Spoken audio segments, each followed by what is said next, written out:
Okay, Mayor Anderson, you are live on YouTube. I think I unmuted everyone, but doesn't seem to be working, so let's keep trying. There we go. Okay, I'll call the June 8th meeting of the Lafayette City Council to order. Let the record reflect that all council members are present via teleconference. That brings us to adoption of agenda. And I would like to make a couple of changes for the council's consideration. One would be to remove item 13C. This has to do with the resolution for emergency, that proclamation. Since that has already been removed, it's really unnecessary at this point. So it would be that we remove item 13C.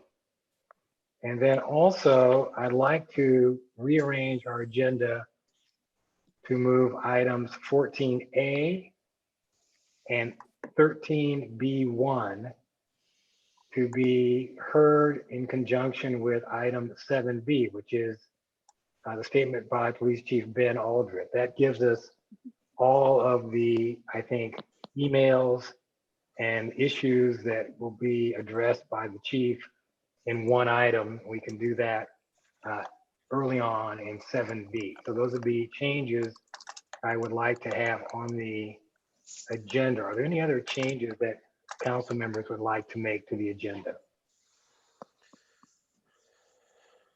Okay, seeing no other changes, do I have a motion for the revised agenda?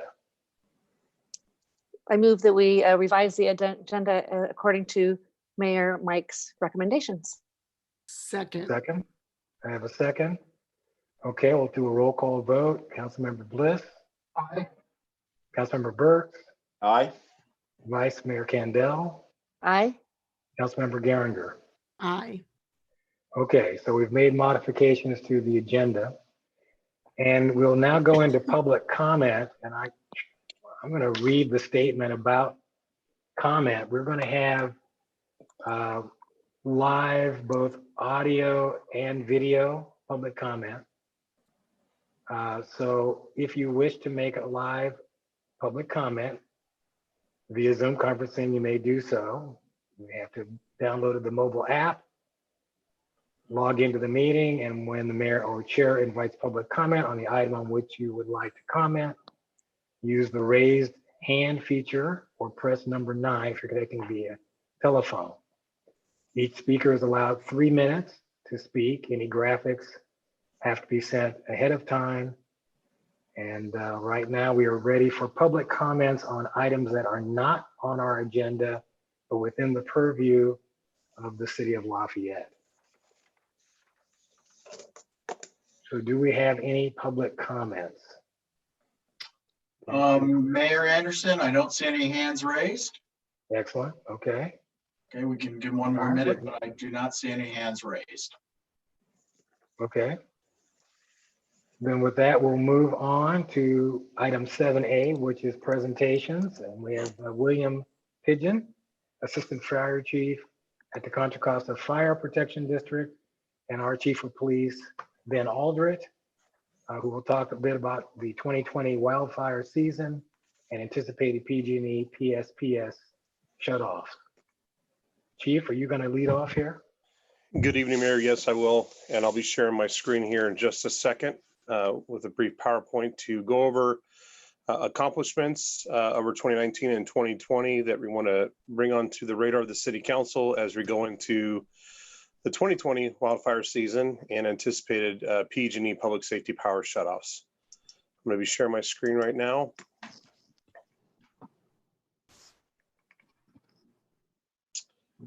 And hopefully you should see a PowerPoint that is starting. It's You there. guys see that? You guys see that from your side? Looks good. It's in PowerPoint mode? Yes. Okay, all right, apologize. First time doing this way. First off, just want to talk about the partnership that Lafayette PD has with Contra Costa County Fire and our appreciation to Chief Richard, Deputy Chief McAllister, and my direct liaison, Assistant Fire Chief Will Pigeon, who's on the call tonight for the presentations. Public safety has always been a partnership between fire and police, and in a community such as ours, in wildfire, wildland, that interface that we have and the fears that we have with wildfires and evacuations, that partnership just brings a lot of value to our community to be ready for that day when it should occur. Jeff, you have to let me know, did it move to the next slide? Yes, Yes, you're looking good. Good. Okay, just a quick background. In 2019, we kicked off in February. Council, as you remember, we set forward several strategic objectives and goals in 2019. Objective 1 was to develop a strategy to augment community emergency preparedness, specifically in the area of wildfire planning. And that was tasked to our Lafayette Emergency Preparedness Commission and the Lafayette Police Department as the department head who chairs that commission. This commission did a lot of great work in 2019, and a lot of the things I'm going to cover tonight are absolutely not possible without that commission. So thank you to all of them and our subcommittees from the council that are partnered with us on those. Just to go real quick, we did have two public safety power shutoffs in 2019. The first was in October, 9th through the 11th, lasted for approximately 34 hours and affected over 7,500 customers. Our second PSPS event occurred on October 26th through the 29th for an approximate 44 hours and affected about 8,800 Lafayette customers. It was during the second PSPS event on October 27th that Lafayette experienced the fires that were the results of failure of PG&E equipment in an area of Lafayette that had not been de-energized during that PSPS event. I think we all remember that day. I still remember getting the call at home on a Sunday, flying into work and coming around the corner from southbound 680 to westbound 24 and just seeing the smoke pouring over the freeway. And my first thought was, this was it. This is the day we've been dreading. And luckily, through the efforts of our community, Contra Costa County Fire in partnership with CAL FIRE did a fantastic job of getting everyone out safely, letting the firefighters do their good work, and no lives were lost. And there was some structure damage, but no residents, just obviously the tennis club, which was impactful.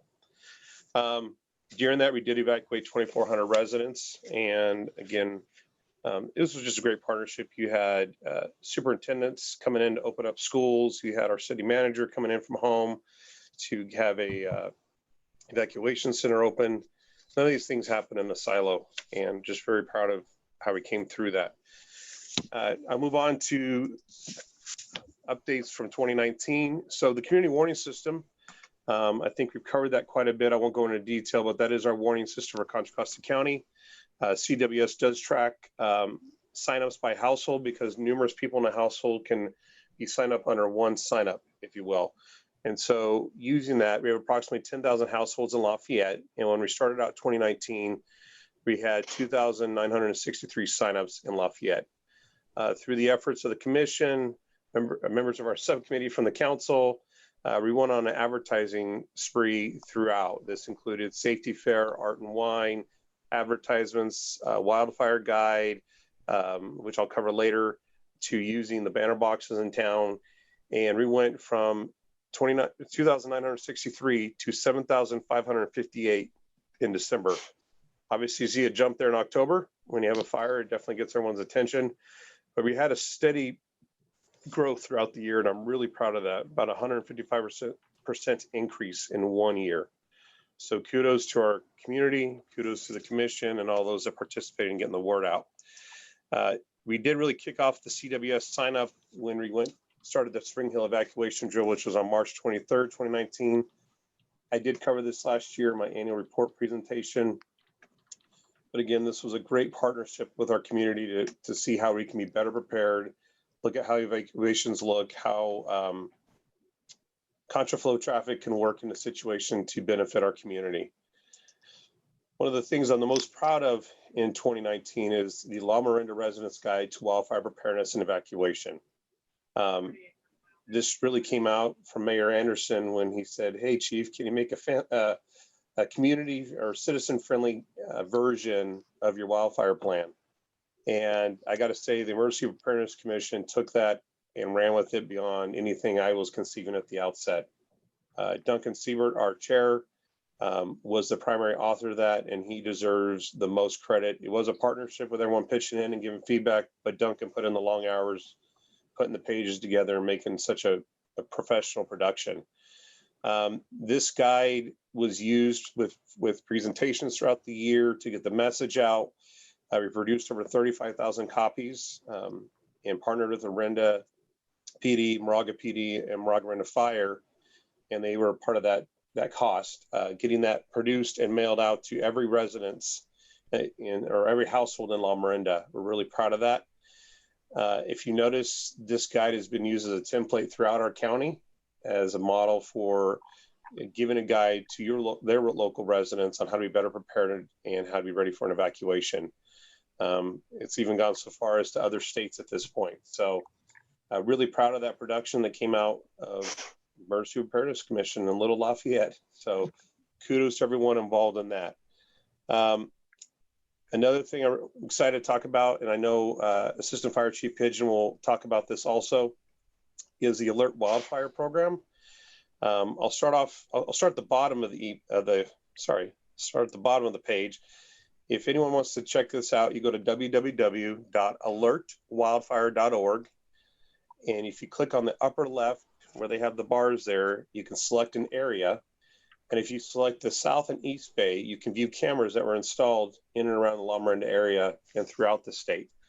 So how this came about, the Alert Wildfire Program is a program ran out of the University of Nevada in partnership with other universities and funded by a variety of entities to include PG&E and other power providers. This camera system is designed to have that early detection, alerting, and monitoring of wildfires. It's been used effectively throughout other areas of California, Nevada, and Oregon. Prior to November 2019, we had none of these cameras in Contra Costa County. And one of the benefits that you have enabled us to have with the Lafayette Police Department is I have a full-time, really man of all trades, but his specialty is IT. And we went to town. He said, Chief, I found this program. We don't have it in Contra Costa County. It's all over the Bay Area and other counties. Can I run with it? And John Cornell did a great job. Alert Wildfire pays for the cameras. They ship them to us. And our job is to get them on a tower, get the connectivity, and to maintain that connectivity through this program. To date, we've installed 20 Alert Wildfire cameras in and around Contra Costa County. If you were to go to the map, you'll see that we have some to the north of Briones, to the south, to the La Miranda area. So the south of Moraga, we have one on top of Mount Diablo. We have up in the Oakland Hills. We even have one on top of the Clorox building in Oakland to give us another view of the Oakland Hills. These cameras are updated every 10 seconds on the public facing side, so residents can see where the camera is pointed at any given time. Only select emergency services personnel are actually able to manipulate the camera.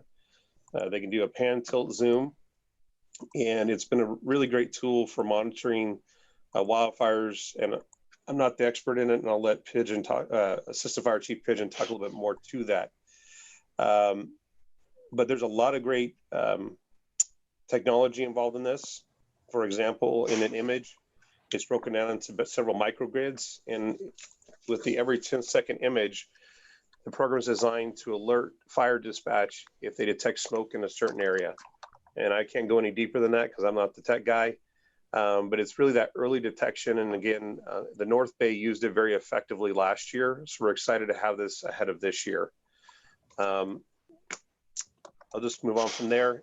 Going into 2020, we will continue to support and work with other agencies in Contra Costa County and Alameda counties to support the installation of additional cameras. John's become the local expert. So while I can't have him really install any more than we've had him install without justifying that cost, he's become the expert, and he's providing that expertise to other fire agencies that are wanting to get it out further within our county and adjacent county. Another thing we're working on after PSPS is we noticed all of our traffic lights went down in Lafayette, and without your traffic lights and your your street lights, it gets pretty dark in several parts of our town, as we learned. So we started a program where we are installing intersection power taps at 8 key intersections. So during a power outage, we will bring a generator out there, essentially plug it in, and all traffic signals in all directions will be operational. You can look down at the 8 intersections we've identified. We have the ability to grow this program, but it does take manpower, if you will, to get the generator out there once the power outage occurs. But we have the generators purchased. We are installing the intersection power taps as we speak. Really excited about that. This last one is a fairly new one for us in Lafayette. It's called Zone Haven. One of the great things we have in La Miranda is the partnerships amongst the 3 cities and taking advantage of those partnerships. And Moraga Miranda Fire has partnered with Zone Haven, which is a Barry technology company. If you recall, Jeff Heyman shared on our city website where Zone Haven took our evacuation grids or evacuation polygons and made a COVID-19 map where you can look for services that were available, essential services, if you will, and hours of operation, how to get in contact. And that was a great service they gave us free of charge. Their goal through Zone Havens is improve effectiveness of your established evacuation zones, but also later on for us to reevaluate evacuation zones. And a lot of great stuff on that. I'll have more coming in the future. Moraga and Miranda are just finishing up their process with Zone Haven, and we're next up. But our ability to have access to this is that partnership that Moraga and Miranda Fire has with Zone Haven. The fact that Dennis Rain from MLFD, he also sits on our Emergency Preparedness Commission in Lafayette. It benefited us, and essentially we're getting this service for free. And so thank you to Moraga Miranda Fire for letting us partner with them on this project. There's a lot of other details I won't go into on how it helps us to more effectively evacuate people, but this will be a great tool as we move forward into 2020 and beyond. I'll defer questions if you want to wait until the end of Assistant Fire Chief's Pigeon's presentation, Mayor.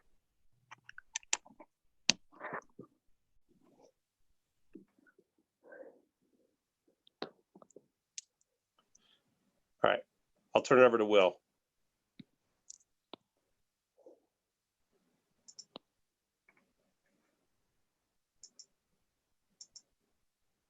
All right, Will. Jeff, do you have to let him in? Oh, there he is. He's in and he's unmuted, so he should be able All to right. speak. Thank you very much. Let me set up the screen here.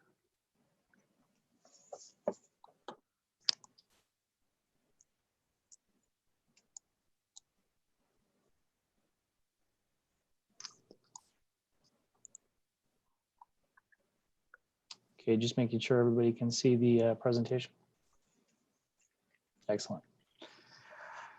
Mayor, City Council, citizens of Lafayette, and city staff, thank you for your time this evening. And before you this evening is a letter from Fire Chief Burchard. We wanted to recount everything, all the actions that we've taken really to prepare for this next wildfire season. So in Lafayette, again, Contra Costa County Fire Protection District is your fire department. So we service Lafayette and all the neighboring communities around it, excluding Moraga, Rinda, and many other communities throughout Contra Costa County. So these fire seasons, they are becoming, like I presented to you last year, this is essentially the new wildland fire normal. So we have earlier and longer fire seasons throughout California. And again, this season promises to be no different. Rains followed by a dry spell have created a high fuel load. Predictions for the summer and fall continued heat, low humidity, and winds. Again, we're setting the stage for a long, challenging, and unpredictable fire season. Again, the fire season will be dangerous in and around Contra Costa County. So if we recall, like Chief Aldrich did, October 27th sits in my memory very well, as is, I'm sure, many citizens in the city of Lafayette. But October 27th was a huge day when it comes to unprecedented day for the county in terms of fire. So again, last year on October 27th, we had historically high winds, upwards of 75 miles per hour. It's a continuous series of 8 wildfires in an 18-hour period. And we had a major multi-alarm commercial structure fire in downtown Walnut Creek, and also a mass casualty event during that time as well. And again, each fire represented an exceptional danger to life and property across the county. So as everyone recalls, we had two significant fires in the city of Lafayette on October 27th. They were both reported within minutes of each other at 1:20 and 1:23 in the afternoon. They were initiated by a fallen power pole on Camino Diablo, and wind-driven embers spread across Highway 24 to the south, starting the second fire. 6 acres were burned, and it threatened homes along above Springbrook Road. It also destroyed the tennis club related structures. So the fire district is working towards a safer community for Lafayette and the region. We'll continue to work with city staff, Lafayette Police, and community organizations. We've made many improvements since last year, and I'm going to cover each section, which includes prevention, planning, additional resources, and also technology. In terms of prevention activities, our exterior hazards program, which is they monitor the performance of weed abatement activities by property owners throughout the county and the fire district, and also in the city. Last fire season, I just want a little anecdote. We had numerous battalion chiefs, firefighters tell and report on fires that they were on, including in the city of Lafayette, that weed abatement has a direct effect of saving property, and they saw that numerous times on October 27th. Our operations division is also helping out in terms of prevention with pre and early season weed abatement and other mitigation efforts. The fire bulldozer, which maintains our fire trails, has done a job helping with those prevention activities, and also we now have a fuel mitigation crew, Crew 12, which is approximately about 10 or 12 people that can help mitigate and do weed abatement as well. Additionally, the North Orinda Shaded Fuel Break, which is a governor's objective from last year and was paid for by the state of California. It was in partnership with Moraga Orinda Fire Protection District, East Bay Parks, Contra Costa County Fire, East Bay Mud, CAL FIRE. It was essentially 19.3 miles of a fuel break project that basically extended from Acalanes along the Lafayette Ridge through Orinda and up through the up towards El Sobrante or North Orinda. It's a significant reduction in fuel and brush, and it helps protect La Miranda by slowing or stopping a fire from the north or the northeast. In terms of planning activities, we have our pre-positioning program, which is a program within the California Mutual Aid System, and it's sponsored by California Office of Emergency Services. This is pre-positioning resources or additional fire equipment from outside the region that may be affected into the region. So for example, on October 27th, we had, I believe, 2 strike teams or 2 task forces that were pre-positioned in the region to assist and augment those resources in our county or our operation area. And again, it's a huge benefit. And again, we're going to continue to do that this season, and we're getting a lot of practice at that. As Chief Aldrich mentioned, the Resident's Guide to Wildfire Preparedness and Evacuation, again, created by Lafayette Police Department and La Miranda CERT. Huge help to the residents to prepare for these and other emergencies. And one thing to note is, just as an example, I'm going to mention this later, but Lafayette and the Lafayette Police Department and La Miranda continue to be, I'll give you two examples of this, but they are thought leaders in terms of the innovation, in terms of emergency preparedness. The Resident's Guide is one of those. This document has been replicated for residents across Contra Costa County in partnership with the Sheriff's Office, and of course with the permission of La Miranda CERT in the city of Lafayette. The La Miranda pre-planned evacuation zones that Chief Aldrich mentioned, again, this is another example where La Miranda and the city of Lafayette are thought leaders in the region, possibly in the state of California. Chief Aldrich mentioned these pre-planned evacuation zones, which we have. They're preset geographic zones based off street and routes for egress. What it does is it provides essentially clear communication for fire, police, community warning system, the emergency operations center, that we're all talking about the same evacuation zone. So there's no defining that. There's no trying to communicate that. It's basically say we want to evacuate Lafayette 4, and everyone is on the same page because it's been pre-established. So it saves a tremendous amount of miscommunication, but also creates great efficiency because of decreased time. So I said that City of Lafayette and La Miranda is the thought leader and innovative in this. And what is happening now, it's now a trend in the state of California and definitively the region for these preset evacuation zones, these polygons. So now you're having San Mateo, Alameda County, other counties throughout the Bay Area that are doing this exact thing that La Miranda did many years ago. And there's a SHISH-GAP state Homeland Security grant that the fire chiefs through Contra Costa County have applied for. I believe it's awarded, just waiting for the finality of that with the company that Chief Aldrich mentioned, which is Zone Haven, to define these evacuation polygons throughout all of Contra Costa Fire and throughout the whole county. October 27th, we learned a lot from that day. One of the things that we did, I mentioned this my last presentation last year, we recalled a number of personnel. We've taken that and we've actually memorialized that in policy. So we have a recall policy for recalling additional staff for a major event such as that. Additional resources, Fire Station 16 reopened in 2019. This again increased, adding an additional fire engine to the city of Lafayette, 3 additional firefighters. This will definitively decrease and response times or improve response times in that area.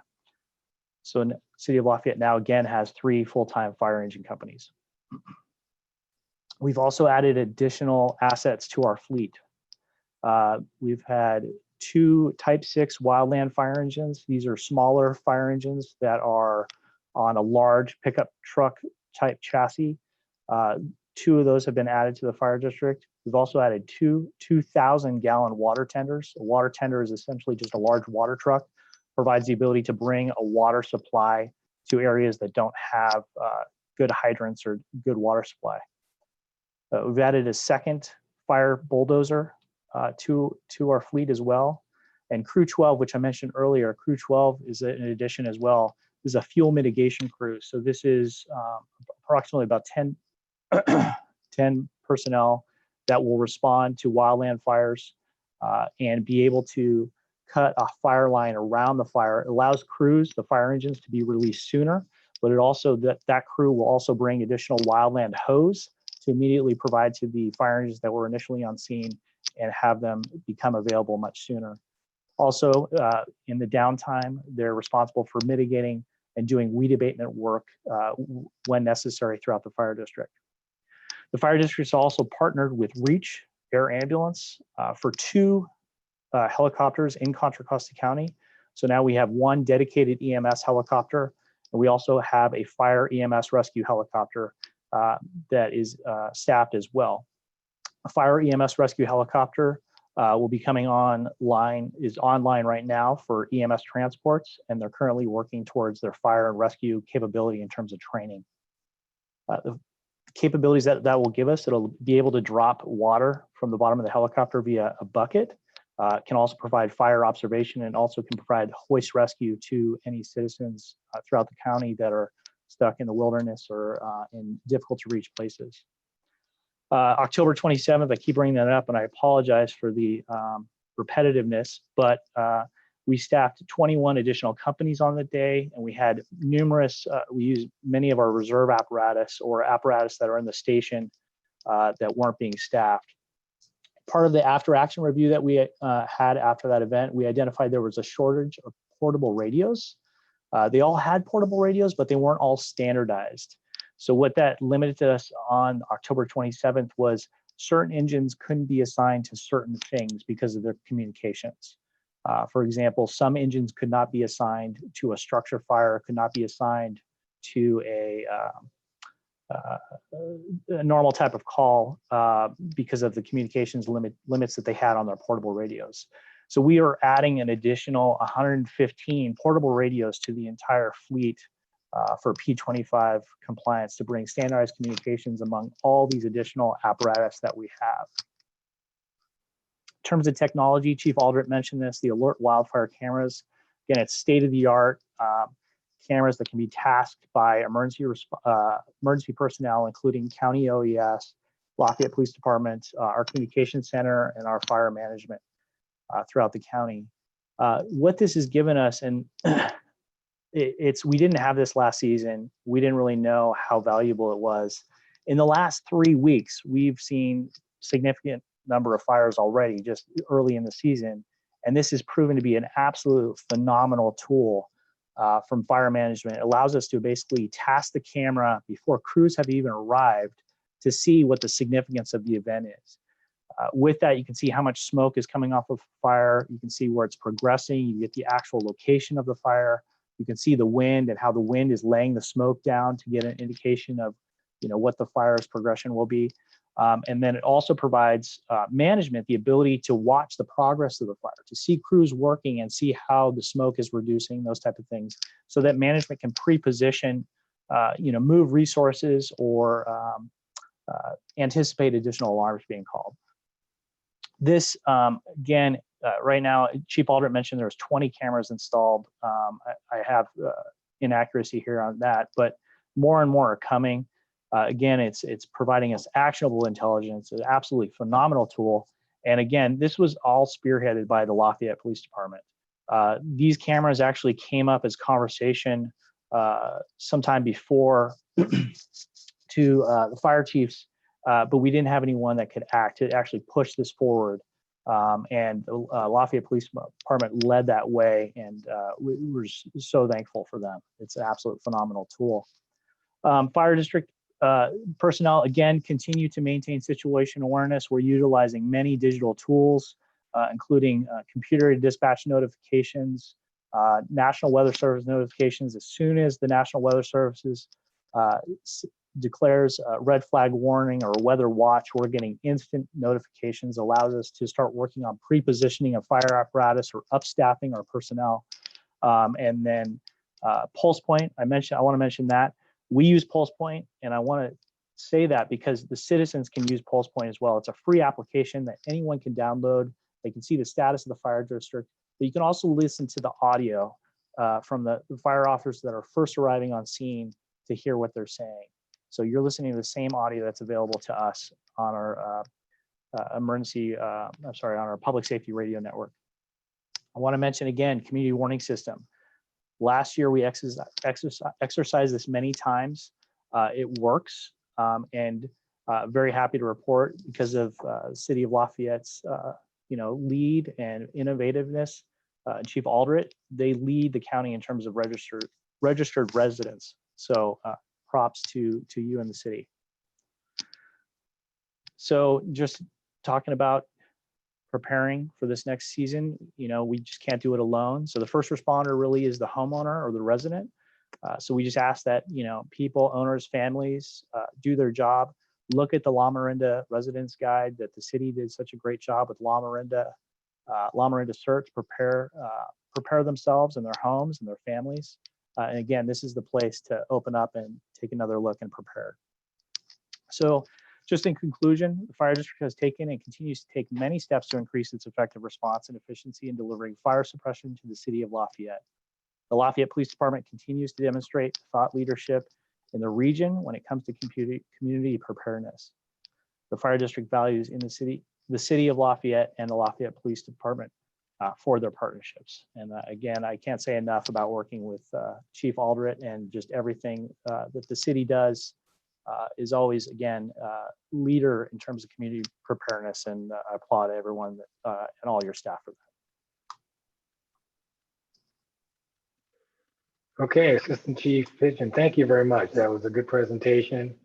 And I think we're all very thankful for the work you've been doing along with our Chief Aldrich. So are there any questions or comments from council members? Councilmember Burks.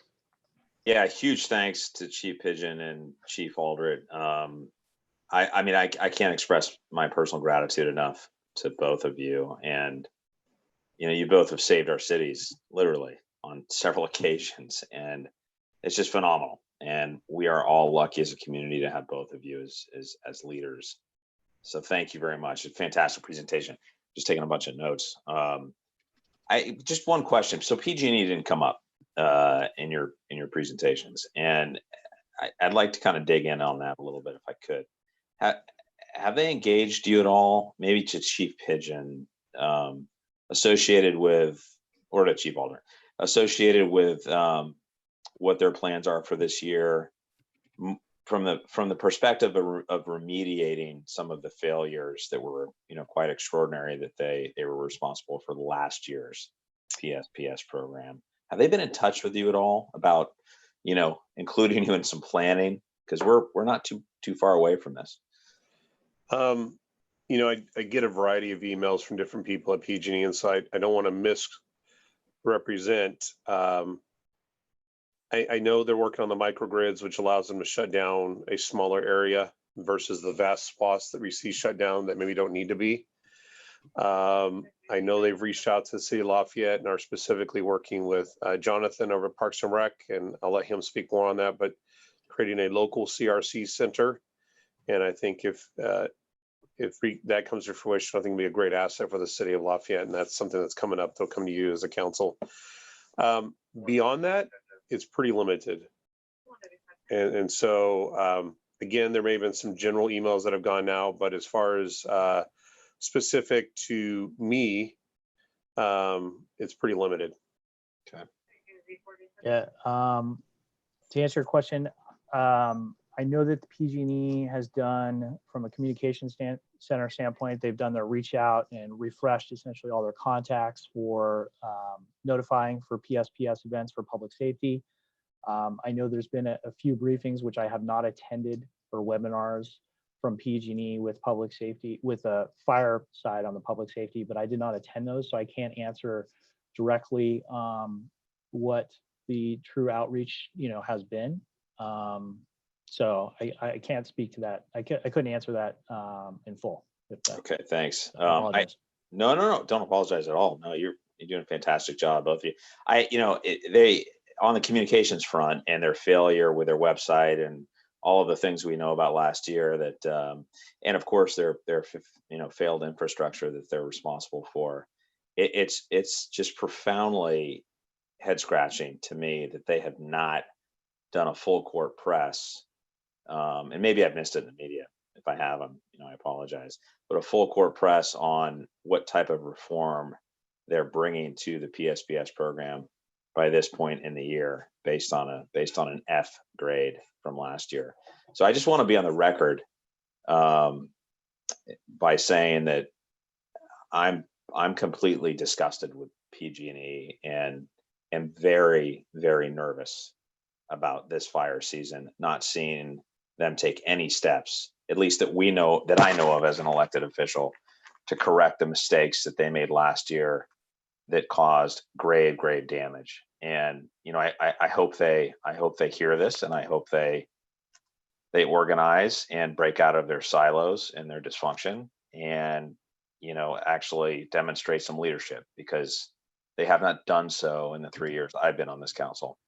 And that starts with their CEO and their board and the CPUC. So this isn't to you. You guys come to the scene of our rescue, and I couldn't be more grateful for all that you and your colleagues do. So thank you very much. Thank you, Mr. Mayor. Okay, no problem. Other comments or questions from council members? Councilmember Bliss. Yeah, thank you, Mayor Anderson, and thank you for the great report. And as Councilmember Burke said, thank you for all your service to our community. I just had two questions. I know, obviously, the pandemic complicates everything in terms of some of the planning and preparations you both noted. The success of the Spring Hill neighborhood drill last year was noted in this report and had been noted before. I know this is probably on hold until we're all out of shelter in place to some extent, but are there plans to have other neighborhoods, other parts of Lafayette or the region to do similar types of drills over the next 6 to 12 months? At this point, Councilmember Bliss, we do not have any plans in Lafayette. I think there's value, but with the resource allocation that goes into hosting one of these, we want to make sure that if we're going to do one, we're identifying the objective is simply just making people feel comfortable driving out of their neighborhood during a crisis, which has value.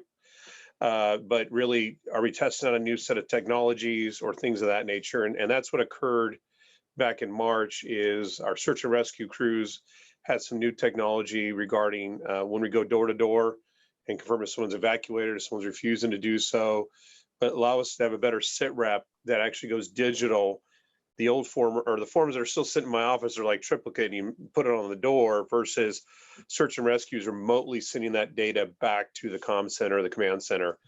I think there is some potential after we go through this partnership with Zone Haven to, with some of the things they're working on for us, to then maybe do an evacuation drill and see if the product they're putting together, how's it working for us? Let us practice that product, and how can we maybe enhance our zones. For example, our polygons were set a long time ago, and so we're always looking at how we can either make them smaller and maybe more efficient. So a lot of details on that, but I would recommend that we wait until we're sort of have a new technology or a new idea we're trying before we rook all the people to get up at 7 a.m. on a Saturday. So Sure. That's okay. That makes sense. Thank you for that. Yeah. And then the report mentions, and I think this has been talked about with council in the past, about the value of the pre-positioning of resources, and how that's allowed the fire district to respond more quickly and be more nimble and to be sort of acting ahead of where the fires might be happening. And I understand from the report, or the letter provided in advance, that was funded through the governor's office, through OES, I believe. And so in light of the current kind of state budget reality, does that constrain the ability of the city to, or the fire district, to do similar types of pre-positioning planning in the future? Or is most of that work already sort of done, and so the funding for that is not an immediate issue for Lafayette? Very good question. So yes, that is done and sponsored and paid for by Cal OES through the state of California.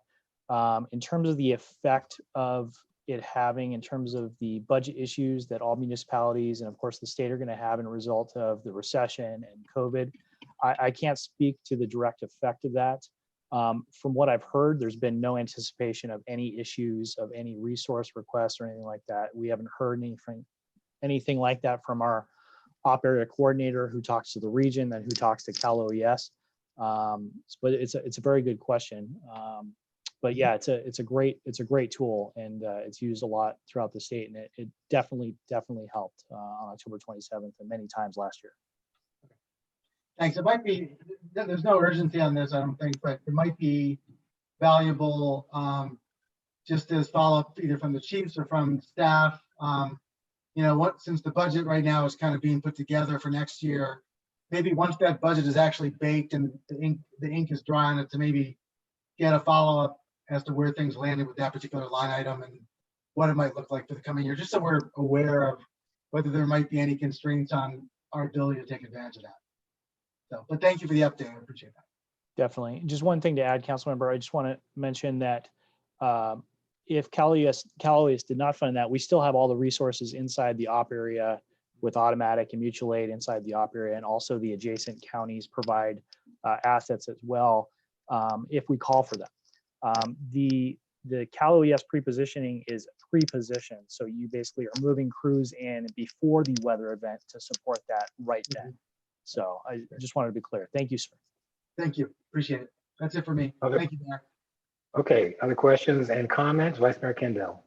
Hi, you guys. Thank you. Excellent report. I was going to wait till the end of the meeting to discuss this, but as you guys are both here right now, our former council member and mayor, Don Tatson, approached me and got us into contact with the Firewise people in Orinda. And since our Emergency Preparedness Commission hasn't been having meetings, which is the place where I would absolutely want to take this, I was just wondering, I would love to somehow bring that commission back in if we want to move forward on that. I don't know when. I guess this is an appeal to maybe have one of those meetings, and if we can bring that up, because it'd be great to push forward on that before fire season. That Vice makes Mayor perfect sense. Yeah. Yeah. Vice Mayor Kendall, I can definitely follow up, and we can try to have a virtual meeting set up. I'll work with you to get that coordinated. Thank you. Yeah, also Okay, reach out to our, I'm sorry, Mr. Mayor. I'll No, also go reach out to our fire marshal. I think he has some contacts with Firewise and Fire Mhm. Safe Council of Contra Costa. Okay, Councilmember Geringer? No, just thank you. And I was part of that conversation for just a little bit with Vice Mayor Candell on the Firewise, and the two of us determined it should be sent back to the emergency preparedness. So thank you, Vice Mayor Candell, for bringing that forward at this meeting so we can move forward with that. And thank you, Chief and Assistant Chief Pigeon, for the great presentation and all the work that you do, and for helping us jump ahead of this well before the season, which actually feels like it did start over the last couple of weeks. So thank you. I would agree with you. Okay. Do we have any public comments on this item? Okay, I'm getting a no from the city clerk. No, I have a yes from the city clerk. Okay. I was just gonna say, let me remind folks, if they do want to make a public comment, to raise their hand at this point. Yes, there's one hand raised, Mayor Anderson. Okay. I have Michael Dawson for you. Okay, All right. Mr. Dawson. Hi, it's actually Gina Dawson, Mrs. Hold on. Dawson. Hi. This is Gina Dawson. Hi, Gina. Hi. hold on, Gina, one sec. Do you want to be video or just audio? Oh, I know, we have all the tricks here. I tell you what, I'm gonna move you, hold on one sec. All right, Gonna make her a panelist. yeah, let's make you a panelist, oh, Gina. all right. Okay, are you in there? My name's there. There you go. Okay, and then if you turn your video on, we'll be able to see you. I have my IT guy working on that. Okay. There we are. Name's probably Okay. Trying to glare here. Okay. First off, I just want to say thank you. I'm Assistant Fire Chief Pigeon and Chief Aldrich. The work you're doing is so impressive, and furthermore, it's reassuring. And as a resident, that's just so important. I just had a question for you, Assistant Fire Chief Pigeon. If you know why that fire pole fell down, if there was an investigation into that equipment, because I would think that if there was an issue with that, it's something that PG&E should be checking out with their similar equipment in other areas of town. So I'm just curious if there's been an investigation into that. There's been, what I can speak to is I know there's been an investigation in terms of the cause, and it was deemed that it was from the wires arcing and possibly to the down pole. I don't know if there's been an investigation. I'm sure there has been, but I can't speak to one regarding why the pole dropped. I'm not sure. I can't answer that, but I can reach out to the fire marshal. Oh, okay. Thank you, because that would be interesting. We're working with PG&E on different issues as far as the gas pipeline and integrity management, and I think that's a similar type of thing to know. Integrity of the transmission and distribution system electrical would be good to follow up on. Thank you. Definitely. Okay, do we have any other public comments or questions? City clerk is saying no. All right, well, I want to thank Assistant Chief Pigeon very much for spending some time with us.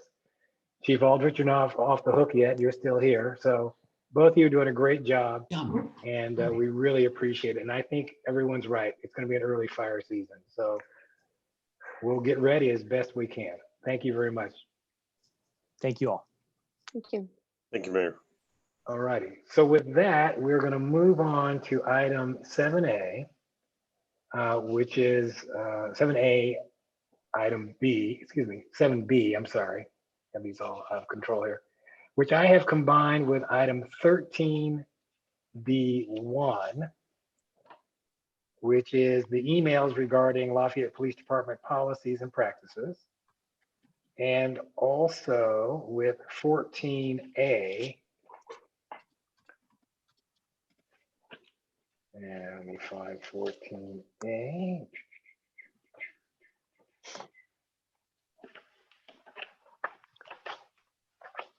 And that is the letter from Pittsburgh Mayor Jelani Killings requesting city council support for condemnation of the actions of police officers involved in the George Floyd incident in Minneapolis. So we've got kind of a large group of issues, but I think there's a similar theme. So Chief Aldred, if you're ready, turn it over to you. Well, Mayor, that last line you just read from the Pittsburgh mayor condemnation, I want to let our public know that I condemn the death of George Floyd and the actions of not only the officer who caused his death, but the 3 officers that stood by while that was occurring. And I know it's been said by other police chiefs in other cities, but I have not talked to a police officer yet who in no way said that death or the methods of use of force that were used were appropriate, and it was murder. And I want you to know that as your chief, in no way, I don't know how else to say it. This has been a tough week. It's been a tough week and a half, especially for those that are directly affected, the family of George Floyd, but also the community at large being affected by this. And I want to know that we do not support the actions of the officers in this case in any way. I want to reaffirm to the community that the Lafayette Police Department and the Contra Costa Sheriff's Office training does not support the actions by that primary officer, nor the inaction, if you will, of the other 3 officers. When you see something like this, the thought that comes to mind is there was a complete lack of empathy on behalf of the officers that were involved. As a public servant, as a police officer, empathy is one of the most important things we need to have. And when you see that video, it's very apparent there was a lack of empathy, and it's heart-wrenching. And I know it's for others, a lot more impact and the community dynamic involved in that. I do want to assure the community that our officers do receive a variety of training to include use of force training, de-escalation training, racial discrimination training. And I think one of the most important things that we've been training on is implicit bias. I know it's easy to say that I am not a racist, or that, as we go out in the community and people say I'm not racist, but having the conversation about implicit bias, I think, is very important. And it's one that's being had in law enforcement. And I hope that continues. I just attended a training at St. Mary's College earlier this year that talked a lot about the topics of racial discrimination, implicit bias. And there's value to us having a discussion about what that looks like and what that means. As your police department, and that's how I view us, we are your police department. I highly value the relationship and the partnerships that we have with our community. We've developed those over the years. We want to continue to make those strong and use this as an opportunity to make them even stronger. We establish relationships on a daily basis, whether it's going to a call for service, whether it's recess with a police officer, whether it's our citizens academies where we invite people to come in and learn about what we do, to the fact that the Emergency Preparedness Commission and the Public Safety Commission for the city of Lafayette meet here at the police department once a month when we're out of this COVID-19. But there was a lot of community engagement on a variety of levels, to us having the safety fair, participating in things such as Art and Wine, and have a very visible presence and engaging with our community. In law enforcement, we talk a lot about our 2 primary objectives is the protection of life and the protection of property. But there's a third one in there that is also the protection of people's rights. And I think for anyone that was aware of what occurred yesterday in the Lafayette Park Plaza on Sunday was a great example of people's rights to come together, their First Amendment rights, their right to protest. And it's our job as your police department to protect those rights. And I'm proud of the actions of the officers yesterday.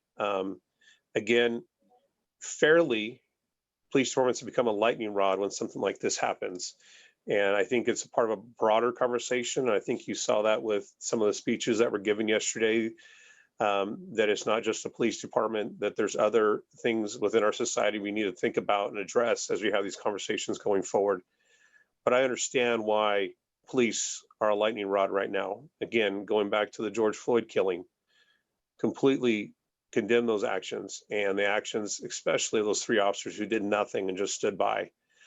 But again, our job yesterday was to ensure that the rights of the citizens that gathered there were not hijacked by the few that might come along and try to commit crimes under the cover of that protest. And I'm proud to say that we had no reported crimes, including property crimes on Sunday and Sunday evening.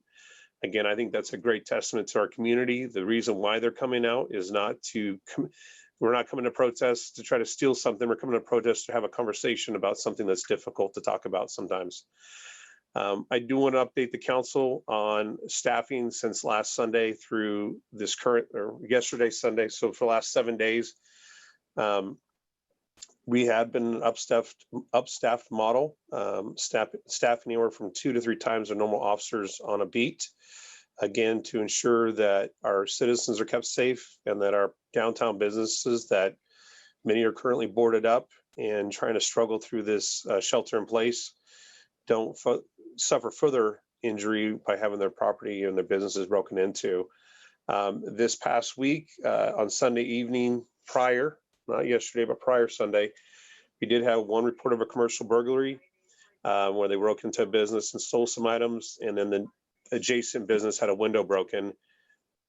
Don't have any evidence that points to it being someone associated with a protest or a straggler or someone who went to a protest to commit a crime, or whether it's just a crime or opportunity. Beyond that, we have had no other reports of commercial burglaries this week. And so I'm really happy about that. And I also want to thank many, many community members in the past 7 to 10 days who've come out in support of the Lafayette Police Department. And whether it was meals or whether it was just, I had a thank you card given to me at yesterday's protest, just slipped to me quietly. I value that, and I value the relationship we have with our community, and I know it's strong. And again, look at this as an opportunity to be engaged in conversation and to continue that relationship growth. Myself and the police department strive every day to provide proper and professional police service, and that's not going to stop. And all in with this is, I don't view my job here as your police chief as just a job where I make some money. This is a calling for me. We always talk about having a burden. And when you have a burden about something, and I'm sure you as council members and mayor have this, is whether you're on the job or off the job, you feel a burden about what you're responsible for. And I feel that for the city of Lafayette. And something like this that affects the relationship is challenging. It's not easy for me, because I care about this community. I care about our relationship with our community. But I am open to engagement with our community on this topic. And all in with this is, we're your police department, and you're our community, and we feel that way. And all in with that, thank you. Chief, I appreciate all very much. I appreciate all the efforts you've made.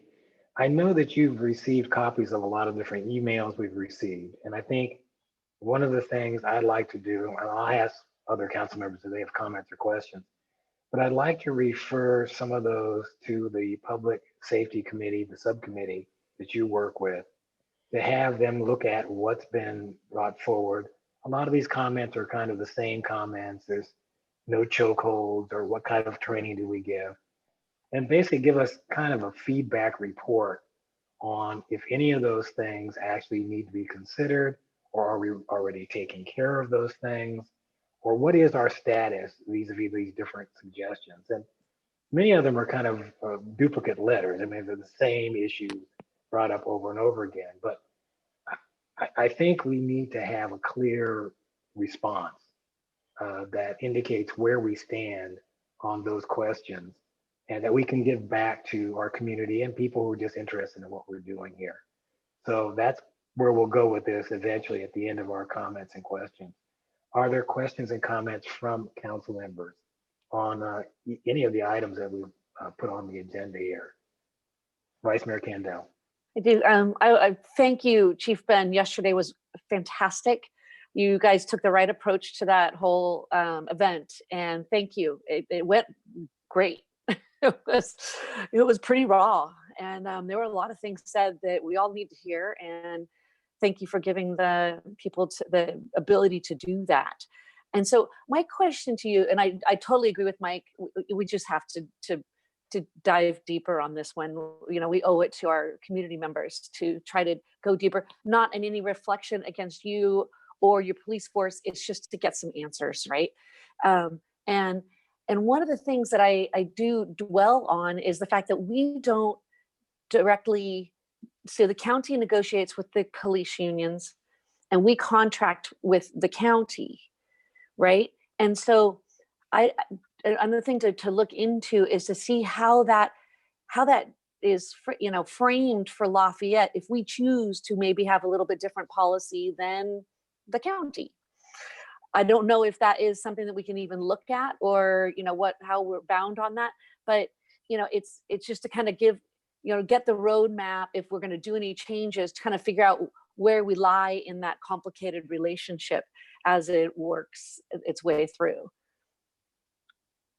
Is this an appropriate time for me to answer back on that? Absolutely. Okay, Yeah, sorry. please. The Yeah. Zoom thing is difficult to get used to. Vice Mayor Kendall, I think anytime you have a situation like this, and obviously the raw feelings within our community and the nation as a whole, there's value to asking the question, or us providing more information than maybe no one's asked about in the past. I will address a couple of things. One of the benefits of the contract city is that our policies and procedures are developed and maintained by the Office of the Sheriff. The Office of the Sheriff always is very large, where you have a variety of entities that are able to weigh in, from your training division to your administrative division, things that at a small PD, we would have to be staffed at quite a different model to be able to really accomplish that. And we run pretty lean. It's one of those things that comes with the contract. That being said, our policy is developed, and this is the same for law enforcement, is evolved over time, whether it's evolved based on case law, whether it's based on assembly bills or Senate bills that have been passed. And so one of the benefits of the sheriff's office is I need to be aware of these assembly bills and Senate bills, and I try to stay aware of them. But we have a whole legal team that says, okay, this is what they passed. How does this mesh with our policy, and what changes, if any, do we need to make? This is the same at a national level. And so I think, and going to the mayor's point, I think to be valued to sitting down and answering the questions, many of which are readily available and we already do.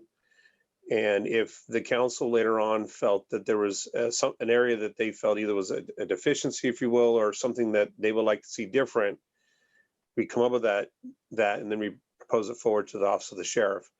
But I can assure you that the Sheriff Livingston is the president of the Sheriff's Office Association for the state of California. And we've got our policy and procedures are in the best hands out there, in my opinion. And so we get that advantage as a contract city.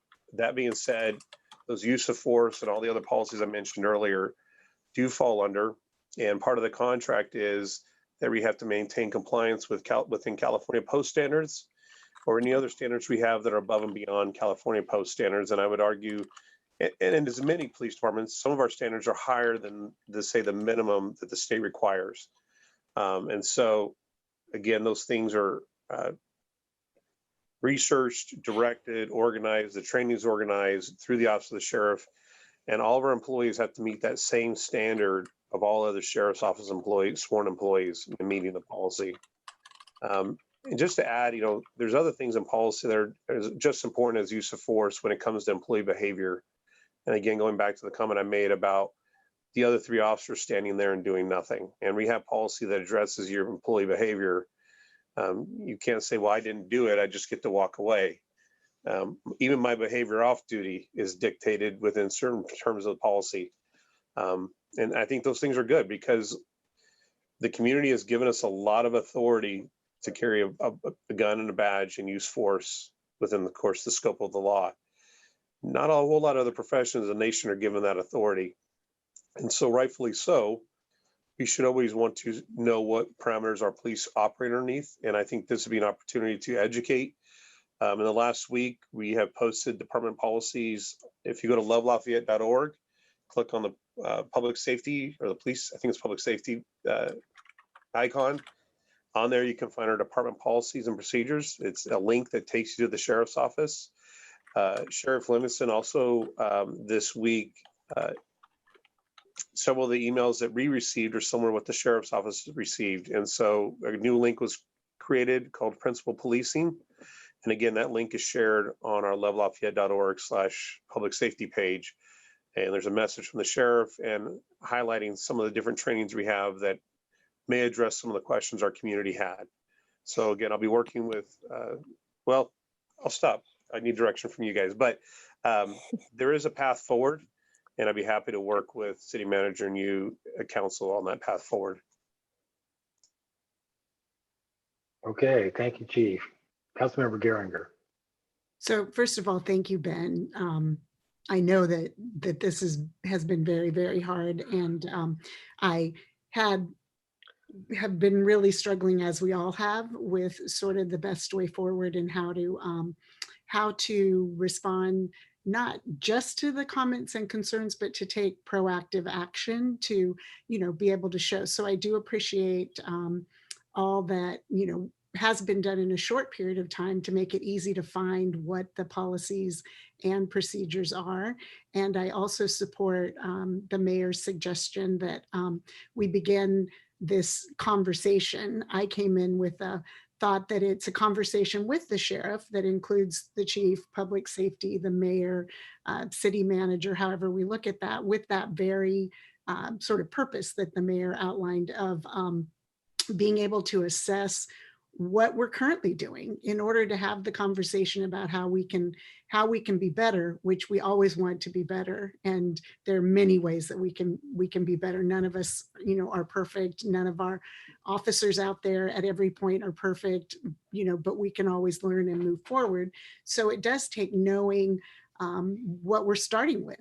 And, Lafayette, because we are part, as Vice Mayor pointed out, and has been pointed out regularly, we contract. So we get certain services, but we don't specifically set those policies.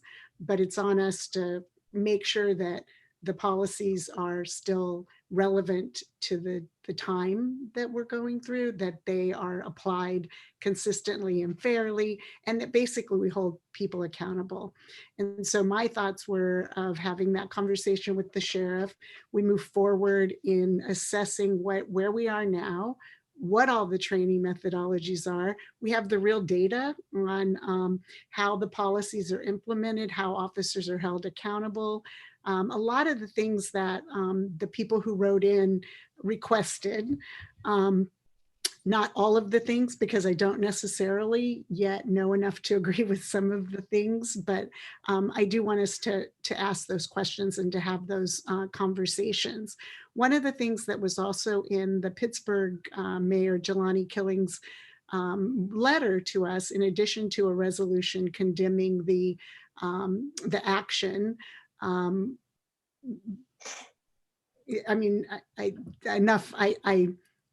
will address that at some point, but was to make sure that we're engaging the community. Yesterday, there was a great beginning of that opportunity to hear and to be able to try and hear what needs to change, what are people feeling, how can we listen, and how can we learn, which I believe are integral to moving forward.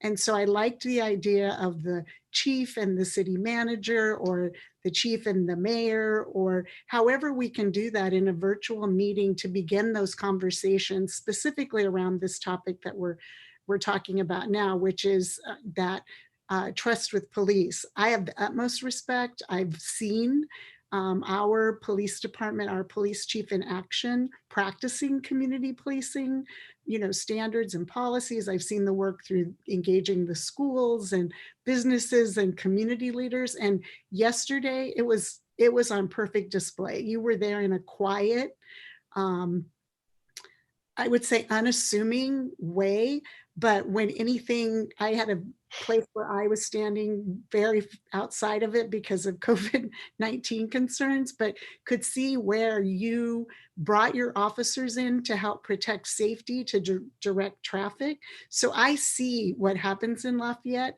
but I don't experience it from others, right? From another's perspective that may not encounter it or see it in the same way. So I believe we owe it to ourselves to hear from all of those people, from everybody. And those people, I would never say from everybody, whoever is in our community visiting, whoever lives here, you know, I want to make sure that we're hearing how we can be the best we can be to help address the systemic racism and the unequal opportunities and all of those things. So that police conversation, however we can do those and get those answers out to people, I want to make sure we're really engaging our community, that once we think we know the answers, that we're putting it back out there for feedback from our community and engaging them to find a good way to move forward. Because even though we think and we see that we're doing things really well, I'm going to bet that there are areas where we can do it better and where we need reforms throughout the county system on how we contract. One other thought that I had in writing up thoughts about action, not just my reaction to it, but action going forward, was that also including Orinda in the conversation so that we're moving forward and it's not because Moraga has their own police force. Orinda has similar issues. So I don't want to get into the whole details of how we do it, but I fully support public safety. I had the mayor, the chair of public safety, potentially the other council member who sits on public safety, the city manager, and of course you, Ben, the chief of police, to begin these conversations. And I do have some other thoughts on other things that we can do, but those were the specific comments on the police and how we make sure we have that trust and trust in us as city leaders that we're responding to this in a authentic and proactive way. Okay, thank you, Councilmember Geringer. So let me move on to other council members' comments. Councilmember Bliss. Yeah, thank you, Mayor Anderson, and thank you, Chief Ben, for your very heartfelt comments and for your sentiments, and for, as others have noted, your partnership with the community, your leadership in the community. It really means a lot. And as a member of council, I really value our relationship with you and your team. It's been really an important part of our work. I appreciate, I want to also say I appreciate the way that the mayor sort of rearranged the agenda to kind of bring these various items together, because there are some really productive connections among some of the different pieces that relate to police activity. And so along those lines, I really, I want to echo something that Councilmember Geringer said, which was, I do think that something along the lines of the town hall, the virtual town hall that was referenced in the letter from Pittsburgh, I think would be a great thing for us to explore as an engagement and an educational opportunity. I really like the idea of possibly doing that, but in partnership with Orinda, maybe bringing the sheriff in so we can have a discussion that cuts across both the local level and also obviously the county and the policymaking level at the county. So all those things I think would be very productive. As one of the two members of council who are on the public safety committee, I'll defer to the chair, which is Councilmember Burks on this, of course, but there might be a way to connect that broader town hall discussion with this work the committee will be doing, looking at some of the questions that have come in, along with the chief that have come in via email. So there might be ways to kind of bring some of these different activities together, and I think really have a very robust discussion going forward that involves the city, neighboring cities, obviously the police department, and school district and other people that are partners in this effort. So I think to the extent that the really difficult events of the last couple of weeks in the end do result in some sort of open dialogue along these lines, I think would be really, really powerful. So I deeply appreciate the police chief's openness to having that dialogue and the emphasis that he and his team put on engagement with the city and with the members of our community. I wanted to say, as a closing note to kind of bring it back to yesterday. So as others have noted, it was a great event. I was really sad for the reason to have to be out there, but happy to be out there and see our community turn out and listen to some dialogue, engage in dialogue that, as the chief mentioned, is sometimes difficult conversations to have, but conversations that really have to take place. And I was talking to one of the family members afterwards, and she was saying that during the march up Mount Diablo, they happened to be walking next to one of the organizers who has been in any number of communities in the last week and a half at very similar events, and they noted that they've never seen a community where the relationship between the people, the citizens, and the police officers was so obviously as strong as and as positive as they saw in Lafayette. So I thought that was a really nice indication of the great work that you're doing, Chief. I just want to kind of bring that anecdote into this discussion as a way of saying that there's a lot of things that we could be learning about, and as Councilmember Gillinger says, potentially doing better. But we are starting from a position of having a lot of real strong points and assets to build on as we go forward on this. So thank you, Chief. I appreciate your openness to this dialogue. So I'm going to move to Councilmember Burks. I'm sure you have some comments. I do. Thanks, Mr. Mayor. Thanks for the time. And I really commend my colleagues for their comments, which I agree with across the board. Really, really proud to be a part of this council with all of you. You all know that I spent 13 years in federal law enforcement and a while ago. And so what you said is really hit home for me. To the chief, I was there yesterday with my family and my kids, and, fantastic job. It was a powerful day, and you of course did a great job. We have the best police department and chief in the business. And, but that doesn't mean, that there should be an absence of stepping back and taking a look. And I think we should do that. And as chair of the Public Safety Committee, and at the mayor's direction, I would like to do that. And I think it's it goes to the transparency that we pledged last year to the city, and we've received a lot of correspondence from community members that have asked for it.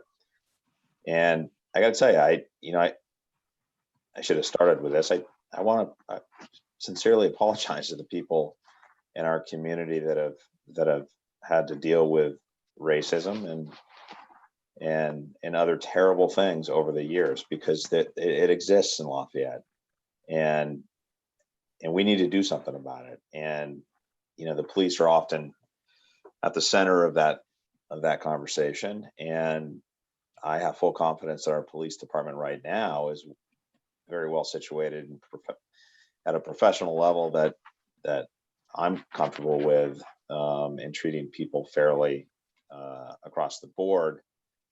But let's take a look. And I would say, with the mayor's permission, maybe the Public Safety Committee could meet, or look at the city attorney for this, and review the correspondence and collate it, and organize it, because there's a lot of it, and make some decisions on what looks like some things that we could really kind of dig into, and then kind of go from there.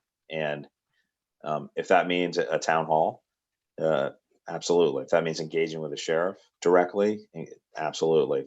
Teaming up with the Orinda contract police department, absolutely. So I'm open to all different angles on this, just speaking from the Public Safety Committee perspective, to really face this head on, and actually to do it quickly. Because if we want to affect change at all, and I see it as positive change, because we've got a great police department, and if we're able to help just a little bit, then I think we should absolutely do that. But we should do it right now. So I'm all for it, Mr. Mayor, and I look to you for direction, but I'm completely available at the convenience of Councilmember Bliss and everybody on this screen, and the chief, who I admire greatly, city manager and city attorney, to start this effort right away, right out of the gate. Thanks. Okay, thank you, Councilmember Bliss and Burks. that we're going to talk more about how we're going to proceed forward.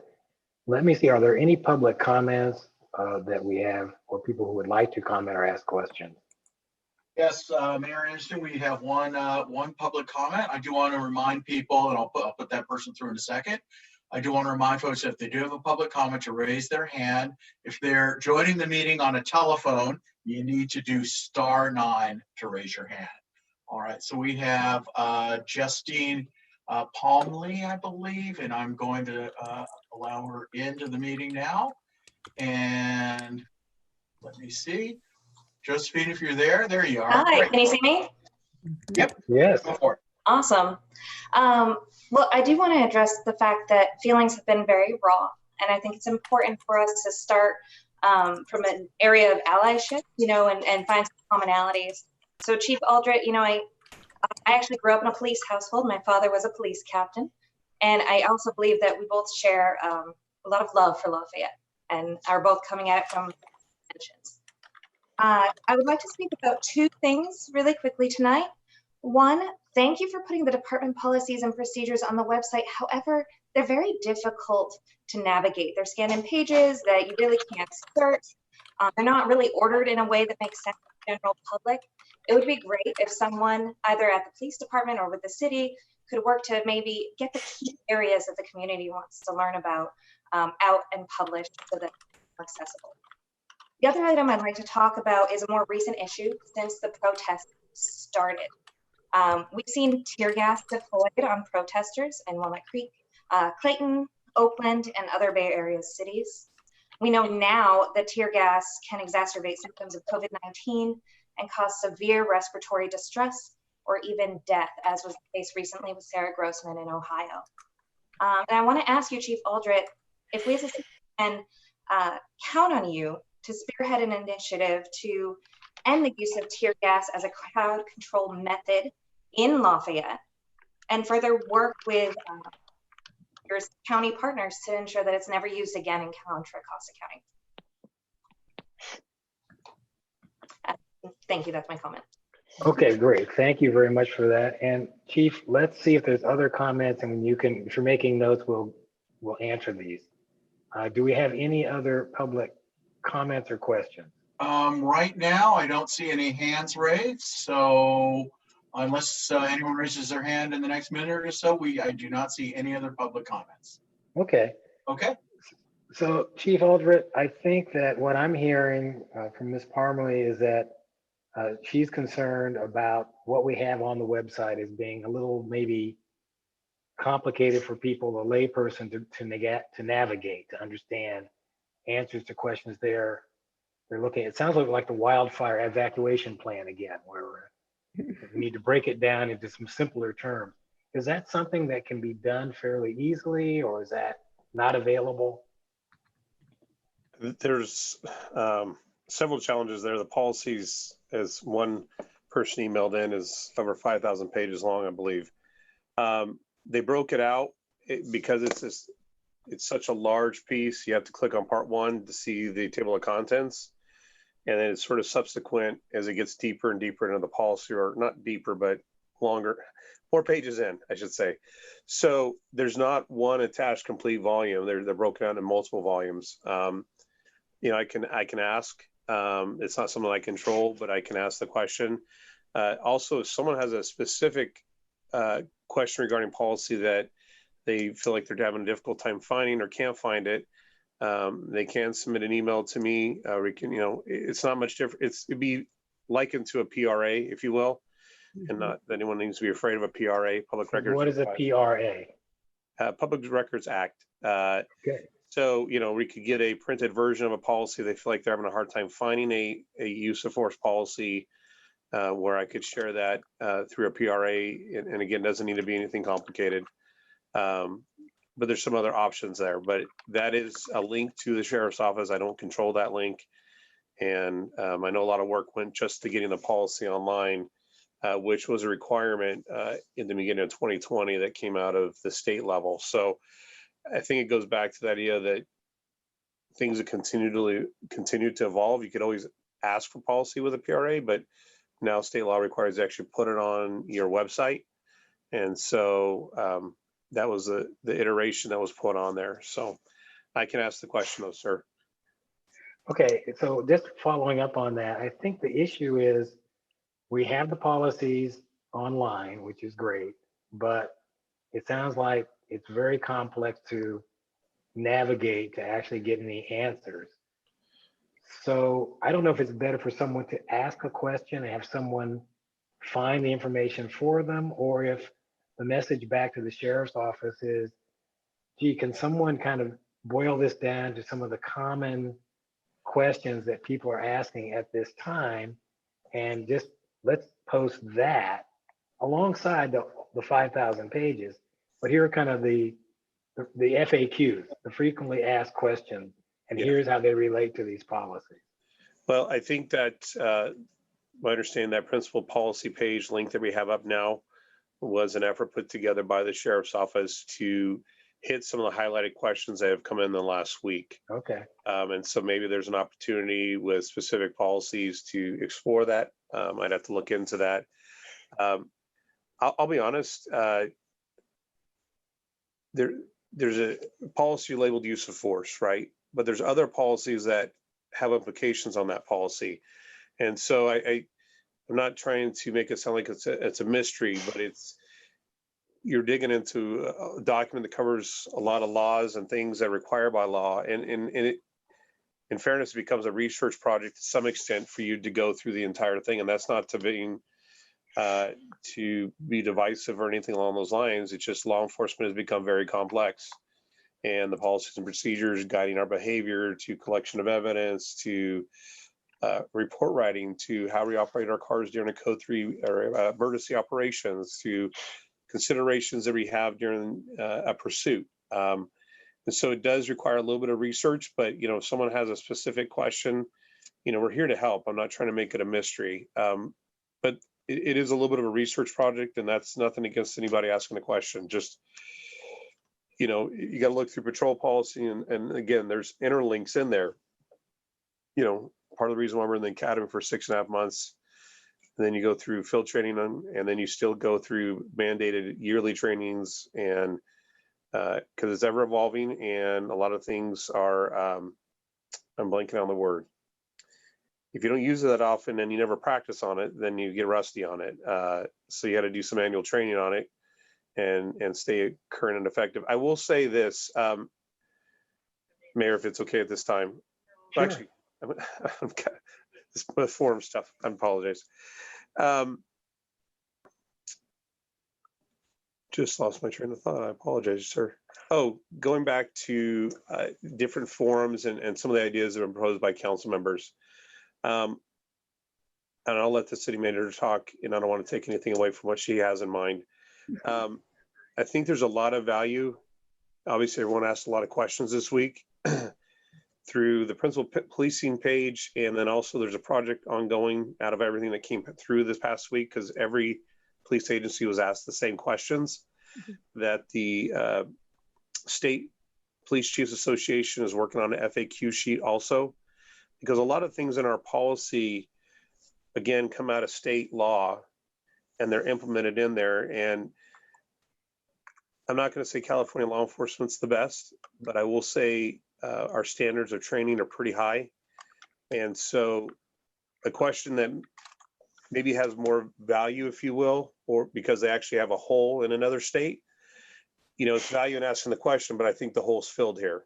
But again, I respect people are asking the questions. And I think if we have an opportunity to go through, put together a thoughtful response that I can work on with the city manager, I think we could find that we have very few holes for us to even look into beyond, hey, what does implicit bias look like? What does racial discrimination look like? How can we have better community partnerships? I think it goes back to the idea of the national spotlight is on, right? I mean, it's on.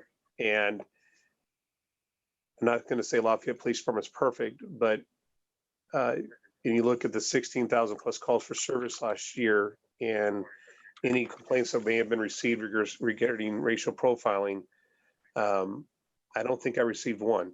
I may have received one. I'd have to go back and look at records.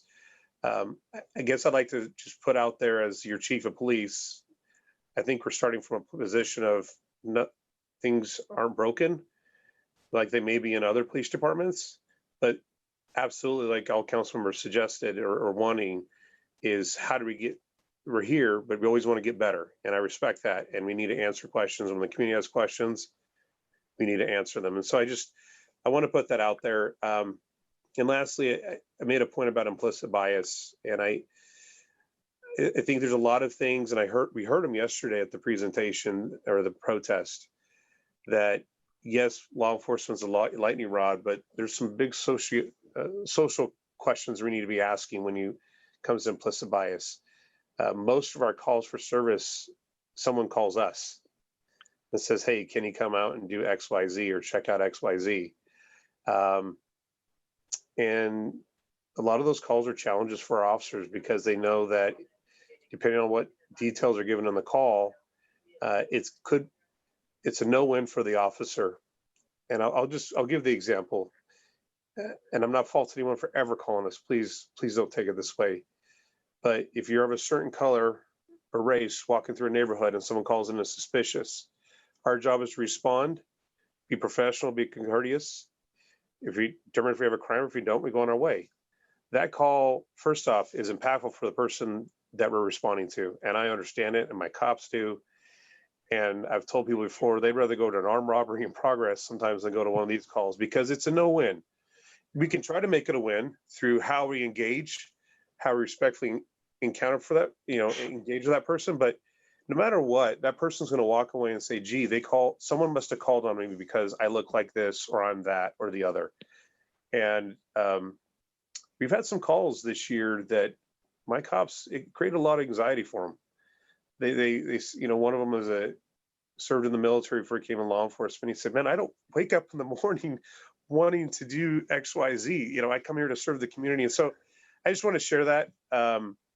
By all means, is a spotlight on law enforcement? Yes. And is it deservedly so? I get it. And I'm not arguing that point today. And I think some of the speakers yesterday just brought up a lot of things that sort of tie in together. And I just want to put that out there, and I'll stop talking. So thank you. Well, that's okay, Chief. And I just can't let go of the question about the tear gas. You have to address that one. So the tear gas and the methods for that deployment, I can't make that commitment because I don't make that policy decision. And the mobile mutual aid field force that has come out in Contra Costa County is a partnership of all the police departments and putting our resources together when we have a call out, when we have rioting, and when we have looting. I would encourage that to be something that maybe council members bring up with other councils, or city managers bring up with other city managers. I think that would be a more appropriate level if there wants to be a discussion on that respectfully. But that would be outside of my wheelhouse to spearhead, if you will. And I respect what she's asking, and it's just not my place to do that. I apologize. Not a problem. Okay. Appreciate Mayor that. Anderson, we do have another public speaker who'd like to That's be. fine. Okay. Please bring him in. Okay. Okay, it's Holly Pfeiffer. And if you want to turn on your video, we'll be good to go. I don't see her.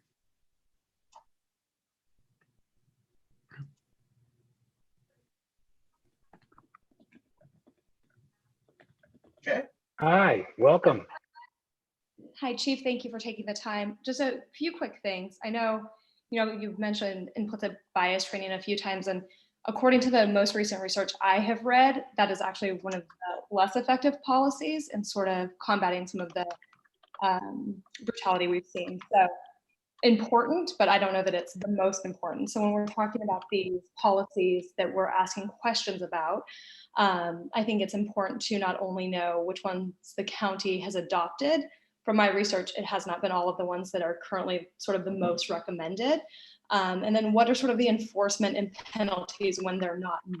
So if this moves to a different committee, I think that's great, but just knowing if somebody doesn't sort of follow one of the policies, what then happens to that officer?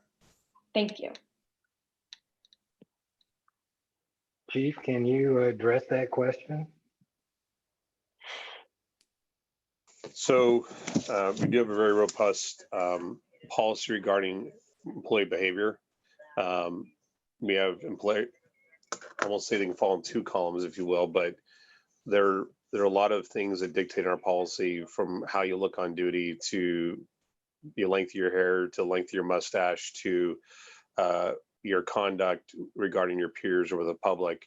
And then you have areas where you have use of force, where someone is shown they were negligent or wanton disregard in how they executed that use of force, if you will.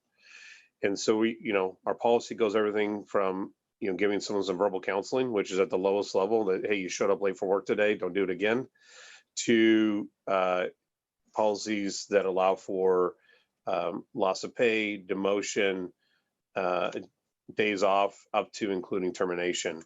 And then obviously, if you commit a violation of the law, you're now subject to the criminal process. And as we've seen, for example, in Minnesota, where these officers have been arrested and charged.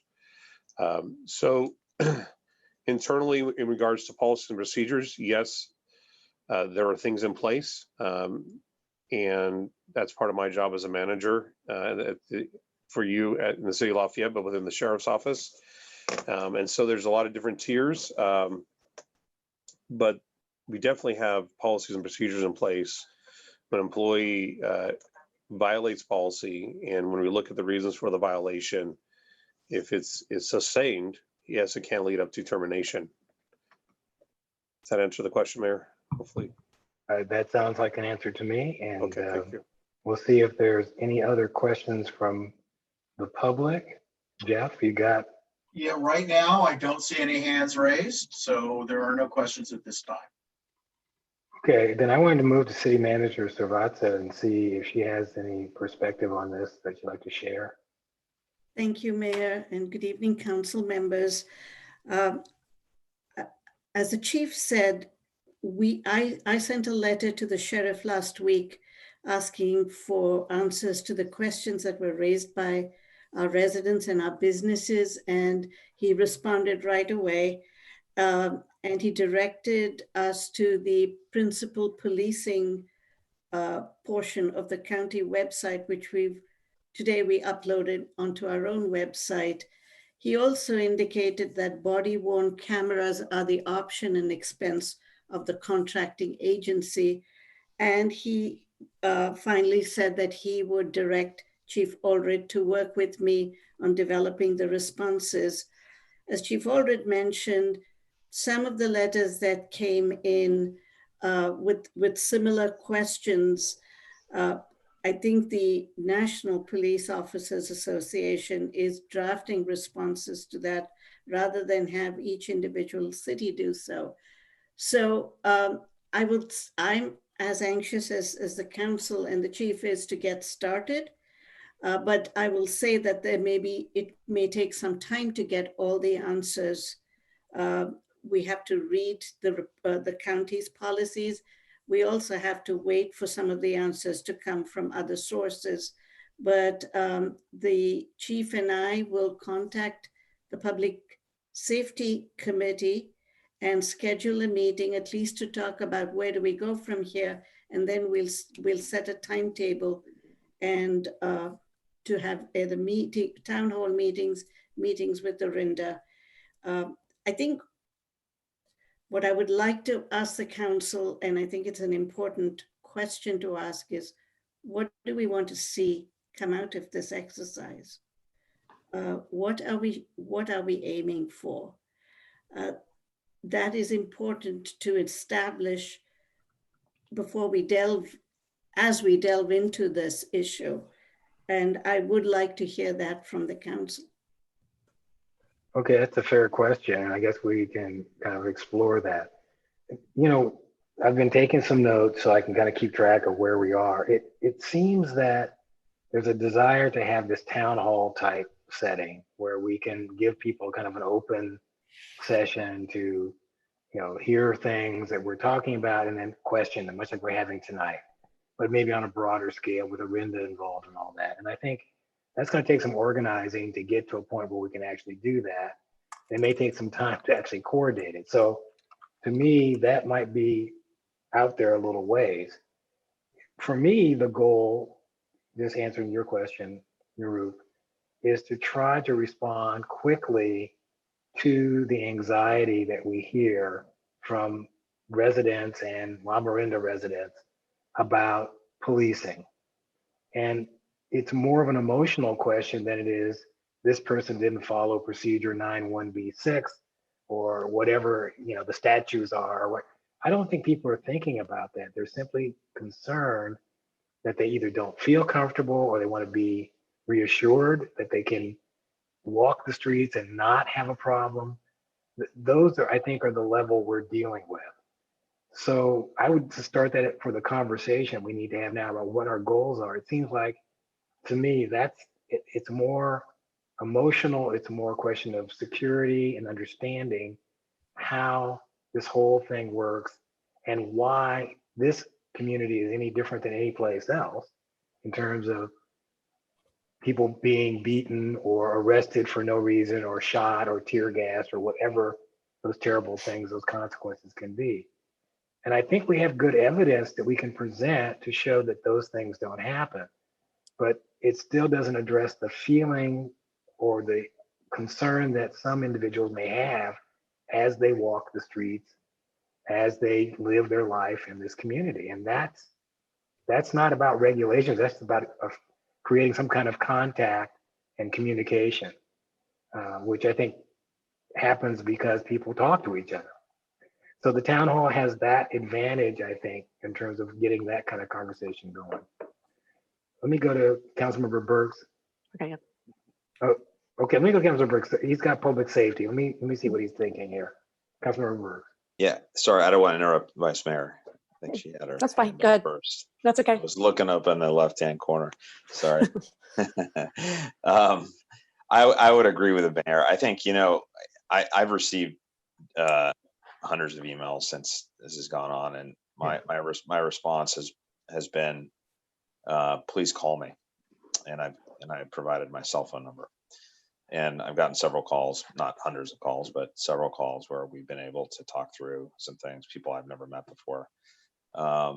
So personal contact and personal engagement right away, I think, is really important. We can accomplish that through a town hall. And if we wanted to do so in a quick way, I would recommend we do it as the city of Lafayette, and move forward with that. And let's get something scheduled. And, you know, I'd look to Ben and to Narup and to the mayor and to my partner in crime, no pun intended, Stephen, Councilmember Bliss, to see, you know, if you agree. But I do think we should listen to people and have a dialogue. You know, we had a town hall last year when we had the home invasions, and you know, we had several hundred people show up, and we had an incredibly constructive dialogue, and it said a lot about our community, and who showed great respect for our police, challenged our chief with some difficult questions. But, you know, at the end of the night, the community came together. And I think we have the opportunity to do that again here. So I would advocate that. I would advocate, though, before we do it, we have maybe a week or so at least to look through everything and to really, really study what we've received, because we've received a lot. And a lot of them are the same letter, but some of them aren't. So I don't know if the staff can help us get through that. I'll certainly go through all my emails and collate them and everything. But so we're aware of what the community's feeling, and we're prepared to respond and have that dialogue. But again, transparency and stepping back, and I'm all for it. Thanks. Okay, Vice Mayor Kendall.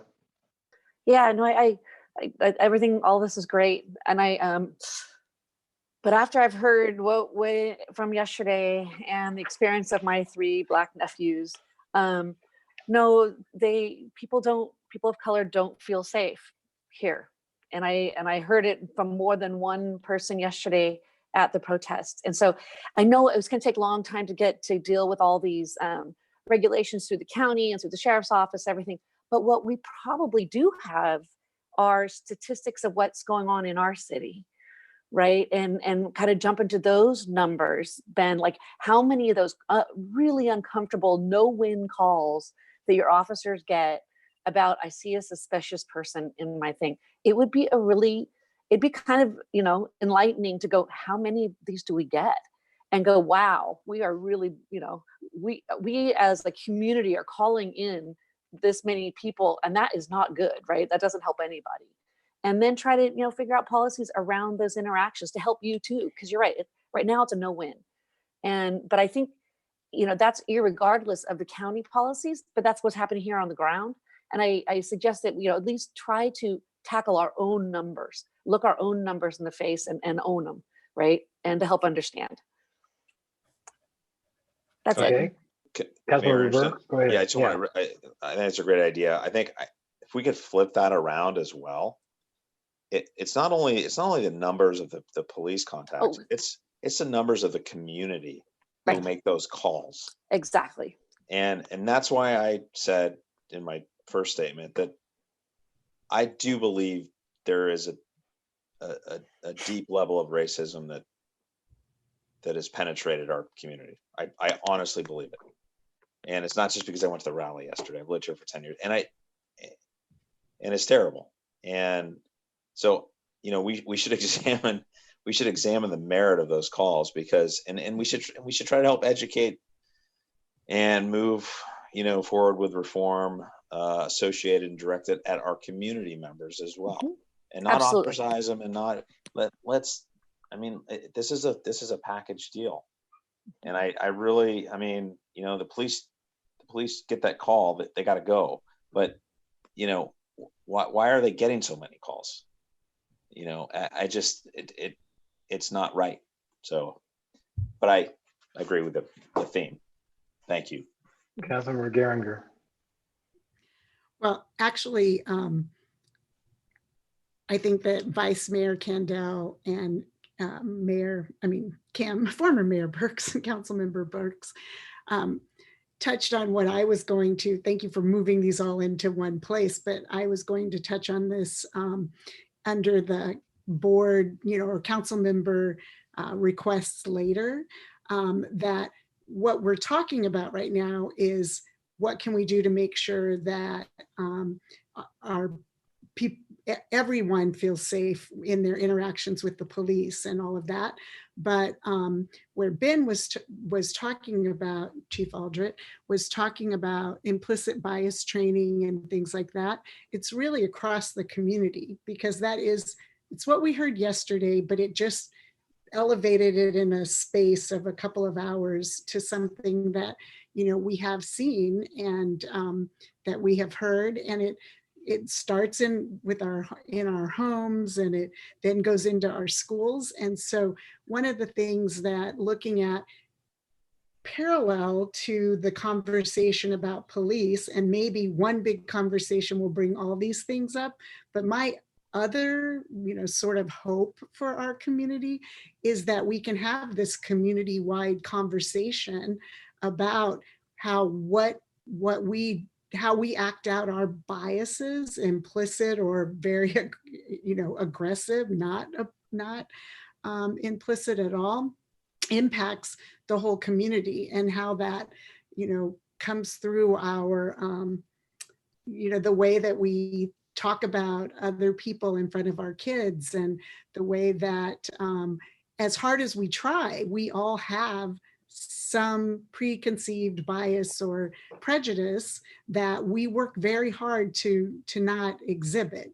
But how can we have conversations around how all of us in the community can make everyone feel comfortable and heard? And I get that we have I know actually, I know from personal experience that our schools do a lot in diversity training, that over the last several years, our teachers in conjunction with the high school district, the teachers at Stanley have had diversity training, and how studied the books, how to be an anti-racist, and have done all of these things, but getting it focused into something that works with the whole community supporting that is, I think, where maybe these conversations could be most effective. So in addition to how we're addressing what's really happening in our community related to the police, and those of us who create more work for the police by calling, I'm using that as a rhetorical, I have not called on anyone, how we can have that bigger community conversation. And even as I was thinking it and writing it down as something to kind of ponder, I know that we're strapped. I know that we have a crisis. I think Vice Mayor Kendall wrote it in something, a crisis on top of a crisis, and a pandemic, and staff, and all of us, our bandwidth is probably tapped. But I think we have to do it, just as Council Member Burke said, we need to have this conversation around the police, public safety and all of that quickly, at least moving it. We need to have this bigger conversation as well. And I don't know if that's, and it needs to be in partnership with the schools, with our faith community. I mean, I don't have a sense of how we put it all together, but I just want that to be on our radar as well. And I think it addresses what others of us have said and what we heard yesterday, that it's not just about people of color's interaction with police in Lafayette. It's an interaction with all of us to an extent. So how we move forward with that as well, while our plate is getting very full, I think is really critical at this time as well. So, Chief, go ahead. If you don't mind, a couple of things that I made notes while we were talking. I think there's a very fine line, and I respect. We talk about see something, say something, and there's a very fine line in there, and I don't care race, ethnicity, how you dress, gender.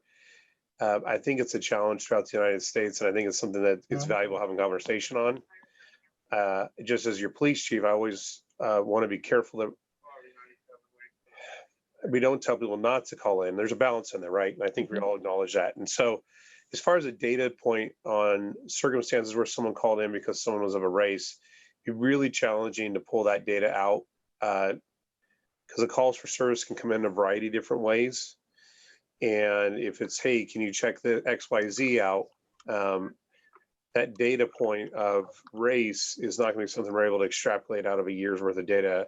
So I mean, that'd be something that maybe we can talk with the Public Safety Subcommittee if the council is okay, and what data points are available. And from those data points, what value do you think they have towards the conversation?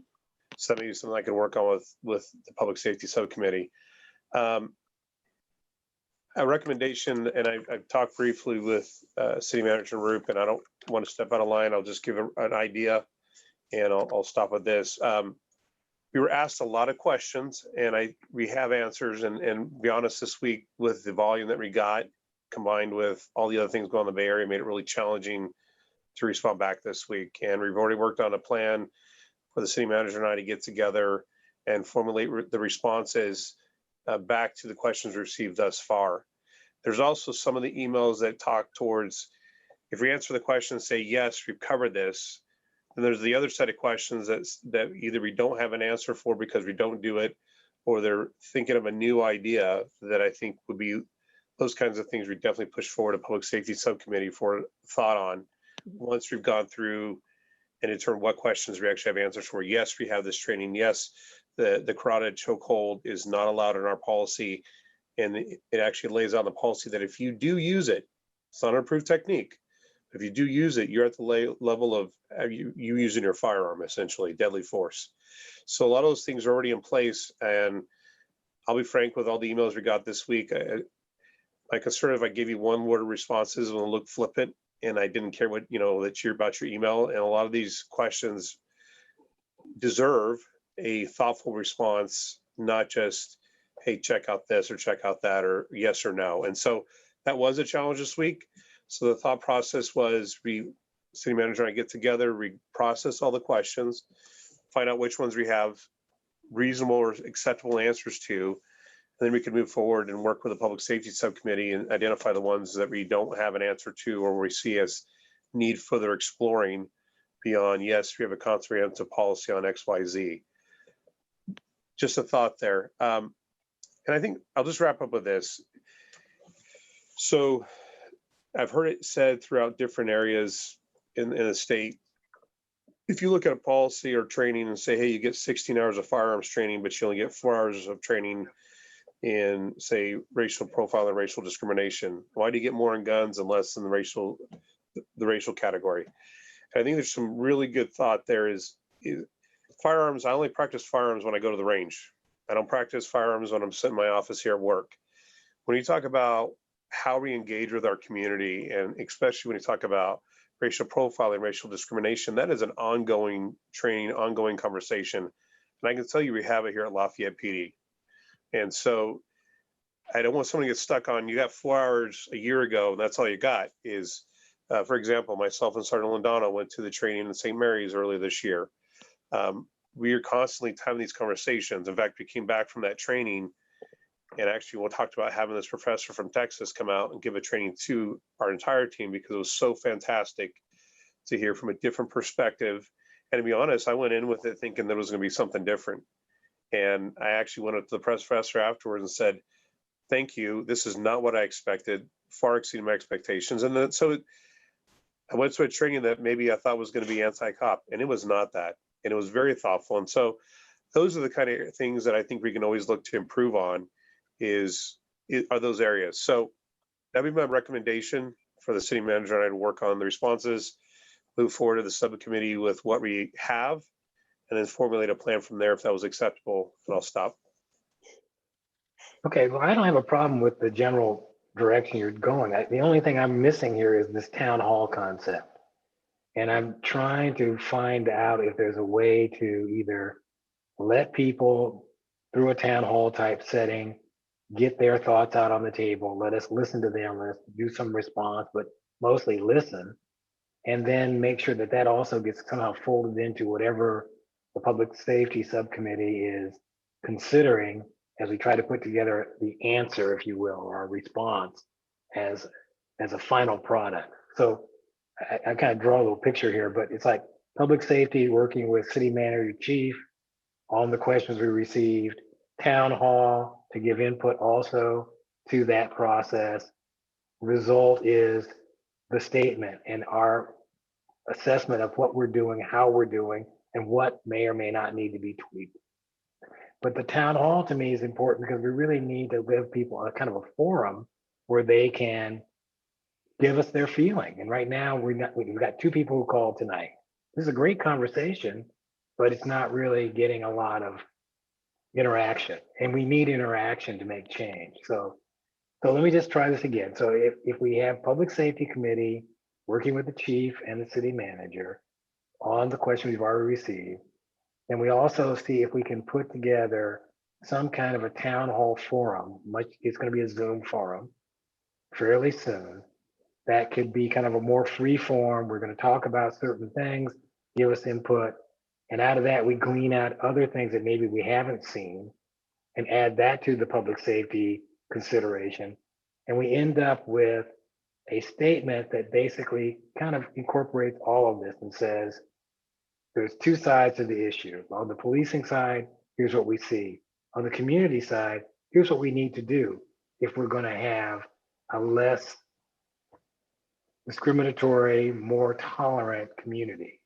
We have a role as individually to do something, and that might be a way to get there. So here's a thought. So what do you think, Vice Mayor Candell? I see you've got your. Sounds great. All good. I like it. Okay. Councilmember Burks? Yeah, I'm all for it. That's a great idea, Mr. Mayor. Thanks. Okay. Councilmember Geringer? Sounds great. Thank you for summing up our conversation, and thank you to everyone and to you, Ben, for being open to having this conversation about how we can help this move forward. Councilmember Bliss. Yeah, I appreciate your effort there, Mayor Anderson, and synthesizing that. I like that direction a lot.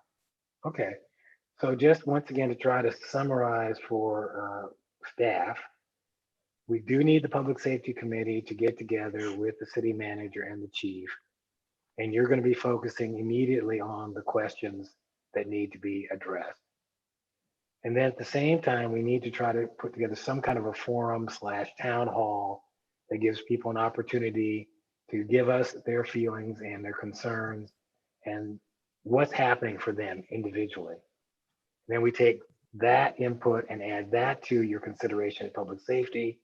And out of that, we get a statement that looks at both sides of the equation: police, policy, and activity, community, what's going on, and what may be some of the generator of the issue that we have in front of us. That's just us being us, as opposed to anything else. So, does that sound like direction? Yes. Okay. So that's kind of one item. The next item is, of course, the letter from Mayor Killing. And I take it that we have consensus to send a letter out that condemns the action in Minneapolis. Councilmember Geringer.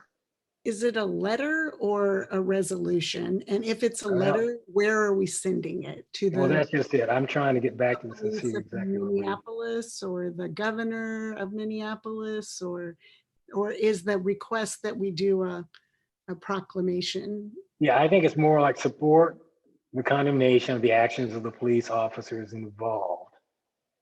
So we could, let me follow up on exactly where it goes. I guess what I'm looking for is consensus that that letter of that type, of that statement, is acceptable to the council. Vice Mayor Candela? Yes, absolutely. Councilmember Geringer? Yes. Councilmember Burks? Yes. Councilmember Bliss? Okay. So Narup, Yeah. I'll work with you on that. Yeah. We'll put that together. Okay. Sounds good. All right. So with that, unless there's something else that people want to say, Chief, go ahead. I just want to add, we did get other emails, either directly to me or through other people within the city that were not in this packet. So for those that are listening, anything that's come in will be included, even if it wasn't in the packet tonight. So for those that may have sent something over the weekend to me, those will be addressed as part of this process. So they won't be forgotten. So thank you. Okay. And we won't try to set any dates in terms of when we're going to have the town hall at this point. But once again, I think if we can move that fairly quickly, and I'll work with Narup on that, see if we can put that together fairly quickly. Okay. All right. So with that, let's move on to the consent calendar. Chief, thank you very much for helping us out tonight. Thank you, Mayor. And I appreciate the feedback from the council, and I'll be here. So thank you. Okay, good stuff. All right, so we're on the consent calendar, and do we have any items that council members would like to pull from the consent calendar? Councilmember Bliss, you're unmuted, are you? No? Okay. And okay. Do we have any requests from the public to pull an item off the consent calendar?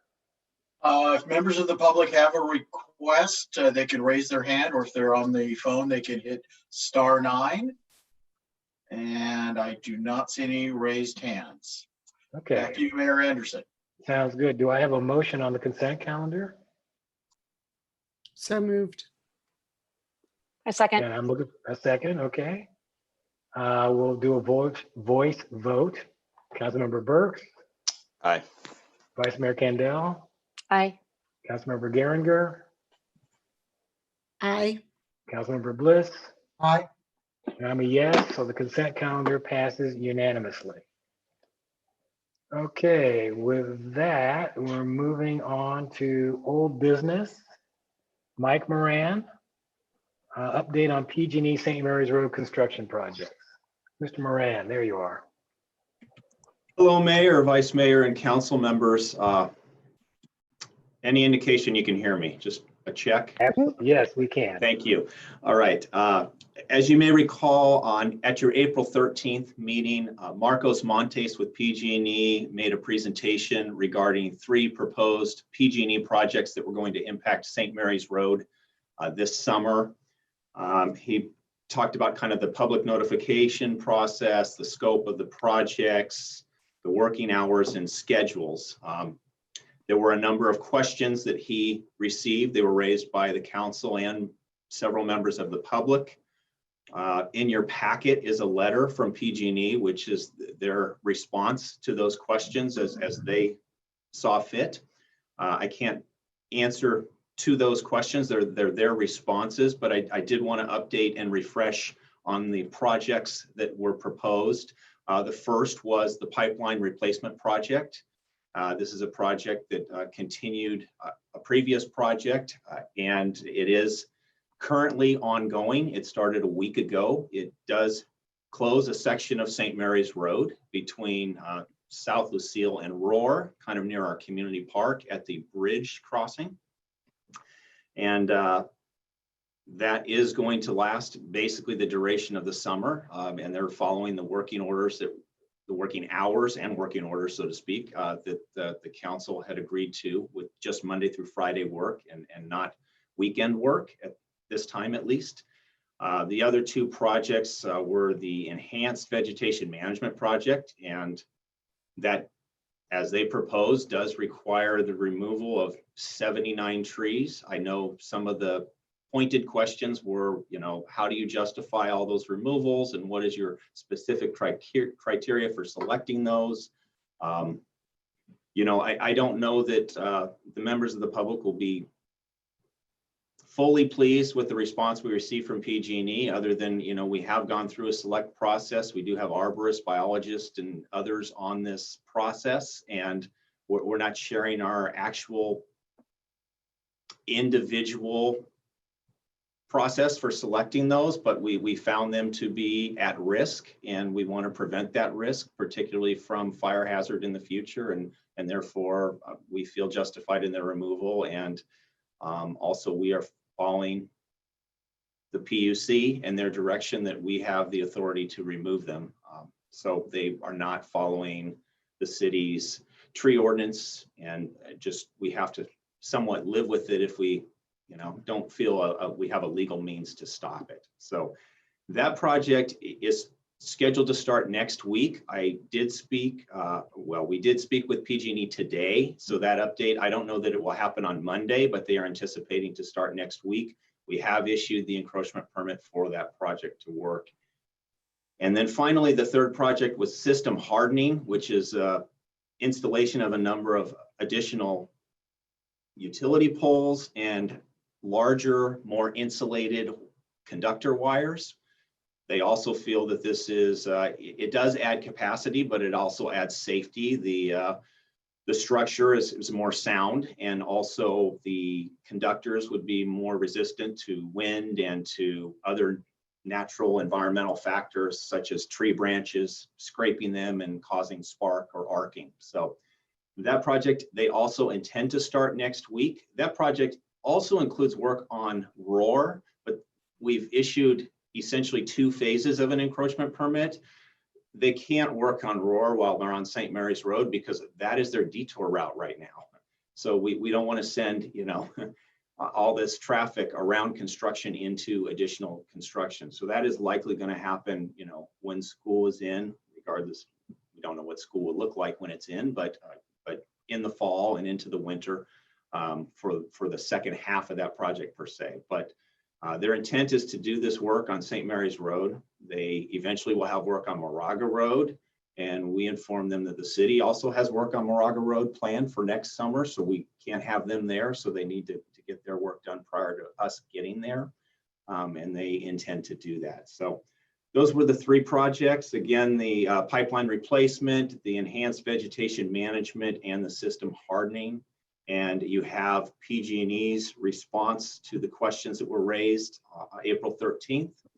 And that's just sort of my update on the scheduling and when we can expect those projects all to start. And I'll be happy to take any questions, but of course I can't speak directly for PG&E. Okay. Well, I appreciate that. It's a good report. Are there any questions from council members about the response or Mike's presentation? Okay, do we have any public comments or questions? There are no public comments or questions at this time, but if anyone out there would like to make a comment, please use the raise your hand function, or if you're on the telephone, *9. And I don't see any hands going up, Mayor Anderson, so back to you. Okay, so the recommendation here is to receive and file, so we can do that. And Michael, I guess the only thing I would say was interesting, I thought the system hardening work was going to be done in concert with the advanced vegetation management. So that is intended to be done, I would say phase 1, right? So that hardening work is scheduled to be performed on St. Mary's Road and also Roar. So it would make an L.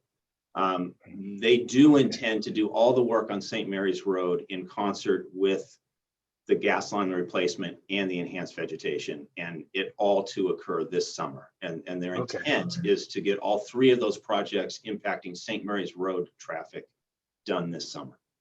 Okay, good. All right, that's what I thought. All right, thank you very much for that. Appreciate the report. With that, we'll move on to item 9B, Sarah Allen and Adam Wright on the COVID-19 Lafayette relief package.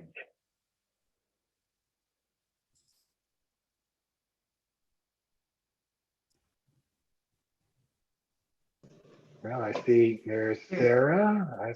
Adam showed up there for a moment. Sarah, go ahead. You've got the conch.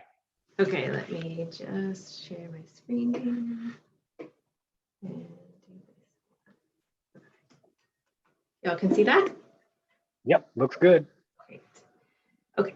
Good evening, Mayor Anderson and members of the council. Staff was before you in April, and at that time, I think each of you shared a story about a local business that was adjusting to the situation at hand or one that you were supporting. And just to say that, to highlight that the businesses in our community are so unique and valued and important, integral to the identity of our community. So if you recall,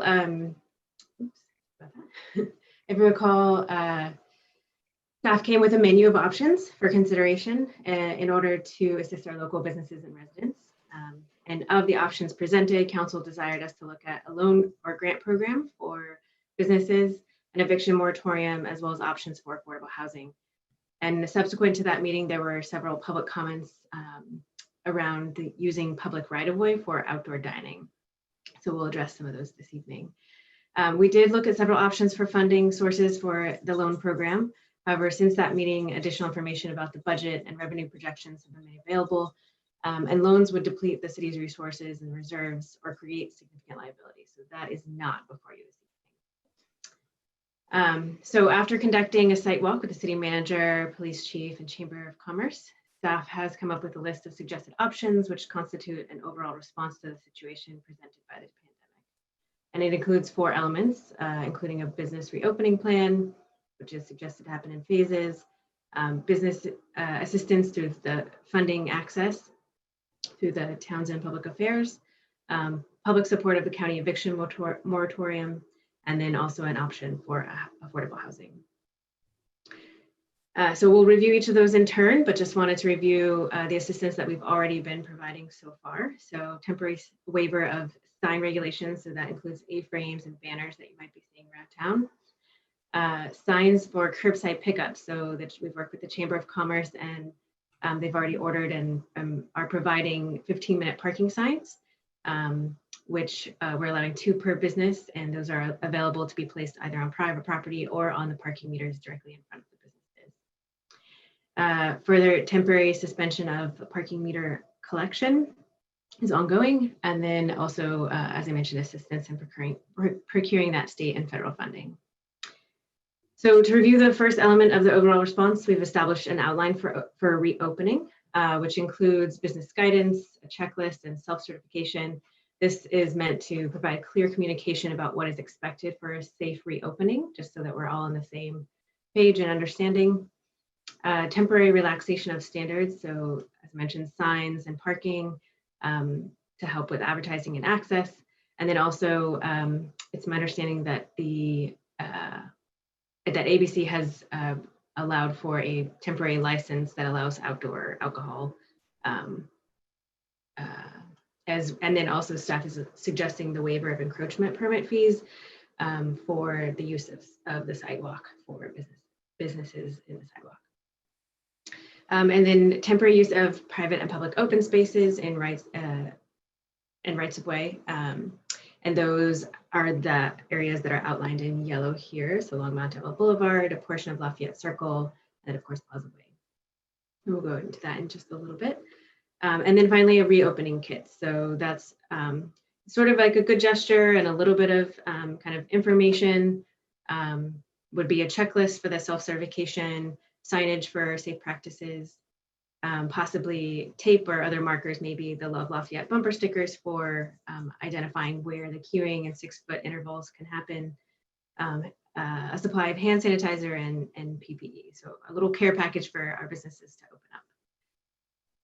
up. With regard to the outdoor dining, we've heard from multiple folks, especially Jay at the Chamber, that outdoor dining is necessary for restaurants to reopen at a capacity that would make financial sense. They can't operate at half capacity or less. So staff is suggesting that this happens in 2 phases, which would be, the first phase is just to allow parking lots to be used for outdoor dining. And then the second would be potentially close those sections of the right of way that we have discussed. So there's some real benefits to this in terms of creating community. However, we do want to work in close coordination with the businesses since access for curbside pickup would also be a consideration. We don't want to limit that. So the second element of the overall plan is the technical assistance piece for local businesses and applying for that federal funding. We, as I mentioned, have Townsend Public Affairs working on that, and they've connected 68 businesses to a little over $1 million in that funding so far. So we are recommending that the contract be continued on a month-to-month basis. And then Adam will discuss the next 2 portions of the plan as well as the staff recommendation. As Sarah has mentioned, at the original April 13th meeting of this council, we discussed a menu of options and were directed by you as members of the council to investigate a handful of them further, one of which was valued by the members of this council was the installation within the city of protections against evictions, both residential and commercial, that would expand on the state order providing protections to tenants already in place at the time. Since that meeting, the county Board of Supervisors has passed an ordinance 2020-14, which has protected both commercial and residential tenants. And most recently on May 29th, voted to extend some of those protections in that original order to July 31st to reflect the prolonged shelter-in-place orders that we've been experiencing in the Bay Area. Some of the elements of these of this ordinance are a prohibition of evictions for most reasons, specifically those related to a loss of income through shelter-in-place orders, and those are in effect until July 15th with the current ordinance. Additionally, the Board of Supervisors has prohibited late fees and instituted a grace period to allow tenants to pay back rent up until November 15th, and additionally installed a moratorium on rent increases until that date as well. Staff has found that these regulations mostly covered what we wanted to see in a city-specific ordinance. And so as a result, we have not pursued adopting a city-specific ordinance, but would like to see this council support the already existing protections instituted by the Board of Supervisors of the county. Also discussed at that meeting, and in a related note, is the problem of affordable housing and housing retention during a time of lost income for a lot of residents that are renters in the city of Lafayette. One of the original paths of inquiry that we went down was investigating whether or not we could use Fund 38 monies, which are for affordable housing, as a way of providing grants or loans to residential tenants to maintain housing during shelter-in-place orders when they may have lost work or lost significant amount of income. What we did discover is that Fund 38 is heavily restricted in terms of how it can be used, and we are only able to use it for the creation of affordable units. And so, as a result, we've changed courses a bit and are recommending that staff investigates a little bit further what it would be like to take the opportunity to use that money in this time when landlords sorely need it. Residents are facing some housing insecurity, and the city itself needs to encourage the development of more low or moderate income housing based on our RENA assessment that has come out this year. This would use existing earmarked funds for these purposes and would be simply a way of taking the opportunity to use the money when it may be valuable to multiple parties.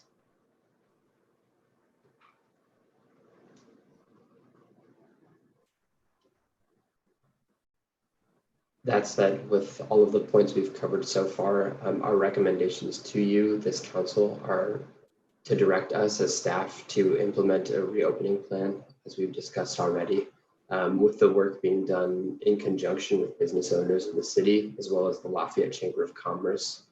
We recommend the extension of the contract with Townsend Public Affairs so that they can continue to manage the business assistance program and continue to pull funding to businesses in the city that need it. We ask that you support Contra Costa County's Board of Supervisors ordinance, which is an eviction moratorium and additional tenant protections. And we ask that you authorize the use of up to $1 million in funding from Fund 38 for the city to use in exchange for affordable housing covenants. Thank you for your time.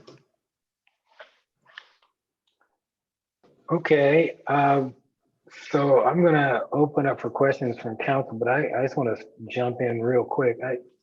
I noticed some cost in the report related to the business reopening in terms of costs related to, I guess, the kits and the loss from parking revenues and several other things. Have we kind of tallied up a cost for what we're talking about here in terms of what we'll end up kind of losing in revenue or actually put out of pocket for the proposal? In terms of the kits, we were thinking it would be around 5,000. We didn't do a full tally of all the things like the parking meters, but we can do that quickly if you like. Well, I just looked through the staff report and I kind of came up with $350,000 related to Townsend, the parking meter suspension, and sales tax delay. So that's 350,000 there. And then there just seems like there are other miscellaneous things that we talk about setting up in the streets. There was, not clear if it would be tables that would be rented by the city and set up by someone. So I'm just trying to get a sense of, is there a cost for that hasn't been kind of accounted for here? And if there is, it'd be nice to have a sense of what it is. So that's one thing. And the other thing is we had talked a bit about COVID-19 money coming from the state to help us with costs. And I don't know if there's anyone looked into that to see if some of these things could be absorbed under that. City Manager Savazza. The answer is yes, Mayor.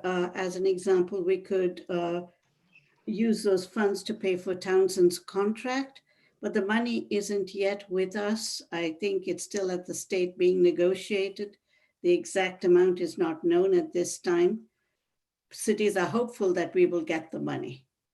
Okay, And to answer the question, yes, we can use it for expenditures associated with responding to the emergency, not for loss in revenues. okay, okay. All right, questions from council? Councilmember Burks. Thank you very much. I have very little faith in the state that they're going to come through with any support. Just based on past experience and the dysfunction of Sacramento. So I just want to state that up front, that we shouldn't bank on that. Second, I have a question about Sarah. Thank you very much. It's a great staff report, and Adam as well. On the Townsend program,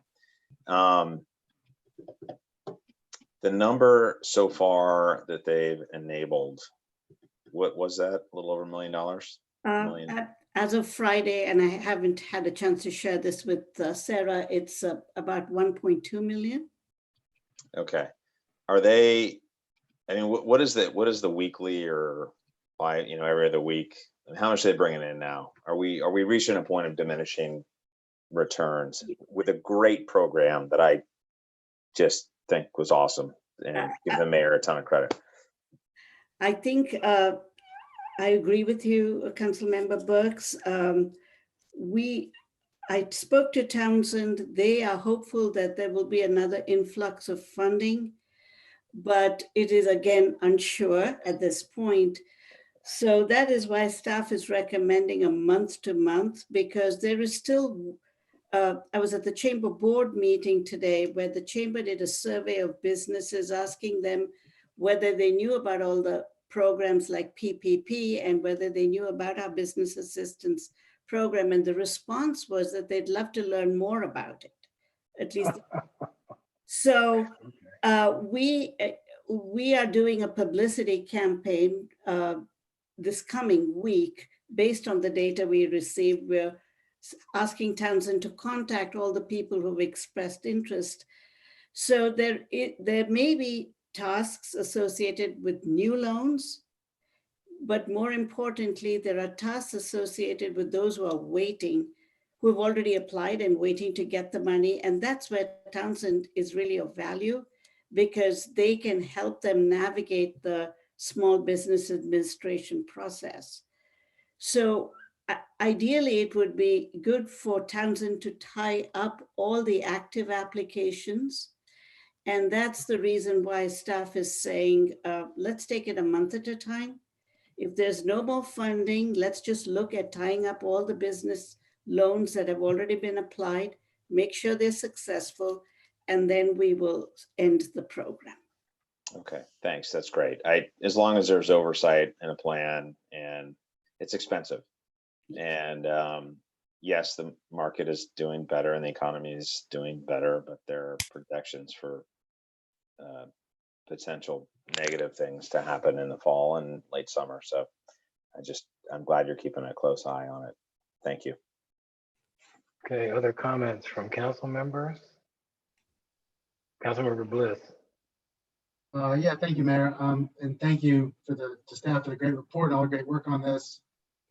I just had a couple quick questions. First of all, just so to make sure I understand, I thought I saw somewhere in the report that is it 68 businesses that have been reached? Do I have that number right? I think I caught that number somewhere. That is the number in the report, although it may be increased since. Yeah. Okay, great. Not right now as part of the sort of direct oversight. At some point, though, as we take stock in the impact of this, and I agree it's pricey, but also it's shown some real results.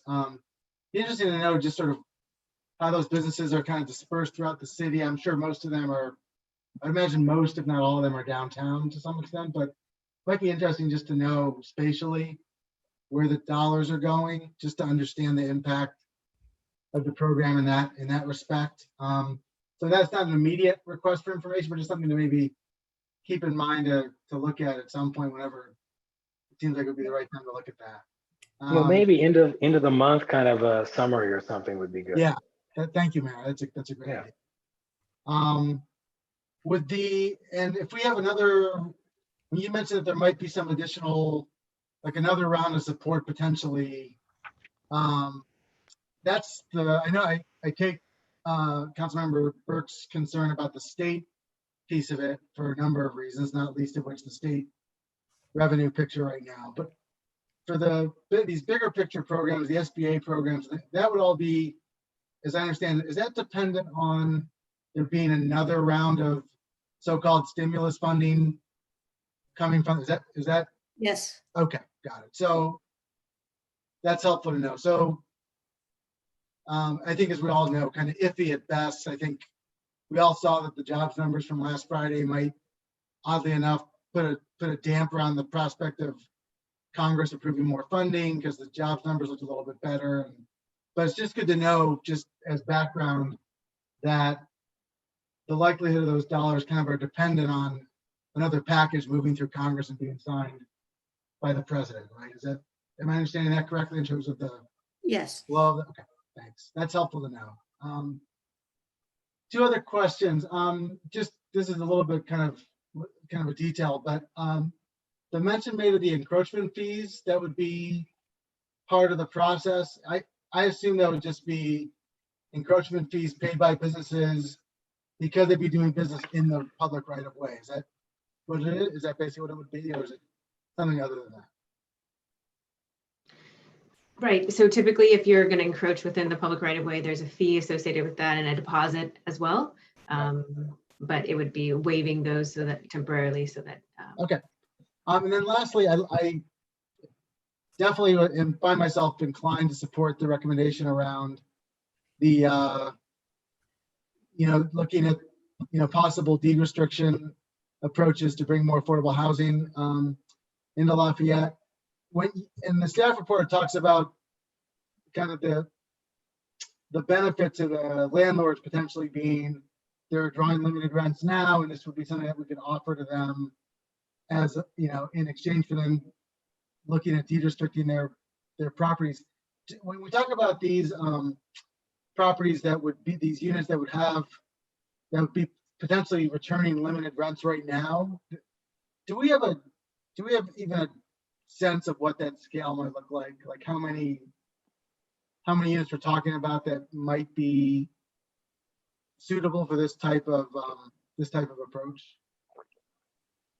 We don't have a formal count. We're yeah, thinking just even like a total stab, or just a sense of the scale. So it would definitely, I think I mentioned it in the report, but would likely be more applicable to units that are older, right.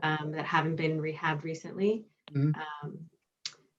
If I had to guess, maybe 75. Okay, that's all I was looking for. Just even a broad sense of scale. So that's helpful enough. Okay.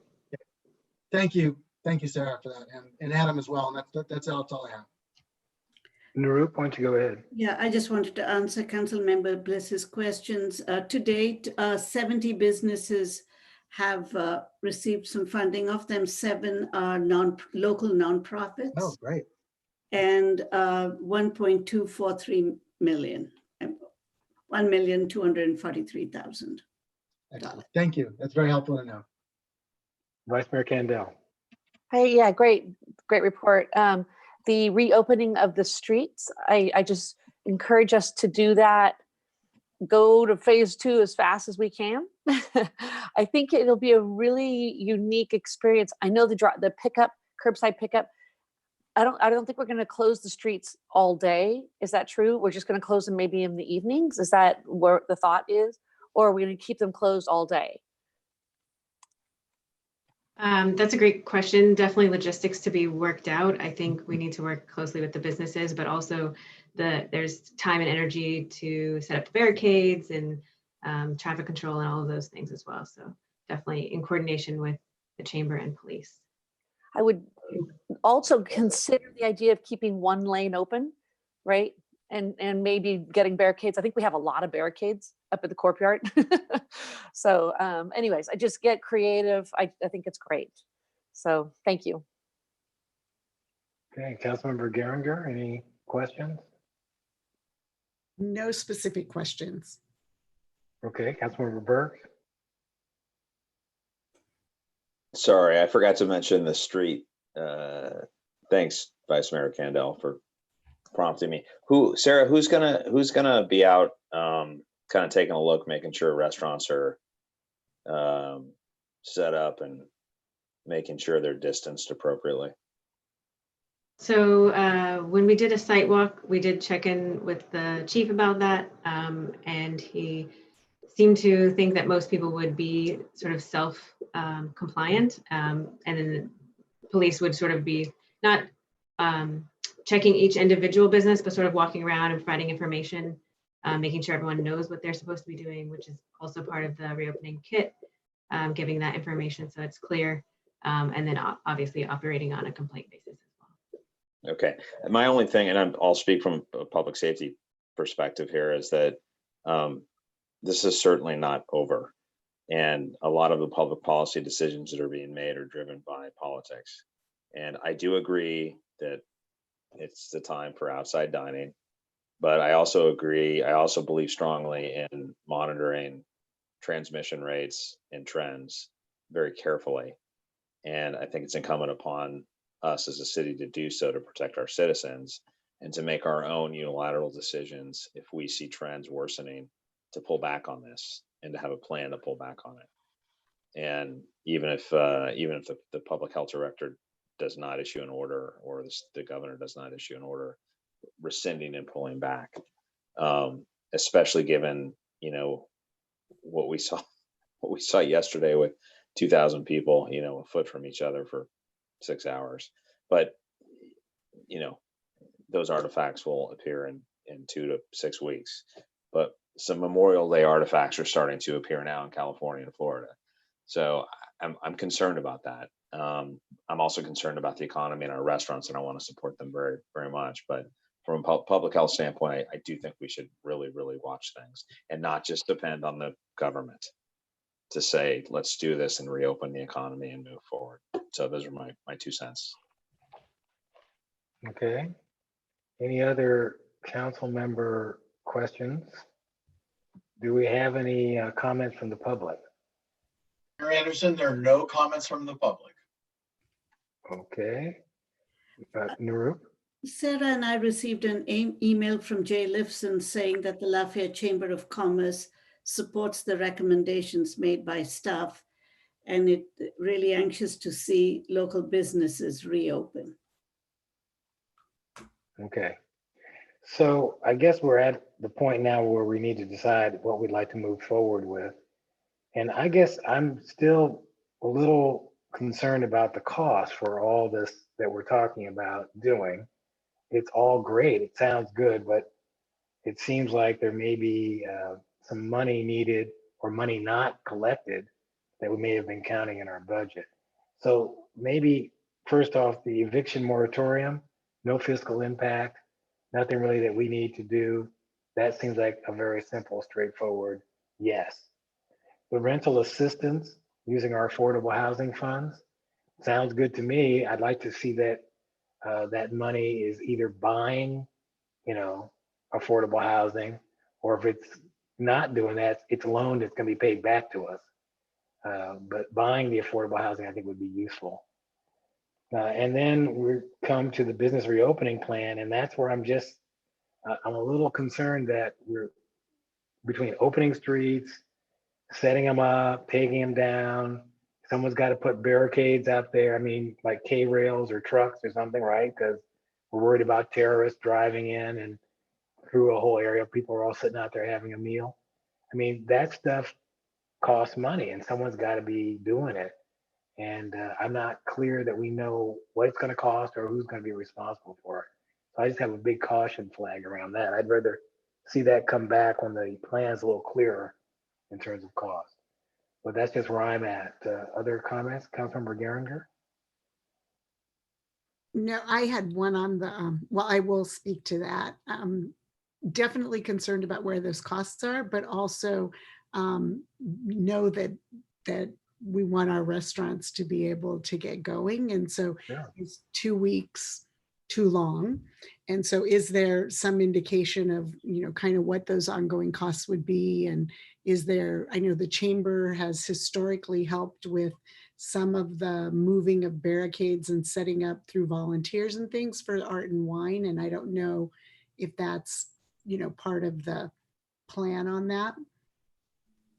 And then I have a question about what does affordable mean in the affordable housing covenants? And so is that very low, below market rate, or kind of how much leeway do we have there to try and use this as an opportunity to meet some of those low to very low?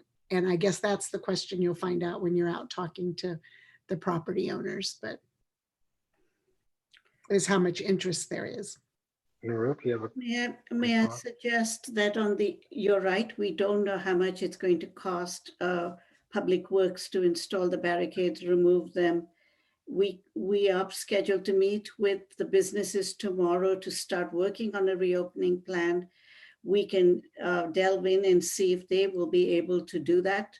We'd stack the barricades on the side of the street and they'd bring it forward to minimize the cost to the city. But at this time, just because everyone's anxious and we've received calls from people who just want to do it yesterday, if the council can consider not to exceed amount of $10,000 for the entire reopening plan, including the business kits, the Public Works time spent on it, with the understanding that staff is going to be really prudent on spending general fund money.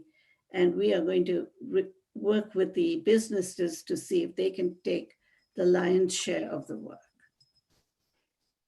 Okay, well, that's certainly helpful in terms of getting a scale on this. What are other thoughts? Vice Mayor Kendall, where are you? I think that sounds like a nice number and not to exceed. That seems very reasonable. Okay. Other comments?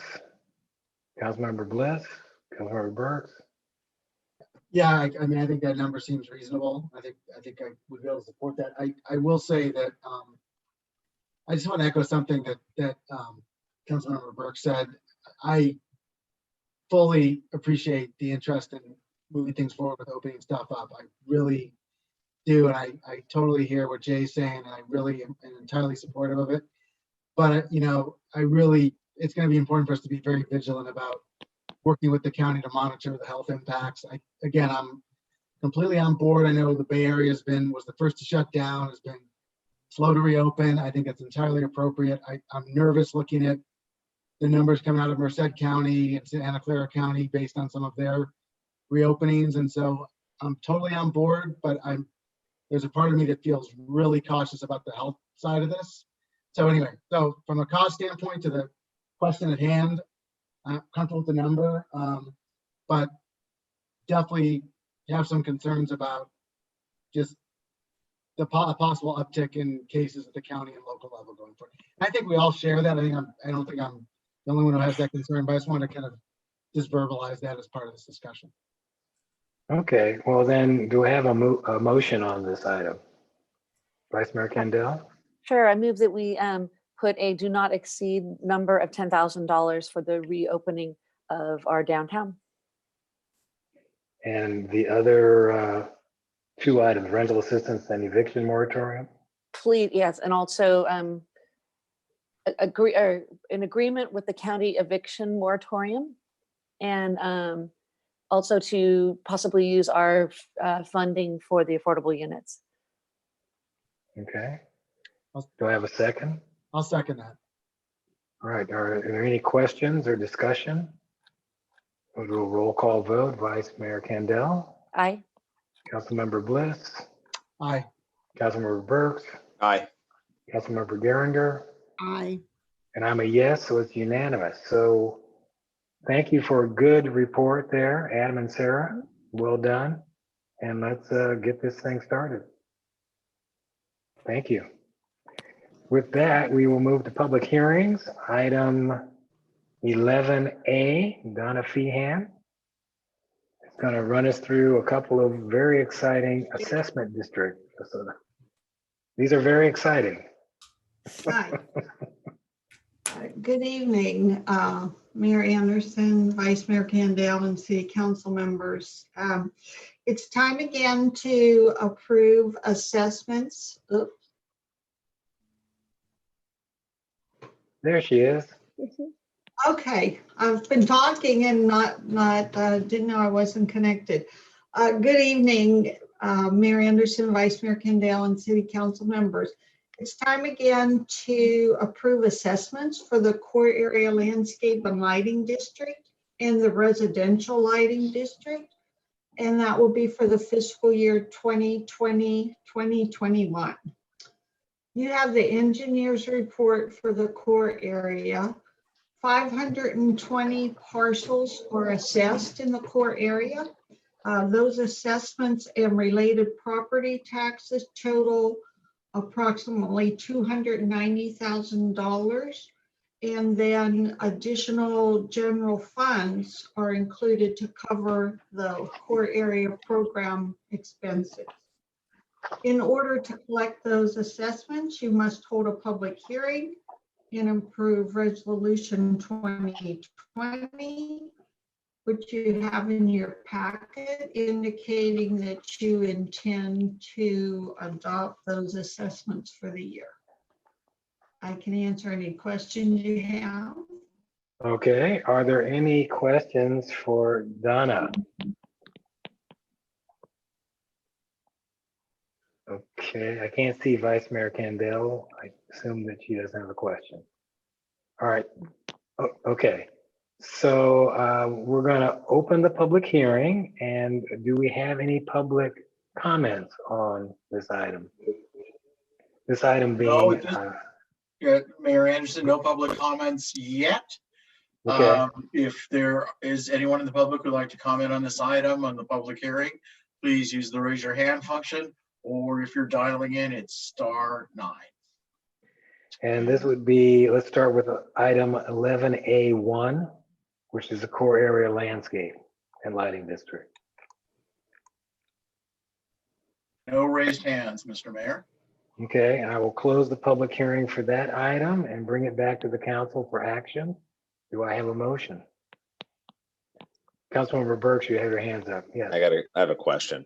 Is that okay? Okay, good. Sorry, Yeah. I'm jumping in late here. Donna, thanks. I love this time of year. I'm not going to hammer home on this now. We're in a special situation this year, but I mean, where are we with the shortfall in city funds in terms of general funds having to be used to subsidize the core area landscape? So general funds that will be estimated to be needed this year for the core area will be about $179,000. So the actual assessments are 168 property taxes, which bring those funds generated to about 290, and then the general fund contribution about 179 brings the draft budget to cover the 470,000 budget proposed that will be proposed, about that amount for the next fiscal year. Okay. So the city used to put in about $100,000 from general funds, and so now that's increased. We would carry a little bit over each year, and costs were less, so that has increased to about $179,000. So it just keeps increasing over and over again. Yeah, it's It depends on what you cover, what you carry over each year, what kind of fund balance you have at the end of the year. So it varies a little bit. Okay, and can you just tell the public when's the last time we levied the assessment for our patrons downtown? The last increase to assessments was in 1996 when Proposition 218 was passed. So you can only increase assessments with a mail ballot vote of majority approval under the new Proposition 218. So there's been no increases to the assessment since 1996. So almost 25 years. Okay. Listen, I just I just want to make a statement. We're not going to win on a vote, obviously, but and we need to maintain the downtown for downtown vibrancy. And our downtown businesses are hurting right now. And the city's hurting right now with revenue. So it all stinks. But when we get back to good times, and then everything's over, I really want to see this change. I say it every year. I mean, it's not right. It's a great deal for our businesses downtown to pay an assessment that was levied in 1996. And I know there was a vote that was in 2008 that lost, but that was during the biggest depression until now, or recession until now. So anyways, I just want to be on the record by saying this. I support it, but I just want to say thank you. All right, Donna. so do you want to move the item? I will make the motion. There you I go. will I move like the that. item. Okay. Do I have a second? A second. Okay. Any discussion? I'll have a roll call vote. Councilmember Bliss. Councilmember Aye. Bliss. Aye. Councilmember Geringer. Aye. Vice Mayor Candell. Aye. Councilmember Burks. Aye. And I'm a yes. So that passes unanimously. We will now move to item 11A2, Residential Lighting District, 1979-2 assessment for fiscal year 2020-2021. Donna, you've given us a description of the first. I don't believe you talked about the second. So Yeah, go I'll ahead. give you a quick description. You have the engineer's report. 312 residential parcels are assessed for $12,449.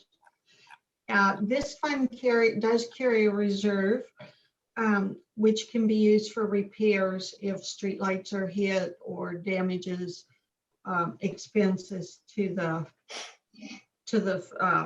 facilities.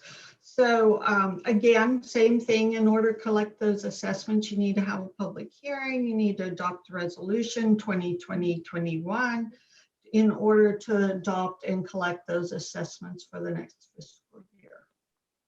Okay. Are there any questions of Donna? All right, I will open the public hearing. Do we have any public comments on this item? No public comment, Mayor Anderson. Okay, then I will close the public hearing. And if there are any comments from council members, Vice Mayor Candell? How about a motion? Yeah, I move that we adopt resolution number 2020-21. Do I have a second? Second. Okay, we'll have a roll call vote. Councilmember Geringer, Aye. Councilmember Bliss, Aye. Vice Mayor Candell, Aye. Councilmember Burks, Aye. and I'm a yes. It's unanimous, and that passes. Donna, you're batting 1,000. Congratulations. Thank you very much. And the assessments will be filed through the county as usual.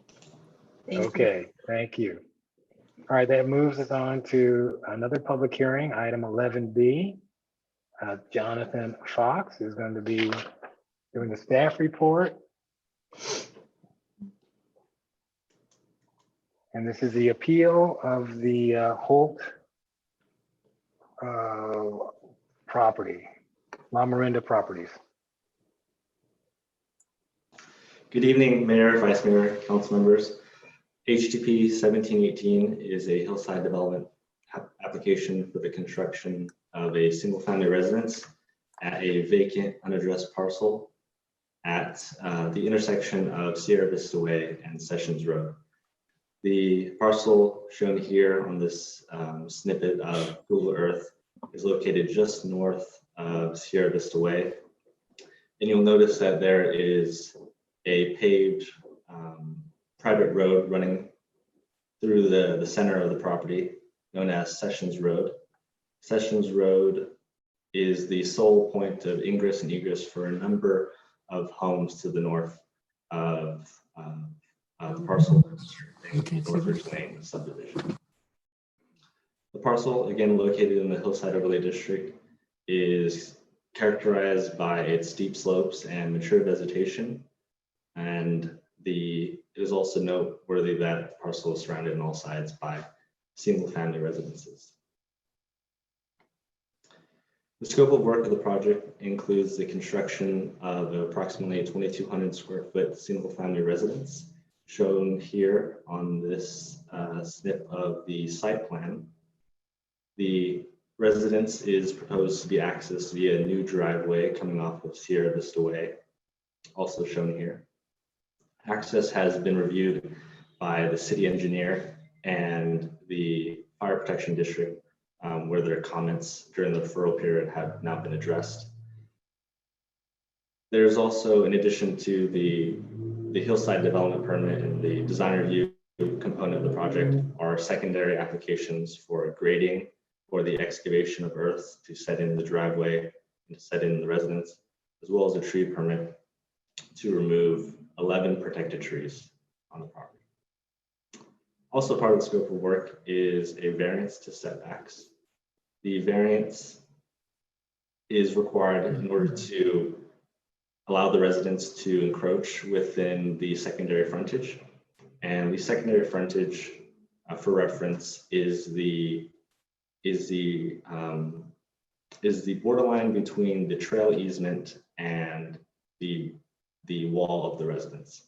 So the secondary frontage for this zoning district, R10, requires 15 feet between the edge of easement and the residence, and here that setback is 5 feet.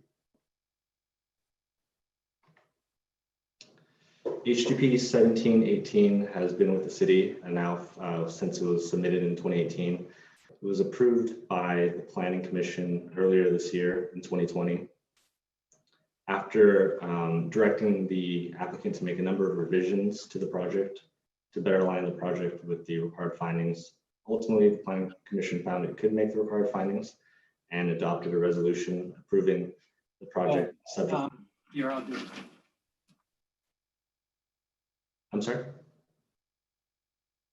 Okay, I thought I heard something. My apologies. The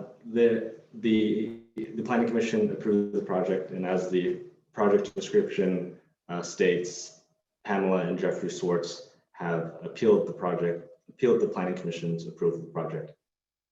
And in their narrative, which is included in the staff report, there are three main components of the appeal. One is the appellant asserts that the private access easement encumbers the entirety of the lot, and therefore the entire lot is unbuildable. Two, the project as designed does not meet the required findings for hillside protection, which speak to emergency access, privacy protection, tree protection, and stormwater management. And finally, the appellant asserts that the variance that was granted by the Planning Commission is a special grant of privilege, given that the variance has not been available to any other applicant to this point. Although the project is now in its appeal phase, the matter is considered de novo, meaning that the City Council is to review the entire project, not just what's stated in the appeal. So that's important for Council and members of the public to know that everything in the record to date is to be considered. It's essentially a re-review of the entire project. Also, as a refresher to the City Council and members of the public, is that development of vacant lots in the Hillside Overlay District are split into two phases. Phase one is a siting and massing determination for the hearing body to establish generally where the structure is going to be located, and generally what physical form it will take. So that's building height, number of stories, square footage. Phase one is to establish the general concept that phase two will work on. And in phase two, the Design Review Commission reviews the architecture, colors and materials, landscaping, and those other design details. Given that this is a phase 1 application, we can take a look at siting and massing and talk about how the project has evolved over its public hearings in regards to those two topics. So one component that limited the Planning Commission's direction and opportunity to move the residents around is the constraints analysis. The constraints analysis included in the project plans and provided by the applicant identifies that given the building setbacks of the zoning district, the topography, steep slopes, the vegetation, and the paved Sessions Road, there really is only 2 areas for development of residents. And I can move back to the site plan, which better shows those 2 areas. So in the site plan here, given those site constraints, the 2 areas for development are located here in the northwestern corner, and then also in the southeastern corner where the residence is currently proposed. So the Planning Commission and the City Council, in the review of the previous applications for development at this property, that being HDP 4707 and HDP 1007, agreed that development at the southeastern portion of the lot was preferred, given that development at the northwestern corner of the lot would require a significant amount of grading because that area is characterized by very steep slopes, many areas of which are greater than 40% slope. So that leaves us with the southeastern corner. Over the course of the public hearings for the current application, HDP 1718, the Planning Commission indicated support for allowing the residents to further encroach within that secondary frontage setback, and that's something I spoke to earlier.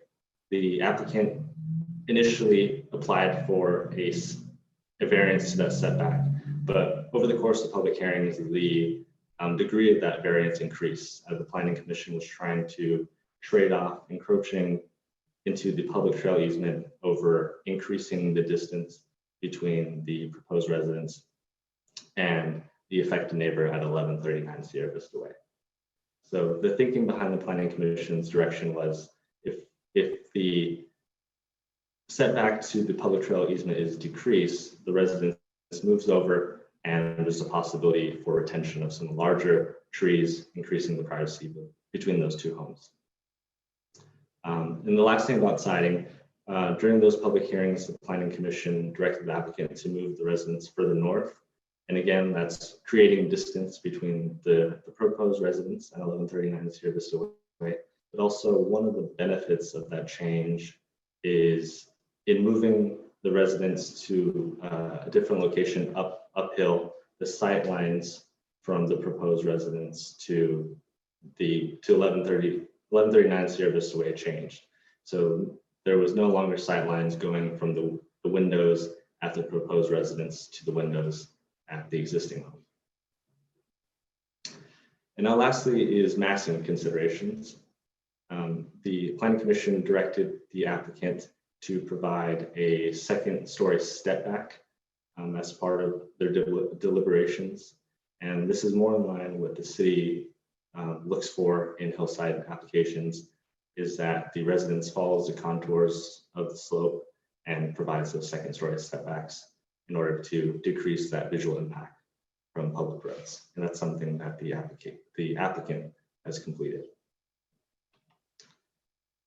Staff continues to be able to make the required findings for approval and recommends that City Council review the project, conduct a public hearing, and adopt City Council Resolution 2020-25, upholding Planning Commission's approval of the project and approving the project subject to conditions.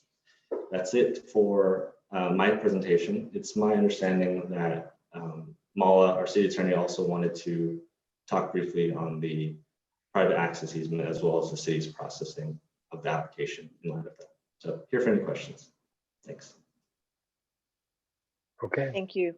Thank you, Mayor Anderson. If I can jump in and finish off the rest of the staff report, I just wanted to add a little bit of detail regarding the private access easement. As you're aware, there's been some dispute between the property owners about whether that private access easement requires that the property cannot be developed, as opposed to allows for a buildable lot of record.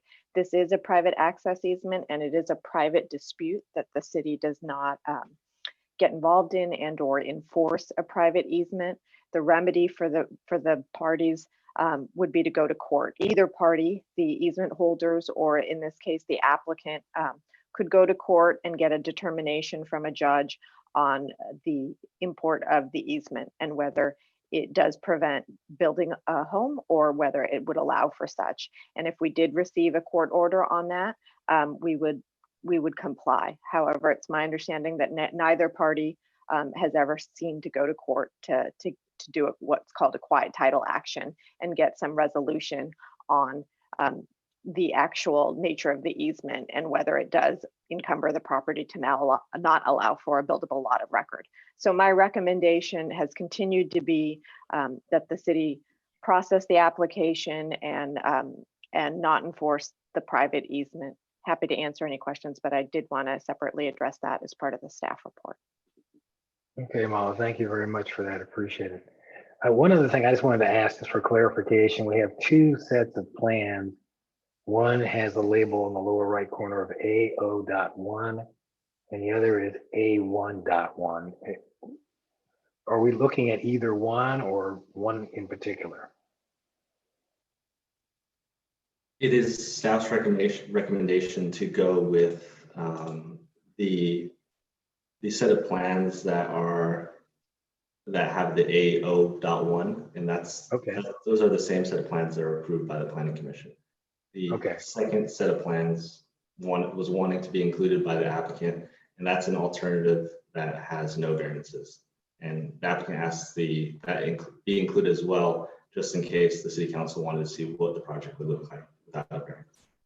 Okay, thank you very much for that. All right, do we have council members have any questions for staff on this item?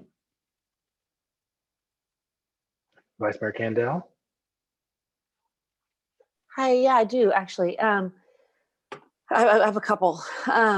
So was the driveway off of Sierra Vista, was that part of the original 2007, 2009 proposal, or was the driveway back then off of Sessions? The driveway was off of Sierra Vista Way. Back in 2007, the Fire Protection District sent in comments stating that they would support the driveway off of Sierra Vista Way, considering that Sessions Road does not meet their requirements for minimum emergency access. Okay, so my question, where would guests park? Those two extra spots, those are apparently near the house, right? The two extra parking spaces and the turnaround. So my question is more of the house is close to Sessions, right? And so somebody coming to their house, if they can't get up the driveway, will go up Sessions and maybe want to park on Sessions. How, and is there no parking allowed on Sessions Road right there? Or, I mean, I can see them wanting to do that because it's going to be close. And so I just wonder where they go in that case. I do not believe parking is allowed on Sessions Road currently, as it's a pretty tight and roadway. So I can't imagine that that'd be permitted on that private road. As for this project, I might ask the applicant to talk about where they would put guest parking, as we only took a look at the required off-street parking that's outlined in the zoning district. Okay.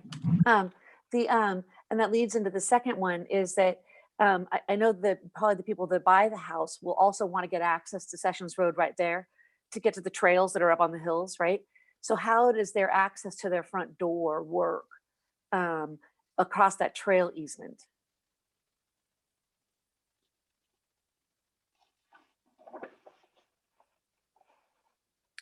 I'm sorry, could you so I imagine, so the house is so far up the hill and the driveway is long, right? And so if they want to get onto Sessions Road to access the trails, is that just open space right there, or can they make a little path that goes to Sessions Road across the trails easement? So oftentimes the public trail easements will talk about preserving open space and not changing the form of the land. So that's something that we wouldn't want to see, is that a pathway is created going into that public trail easement. Okay, all right. Another one, Matt Littrop asked questions about the drainage. And the answers weren't in, I couldn't see them in this document. And I was just wondering how they were answered and whether Matt still has those questions, or those just outstanding. Those questions have been addressed, not in a cohesive response to comments, but the applicant has provided a SOLS report in response to Matt's request for SOLS report. The applicant has stated that they're going to relocate the drainage inlet, and the location of that new drainage inlet has been reviewed by Matt, and he's okayed that as well. The grades, Matt had a concern about vehicles scraping and bottoming out, going from the driveway to Sierra Vista Way, and the applicant has restated and clarified what those grades would be. And so Matt's comments on those grades have been satisfied. And then lastly, the applicant, or sorry, Matt had asked about drainage and how that would be managed on site. And the applicant has clarified that that's managed a number of ways. One is through the use of pervious pavers, dissipators along the retaining walls, and as well as using a stormwater capturing system to actually hold in that stormwater on site. So that's been satisfied as well. And I believe the last point of comment is the turnaround radius. And Tim Ward has provided a backup study, and that was reviewed during the Planning Commission's review by Matt, and he stated that that is sufficient, that they can sufficiently get into the property and exit out in a front-facing manner. So all of the comments in Matt's letter have been addressed. Okay. All right. This is more of just of a kind of a statement, is that the fire chief letter in 2019 talks about all the clearing of all the brush on the property. And speaking with the applicant, it turns out that the Swartzes have been doing all this, the clearing of their brush there for actually years. They've been getting, the fire department's been sending them the notices. So what normally should happen? How do we make sure that the Holts, they get those notices? And so they're knowing that they're supposed to be clearing that lot and not the Swartzes. Do you know how that works? I can't hear you, Greg. Now? Yes, you're okay. Go ahead. Thank you. I think if we learn of an error in addressing with regard to weed abatement and fuel abatement noticing, we can so advise the fire district and they can correct their records. Okay. Yeah, they've been doing it for a long time. So Mala, I guess your question about the easements, it did seem like there was a bunch of letters in there saying we typically don't move forward on a project until the easement issue has been resolved, which is kind of different than what you're saying in this case. And so are there other times when we typically don't move forward because the easement situation hasn't been resolved? I mean, it sounds like that has been happening at times. And why is this one different? I mean, I can speak to this one. We've been consistent since it's come up in the past, in the previous 2007/2008 application. I don't know, and maybe Greg or Jonathan can jump in if the other examples of easements are more defined easements that are undisputed. But I know with this one, we have taken a consistent approach that we don't get involved in this private property dispute, and that this is a matter that really should be litigated between the parties. Okay. And then one last one, Bob LeClain, he had questions about the replacement trees. Did this get resolved? That is added as a condition of approval, and that will be resolved before phase 2. Okay, thank you. Okay, other council member, oh, Mr. Wolf, go ahead. To address the question regarding consistency regarding easements. I believe one example of a letter sent from a planning intern about 15 years ago, it included a request of an applicant to demonstrate that they had the right to build within an easement that was identified on the survey they submitted. And the easement was not in dispute. It was clearly on the map. It was not in dispute between the easement holder and the property owner. And they submitted evidence that they could build there, and I believe the process right after that. Okay, thank you. Other questions? Councilmember Geringer, are you?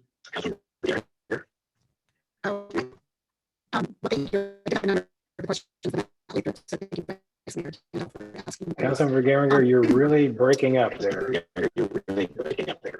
Am I now? Now I'm gone. That's better. That's better But though. we can The hear sound you. is better. Okay, well then I won't turn my video on. No, I'll try that again. Nope. It says the host has stopped my video. So I will ask my question. So about the trees, and I appreciate that Planning Commission moved it over to address privacy. I believe this was one of the reasons, to address privacy concerns. It's hard for me to tell. It says that there will be 2 trees left there. And then what I'm curious about is the impacts, and staff has looked at this, I assume, on the drainage and coming down through that, actually not damaging those trees, kind of the certainty or the assessment that those trees will be able to survive both the construction and also the drainage through the swale, because and actually because of the privacy. So that's that part of it. The other statement I wanted to make as part of, I believe that's ex parte communications, I did go out and visited the site, and then also spoke with Jeff Swartz, the neighbor, at 11:39. So I did walk the site. I walked up the hill, got my extra steps, looked at the trail, looked back down, through the property. But right now, one of my concerns is about those trees, and can that be a condition that if the trees somehow are damaged? And so that it's around those trees. And as I said, Vice Mayor Kendall asked a number of the questions related to the drainage and addressing Matt Lathrup's. And I also had a question about the parking that we can ask the applicant. Okay, so do we have an answer on the trees? Yes. Some of the 2 standard conditions of approval that are common in these types of applications that relate to trees are, one is to require the applicant to put up tree protection fencing so that contractors are aware that they're not to encroach within the drip line of those trees. And then second is a landscape maintenance agreement stating that the property owner and future property owners are responsible for maintaining the health of those existing and proposed trees.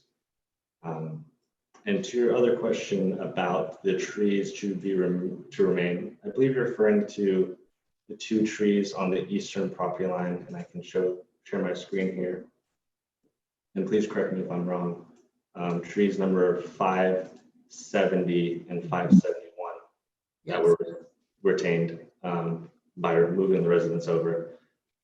Staff went on a site visit with the city's landscape consultant, talking about the shift of this residence and the overall project at this location. And the city's landscape consultant didn't highlight any issues with the distance to construction and also the effect of drainage on those 2. Okay. Verifying. Councilmember Geringer, you're still breaking up, so you're going to need to turn your video off. There you go. Is it stopped? Okay, thank you. Excuse me. So the other trees are, excuse me, I'm moving communications from the moderator. It's not letting me. Oh, okay. So 578, I think it says 61 or 581. These others that go along the line there along with the other 2, 570, 571, those are now removed. or plan to be removed, or they are still there? Question mark. 5, and if we're still looking at the application here, Yes. 581 is to be retained. The trees that are to be removed are identified with a small X. Those showing the drip line of the tree, those are to be retained.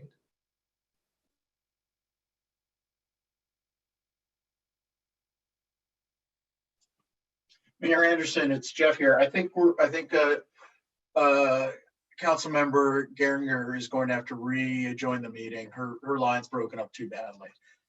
So I would ask her to end the meeting just for her and to come back in as a panelist again. We'll try and see if that resets it.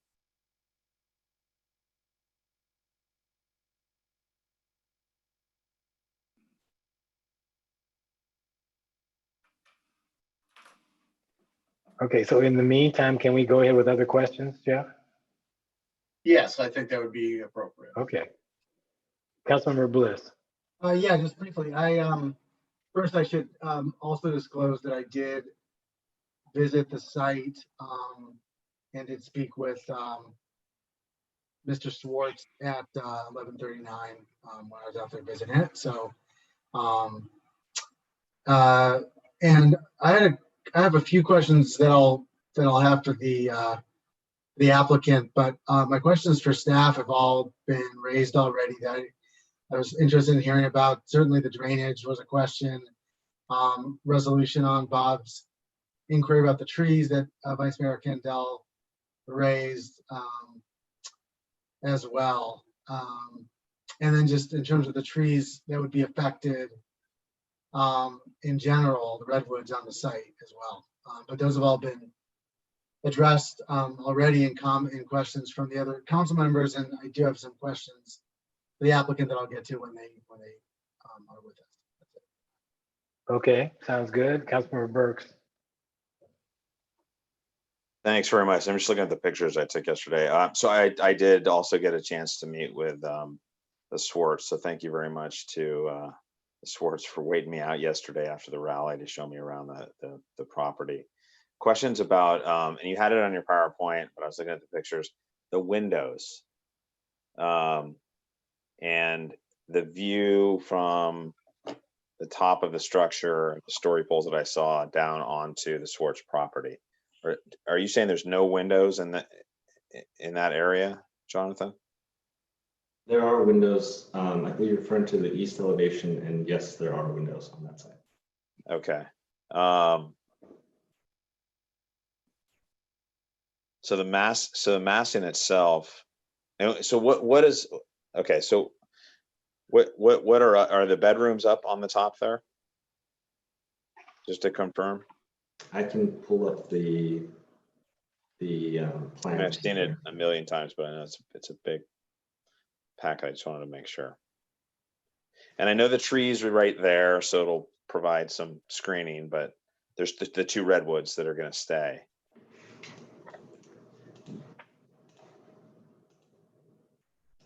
Yes, on the upper floor there is a bedroom, and there is a window facing the east elevation. In that corner. Correct. Okay. And that's the height of the structure is 17 feet. The height of the total structure has a midpoint height of 33 feet. 33 feet. That's what I thought. Okay. Okay. Okay. Thanks. I'll ask the other questions when do the hearing. Thanks, Jonathan. Thanks for this great staff report. Appreciate it. Okay. Any other questions of council members, of staff? All right, so then we will open up the public hearing, and Greg, go ahead. Mayor Anderson, with respect to the order of speakers, we have it noted that the applicant is afforded 10 minutes to present, followed by the appellant being afforded up to 10 minutes to present, followed by public comments, 3 minutes for each speaker, unless someone so indicates that they're ceding up to additional 3 minutes. So the speaker would then have 6 minutes, followed by an applicant rebuttal of up to 5 minutes and an applicant rebuttal of up to 5 minutes. The last is the appellant, right, for 5 minutes? Last is the applicant. So the applicant begins and ends. Okay, got you. Appellant follows the public comment. Correct. Thank you. Okay, I appreciate that guidance, always helpful. Okay, so if we can have the applicant for 10 minutes, that would be very good. Good evening. This is David Bowie speaking. I'm an attorney and I'm here on behalf of Dick Holt. We're meeting remotely at Tim Ward's office. So Tim is also here to answer your specific questions regarding this project, and particularly to answer a couple of questions regarding windows, placement, height, and things of that sort. But I really wanted to start off by indicating is that frankly, I think staff has done a very comprehensive report for all of you, which is really addresses all of the various issues that this project might create. And I think it's addressed all those issues very completely. I would also second the comments made both by Greg Wolf and Mala regarding the involvement of cities in deciding matters which are a potential private dispute. I can tell you that I've been involved for many, many years in this type of work, land use work, with a variety of cities and private applicants, and it's not unusual for disputes to arise one way or another, and certainly not unusual for disputes to arise involving easement issues. And in my experience, it's been consistent practice that cities do not involve themselves in that. That's left to private resolution. The cities simply process, and then it's up to the private individuals to assert whatever rights they might have. And as a practical matter, something akin to this took place right here in Lafayette not that long ago, involving a sewer easement issue and some other easements having to do with some property off Release Station Lane. And the city again withdrew from that. The matter was litigated, was resolved in satisfactory fashion through the litigation. This is not something in which the city either should want to be involved, or nor is it anything in which it should actually in fact be involved. To comment about the application itself, I would note that the proper application, the one reviewed and approved by the Planning Commission, is sheet A01, and that is the project for which a variance has been requested.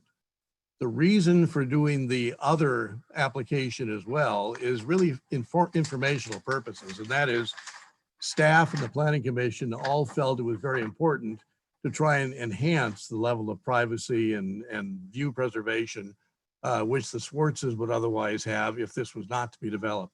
So the idea was to push this home as far away from the Swartz property as was possible. And that is what's required in terms of the variance application. It is possible to build this home and have it with no variance at all. So we could come in with no variance application. It sort of illustrates two things. Number one, we're responding to the city concerns, and I think the staff report does a good job of summarizing the various comments by staff and the Planning Commission, and it also does a good job of indicating how responsive Tim Ward and Dick Holt have been in every instance. And I think everyone can agree that the variance is an appropriate grant in this particular instance because it's a better end result for everybody. However, it's also perfectly clear to me that given the extensive constraints of this particular lot, that in no way, shape, or form would this be any kind of a grant of special privilege. There is literally no other lot up and down Sessions Road that is situated similarly to this. It's also a corner lot with specific requirements under the code, which are more burdensome than would be the case for others. And as I pointed out in the letter, which I submitted to you, which hopefully all of you received, from an appearance standpoint, it does not look as though this is a home that's crowding the easement area or the Sessions Road in any fashion. So it's certainly a suitable and appropriate grant to address issues that otherwise exist. I would remind all of you that this is a two-part development process. This is a phase one siding and massing only. So there's still a fairly long way to go in terms of processing. And any additional work that'll be done will certainly take into account all of the concerns of neighbors, and it'll be fine-tuned. From a siding and massing standpoint, I think Jonathan did a great job of pointing out, as did the Planning Commission, that there really are only two possible choices, And the one in the corner of the lot would be inappropriate given the level of grading and earth movement that would take place, which certainly is not sanctioned under the terms of the hillside development permit process. I think what I'd like to do is have Tim respond to a few of the questions that came up, particularly involving windows and privacy. And then if there's additional time, we can both respond to questions and we have rebuttal time as well. So Tim. Thank you. Okay, you better get in here. Okay, thank you, members of the council. What you have, what we have here now is a home that's basically 1,456 square feet plus a garage, which is smaller than the two houses next to it. It's the same size as the house across the street. But of course, in the way Contra Costa does it, they add the garage in. They don't add the garage in, but Lafayette does. So while we're 2,200 square feet gross, we're the same habitable size as the adjacent homes. Jonathan, I think, has helped work with us, well, for a year now. And we've got a house that is, as was said, 33 feet high, 33 and a half feet high. It's got 360 square feet of solar. It's got 320 square feet of sod roof. It's got a storage capacity of 2,600 gallons of water for any runoff that's going on the property. We actually end up with probably 1,000 square feet of pervious total, which is something like 7% of the whole lot. And the real, the real issue and the work that has been done in these kind of three generations of plans that we've worked on has been to try to mitigate the impacts to the neighbor. Now, there are a number of things about, the neighbors got, improvements that are actually on our property. So by the driveway, we have to sort of pull it away there because they have a patio and a retaining wall there. They're obviously very close to the property line, 6 feet away. So what the Planning Commission was trying to do is to get more screening, and they really talked about pushing into the easement on the other side so that we could provide this kind of buffer. As far as bedrooms, the closest bedroom is probably 70 feet away with a window. The closest window is opposite. If you look at the site plan, it's opposite. Let me grab it here. It's between tree 578 and 581. That's where the bedroom windows are. There are no bedrooms anywhere closer. So you can see actually right here on the main floor plan, you can see it right there. Thanks, Jonathan. So it's way up the hill. The only other windows that we have is at a grade level. There's a patio coming out of the living room, which you can see the patio. There are no windows until we turn the corner and go up about 6 feet. So the house is really looking out to the diagonal towards Sessions Road. We've intentionally done that so that we work on this privacy thing. We modified the plan so that the cars would back into that space so the headlights would not come in to the Schwartz's property. Their property, as you can see in that little patio I have below there, the stone rubble wall, and their patio, which is at 454 or 452.5. So it is down about 10 feet from where we go into our garage at 62. The house is really designed to be as low as possible. As you go along the road down Sessions, I think the tallest point off grade is about 22 feet. So I'll take questions. That's pretty much everything I wanted to say. Okay, so do we have questions for the applicant? Vice Mayor Candell? Oh. Councilmember Geringer? And I apologize if I was looking at trees and windows and zone on the parking. Where's the guest parking? Guest parking is going to have to be tandem going up the road. Whenever I go to the site, and I don't know where you park, but I park on Sierra Vista, just like the next door neighbor does, because you either park in the driveway or you park on the street. Okay. And that's pretty much. Okay. Other questions for the applicant? Councilmember Bliss? Yeah, thank you. I had a question about, I know it's a site and massing, but I think the issue of siting sort of goes to just kind of ingress onto the site and sort of the location of the driveway. And so I wanted to ask you, when you visit the site, one of the things that clearly seems like it could be an issue in terms of safety and also, access to the site is, people coming up looking for the house, thinking that Sessions as it heads up the hill is actually the driveway, right? I mean, that Sessions would be the driveway. And so you could have people, unwittingly heading up that way, houses creating a little bit of a circulation issue, even with just a couple cars, and some confusion about how you access the site. And I wanted you to say a little bit about, from a design standpoint, how you would seek to address that potential impact in terms of how the current siting for the project is being proposed.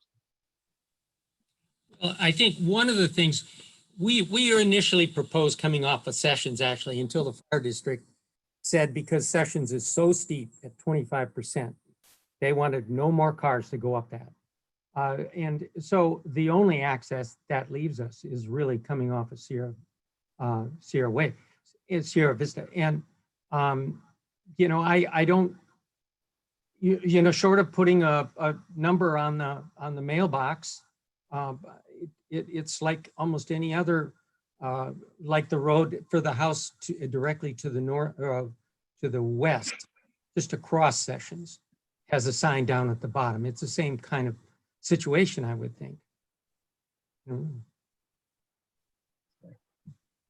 I have a question just about the kind of history of the project and what's been proposed in terms of different approaches to massing for the house. I mean, it seems like, so we all recognize, of course, this is a very constrained, site, obviously, both in terms of the trees and the slope and the easements. And it seems like if you're trying to think about how to make a particular massing for a house work within a particular context on a site, one approach would be you sort of start with the constraints and then think about what would be a workable building envelope, right, on that particular site. And if I'm reading the history of this application correctly, and please tell me if I'm wrong, it almost looks as though it was the other way around. It sort of started with the largest possible house you could put on this very constrained site, and then kind of work backwards from there. I just want to know if you could comment on that and why, with such a constrained site, there wouldn't be an inclination to start kind of with what might work within those constraints and maybe work outward from there, as opposed to, again, this is from what I'm reading about from the history of the project, starting with the largest possible house and working backwards. I'm just wondering kind of what went into the thinking behind just the existing size and massing of the application. Yeah, maybe I can help respond to that. You have to keep in mind that the original applications were done by Mr. Craig, who's since deceased. And Mr. Craig was the person who had the original vision for what he wanted to do. And he clearly had in mind a much larger and more grand home than is what is currently being proposed. The continual word from the city was that was simply too large, and there were repeated adjustments downward which were made, but obviously it did not get to a point that was deemed to be acceptable. I think what Tim Ward did is perhaps follow the suggestion that you just made, which is that he looked at the constraints and tried to come up with a design that would actually be consistent with the lot and its topography. So he has stepped the home in accordance with the topography in a way that I think the prior application probably did not. And the result is that although the overall measurement of height, because of the manner in which the height formula applies, has it at about 33 feet, the actual height is significantly less than that.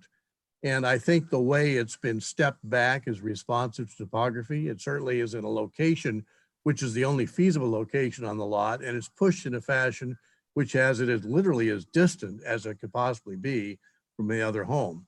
So that comes back to the last question, you know, what's the right size for the home? And I would submit that this is a home that we actually can build subject to all the constraints without a variance. And we're asking for a variance only because it's a better solution in this, and both staff and the planning commission have wished that, but we can build it without any variance and we can build it within the constraints. What that means almost by definition is that this is now the appropriate size for this particular home because it does meet all those constraints. And I think Tim Ward's office has done a commendable job of making sure that that actually fits. If you flip it around for a moment, and it goes back to a point that I think Jonathan made in his staff report that was very well done. And that is that this is a lawful lot that was created for good, bad, or indifferent a number of years ago. As a lawful lot, there is an entitlement to develop it to an economically viable use. Given the constraints, it is virtually impossible to go to any smaller home and have it still be consistent with economic viability. And given the fact that we now can build within the constraints and within all the subject standards that the city applies, you can also fairly say that this now really has hit the sweet spot in terms of whether or not it's the right structure for this particular solution. Now, I think we both recognize that this is really massing and inciting. Comments, you know, regarding concerns over windows and things like that, we're wide open on that. I think we can address that as phase 2 and make sure that everyone's satisfied with it. But in terms of massing and the basics of having an application that's ready to go forward, I think that's where we now are. And it's unfortunate that we weren't there earlier, but I think now we have achieved that result.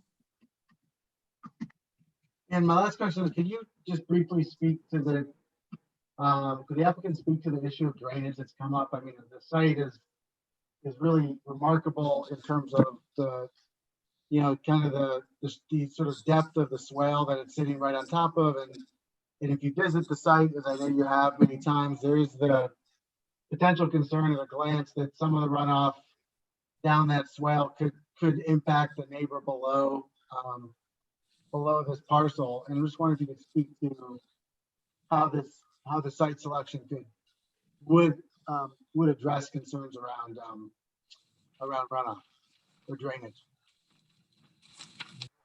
You know, I apologize. I missed the first part of the question, which was addressing it to the applicant or to someone else. That was to you, to the applicant team. Oh, okay. Well, I'm going to let Tim respond to that because it's really a more technical question. But I would say that, you know, we're required by law to make sure that we pick up and properly dispose of our own water. And that ends up being sort of a technical engineering sort of issue. It's entirely appropriate to make a project conditioned upon addressing all of the drainage issues. Although I would probably submit to you it's somewhat outside the scope of what this particular hearing's about. And it was encouraging to hear that the city's obviously considered it and is satisfied with the level of drainage to the point where we currently are. But I'm going to let Tim supplement that comment. Well, I think there were a number of questions by the city engineer and Fish and Wildlife. We went to them because dealing with whether it's some sort of a water source or anything like that. So, you know, and they said, no, it isn't. And the drainage, basically, you can see on the site plan on 0.1, the drainage starts about 40 feet from the house, above the house. The rest above there is really a sheet flow. And so what they wanted us to do and what the city engineer wanted us to do is have some containment And then we were choosing to also use pervious pavers to reduce as much flow as possible from the house itself. And that's why we have this water storage, which basically will store probably 2 months of water in a typical 20-inch rain season. So, and then the sod on the roof. So we're trying to do all we can to sort of mitigate the impact of the house on the lot. But the drainage treatments that we have, as well as channeling it down to the road as it goes right now, I think are sufficient to make this work. And I think as Dave said, we can do further study on that. But I think it's actually a real viable solution. That's all my questions for the applicant. Thank you, Mayor. Okay, I had a question for Tim Ward, and I did go out to the site also today. I drove up and I remembered it from 12 years ago, so kind of fun. Can you put the perspective on AO.1 on the screen for everybody to see? And Tim, what I was interested in, there seems to be a window set up that's based in the kitchen on the east side, and it's kind of shown in this perspective. It's in the lower left-hand corner on the first sheet, AO.1. There it is. And right above the fireplace, the chimney, there are windows in that area, just past that, and also a little bit beyond that. Right. Now, I believe. Oh, I'm sorry. Oh, I think those are in the kitchen or something like that. So is this an accurate rendering? This shows the Swartz residence way down here. And when I stood out there, it seemed like it was a good distance. Is that the distance you were talking about to the nearest window? Yes, the back, that there are actually skylights going across the top in that particular rendering. And then down the front is an open area down to the kitchen. And then the windows further uphill are the bedroom windows. Okay. All right. So those are really the windows that we see represented in this. And there's room to move or change things if we'd like to get better privacy. Right. And we were more concerned with the privacy at the front of the house over the garage, where that basically is a living room. And that's why in turning the house, in having it almost, I think we're 18 feet off the property line at the front of the house, in turning it so it moved away from the Schwartz's house, what was the whole impetus to do that, along with the trees. All right, great. Thank you. Thank you. All right. Are there any other council member questions for the applicant? Yes, Councilmember Burks. Yeah, thanks. I want to follow up on Councilmember Bliss's question about the driveway. I didn't think that was an adequate answer. I'm concerned that the driveway will be perceived as the road. So what countermeasures, instead of a mailbox that you referenced sort of flippantly, do you? Well, no, I didn't mean to be flippant. I just don't, I don't have an answer for you. How about a sign with an arrow that's reflective that points towards the road, or some type of safety measure that, would prevent somebody from driving up the driveway at a rate of speed, or, having to back down the driveway and backing into another car. I mean, that's a dangerous intersection there. And I can definitely see how somebody at night would perceive the driveway as being the road. And I think that needs to be seriously considered. Well, yeah, So, I didn't mean to be flippant. I mean, we have, actually off of Sessions there, we've sort of shown a stretch of 8 by 24 gravel pullover, because there was a concern on Sessions when trucks get there and they can't go up the steep grade, they have to unload there. And so part of what we were trying to do is just say, we could easily do that. So there is a pullout partway up that road. But yeah, I didn't anticipate the problem of someone driving in the driveway thinking they were on Sessions, but something like. well, I would just, I don't know if it's appropriate for me to recommend it, but I'll do it anyways, is to try to come up with some solutions, associated with safety, to direct, to have signs to direct people to the left. Gotcha. And it's a private road, so you can probably do whatever you want with it. So if this moves forward. My other question was maybe directed to staff is on the trees and, you know, Bob McLean's letter. Jonathan, did you see that? What are your thoughts on which trees are protected on the lot? When I was walking around, I couldn't tell. I believe that any tree within the hillside overlay district on a vacant property over 6 inches in diameter is a protected tree. Okay. I can clarify that right now.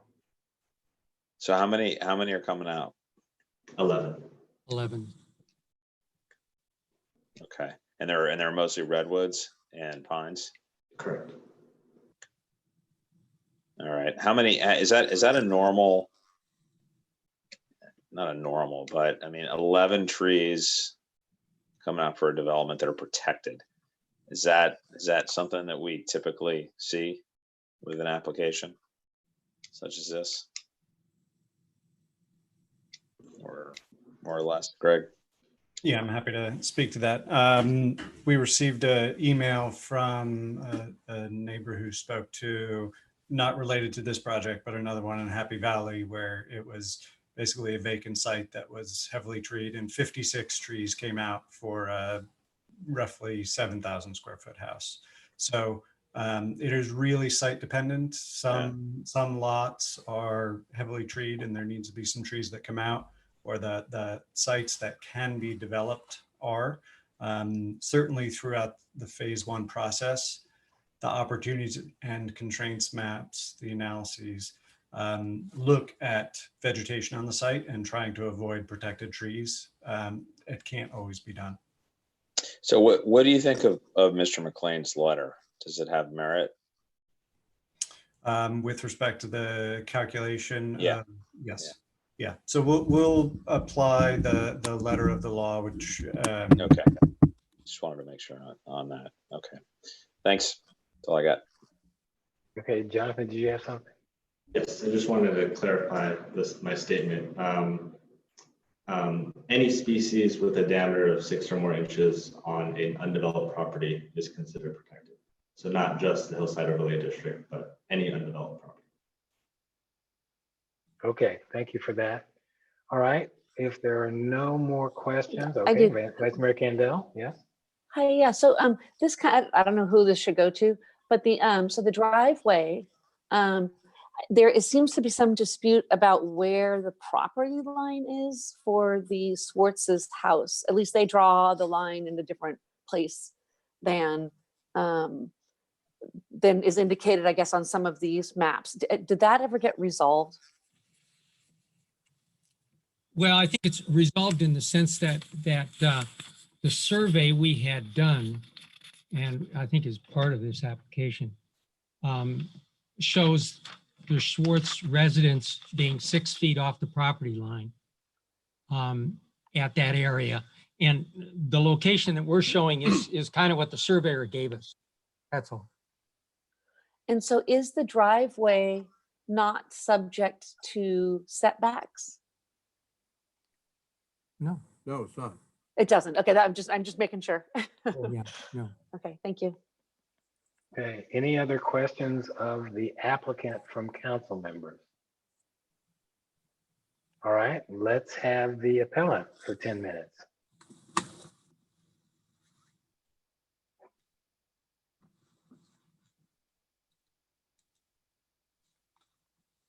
I'm Greg, waiting are to you be going, let in. Greg, are Here you we going go. to be managing this? Hi. Hi. You're up. Okay, I'm going to share my screen with y'all. How's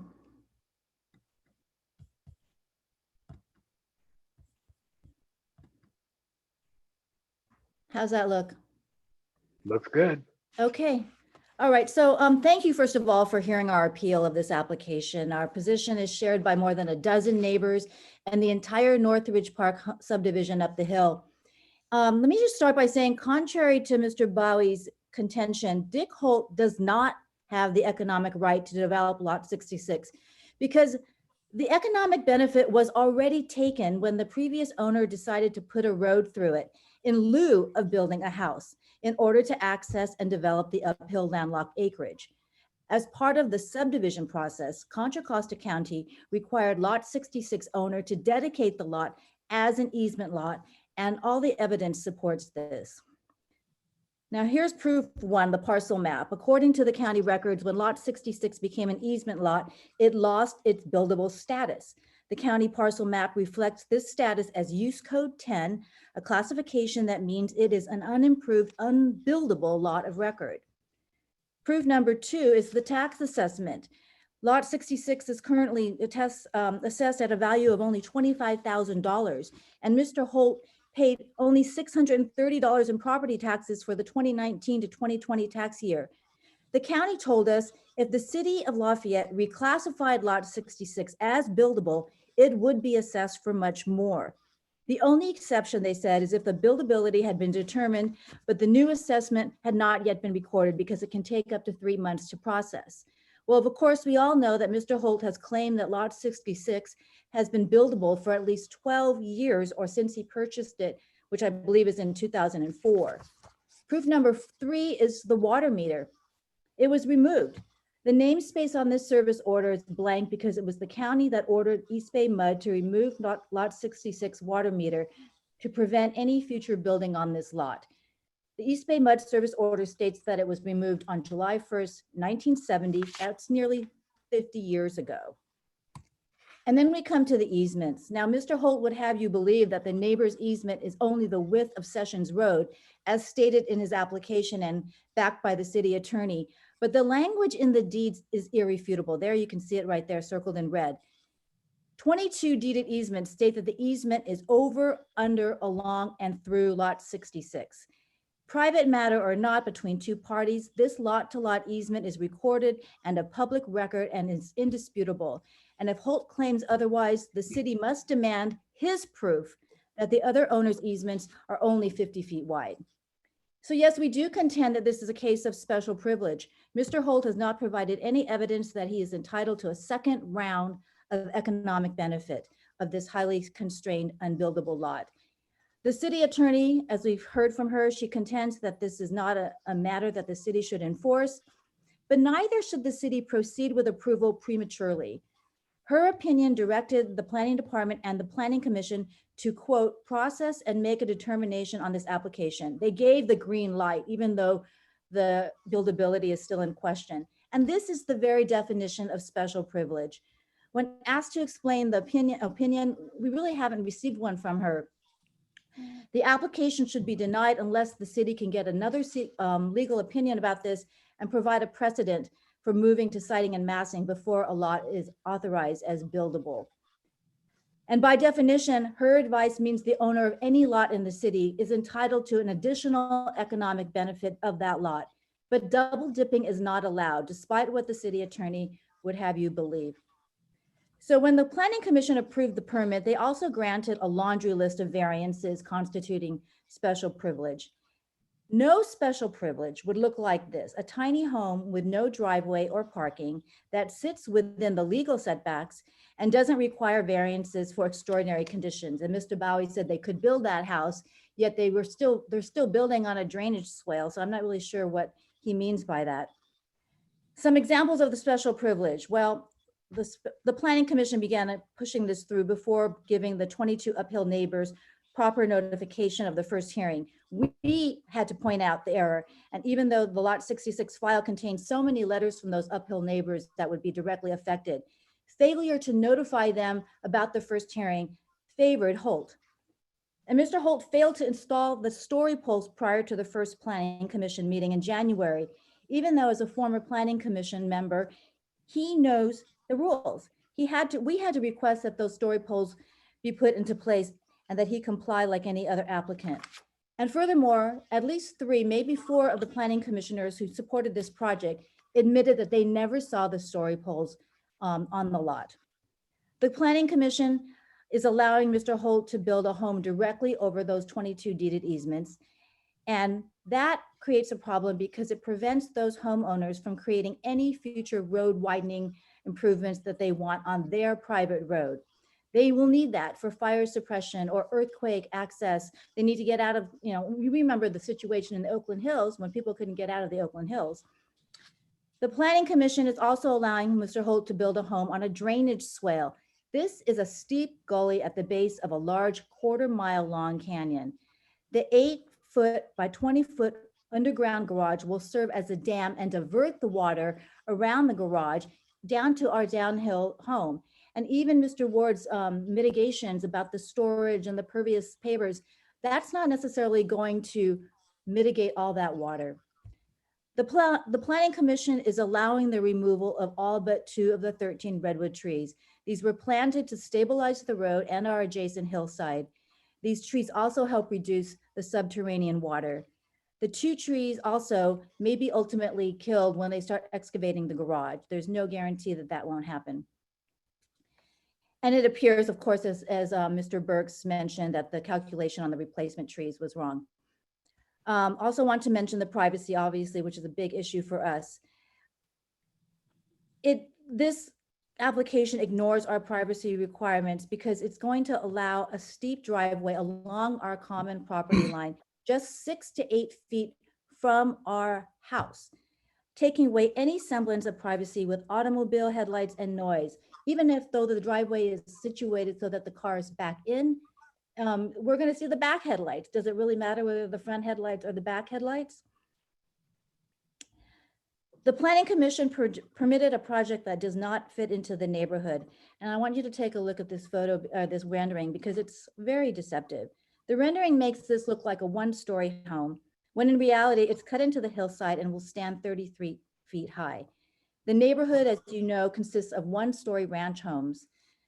The house is also shoehorned into the furthest northeast corner of the lot and a mere 5 feet from Sessions Road. This rendering looks like they have all kinds of space between the house and the road. And the rendering also depicts a wall of trees all around the house, and we know these won't be there for privacy. The Planning Commission also granted Holt a full view of our bedroom windows and private backyard. And we talked about the windows earlier in this hearing.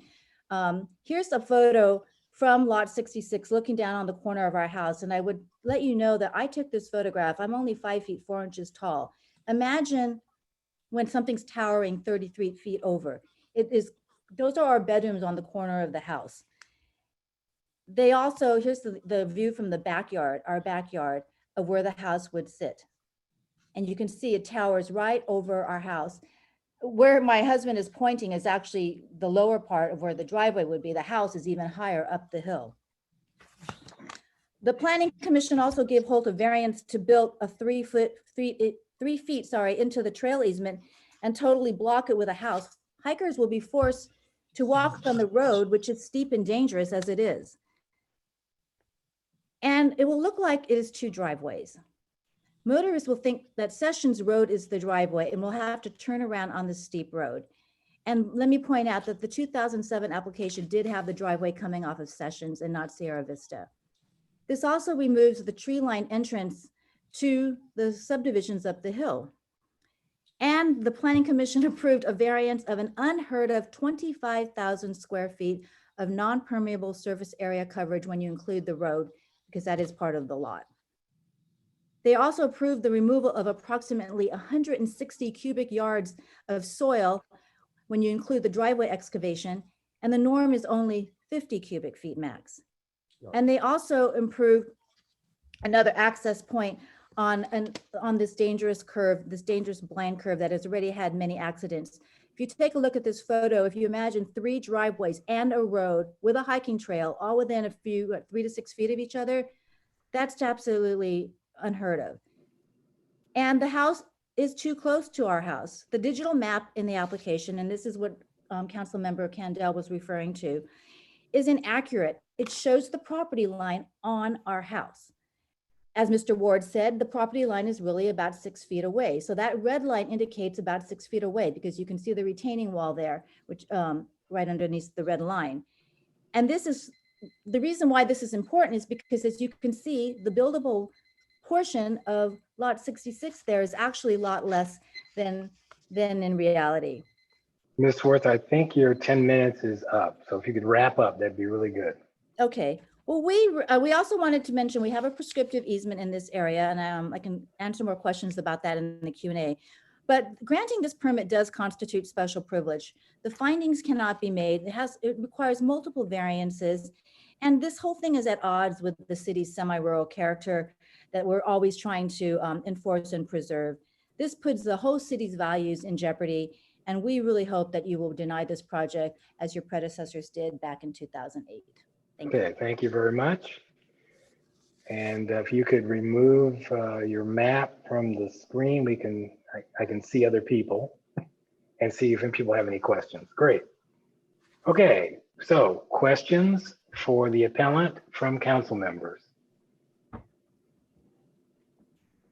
Vice Mayor Candell. Hi, yeah, so interesting. You were saying that the driveway did go into Sessions? Greg, how did that work out? Was that just like the first plan where it went? Because it seems like naturally that would be where it was until the fire chief, I guess, said no. Correct. My recollection is the driveway initially was proposed to come off of Sessions Road, and it has been more than a decade, I believe, since the initial application was submitted. When this application came in, it was referred to the fire district, and they said they would not support a driveway coming off of Sessions, given the steepness to fight fire. And so the development of the movement of the driveway. So the old planning commission and council voted on one where it was the driveway off of Sessions, and now we're voting on one where the driveway comes off of Sierra Vista. Is that what you're saying? I wasn't distinguishing that. I was distinguishing that 2007 had it coming off of Sessions. Okay. And what we have heard from the fire district in no uncertain terms is that they will not support a driveway coming off of Sessions currently, and are requiring the driveway to come off of Sierra Vista. Okay, thank you. Sure. Okay, other questions from council members? Councilmember Burke. Thanks, and thank you to the Swartz. I appreciate the report and the information. I just had a couple questions. One is you'd mentioned that the garage kind of serving as a dam and water sort of flowing around it. Did you have any sort of professional work done by experts, drainage experts, to qualify that statement, or is that an opinion that you're basing on? What we're taking that on is from 10 years ago, we had soils reports, and it was after fairly wet years, and there's some real issues. And we also taken out that the bottom of that gully, if you go, the homes just directly across the street from it have had severe settling and water issues, and they've had to tear out their swimming pools and had to redo their foundations, the two homes immediately down the gully. Apparently when they built Sierra Vista Way, that was an old dairy, and ours was one of the 3 homes that were there prior to the subdivision. I think they took that material from Sessions Road down and shoved it out and kind of leveled those lots on the lower end, and they've had a lot of issues with water and settling and that, those old day subdivision developments. Okay. All right. I mean, I can see how it would be an assumption. I was there yesterday with you, and it's a steep incline, but some of the measures that the applicant has decided to put in to countermeasure the drainage. I just was wondering if you had it professionally looked at or assessed, but that I think you answered my question. So thanks for that. One question, maybe for the staff, maybe for the Swartz. Hikers being inconvenienced associated with this project. Does that play a role in the findings? Jonathan or Greg, maybe? I think that was one of Ms. Swartz's comments. Yes, I think it's the hillside development findings that refer to trail corridors. Okay. And because of that, we submitted the application to the PTR commission, and they've indicated that as long as nothing affects the paved portion of Sessions Road, they don't have any issue with the project. Okay, and so that's correct. So nothing does impact. That's correct. Okay. Okay, thank you. Those are all the questions I have. Asked a question about Sure. that. What do they No, determine? this is a time for the council members to ask questions of the appellant. Sorry. Okay, so council members, any other questions for the appellant?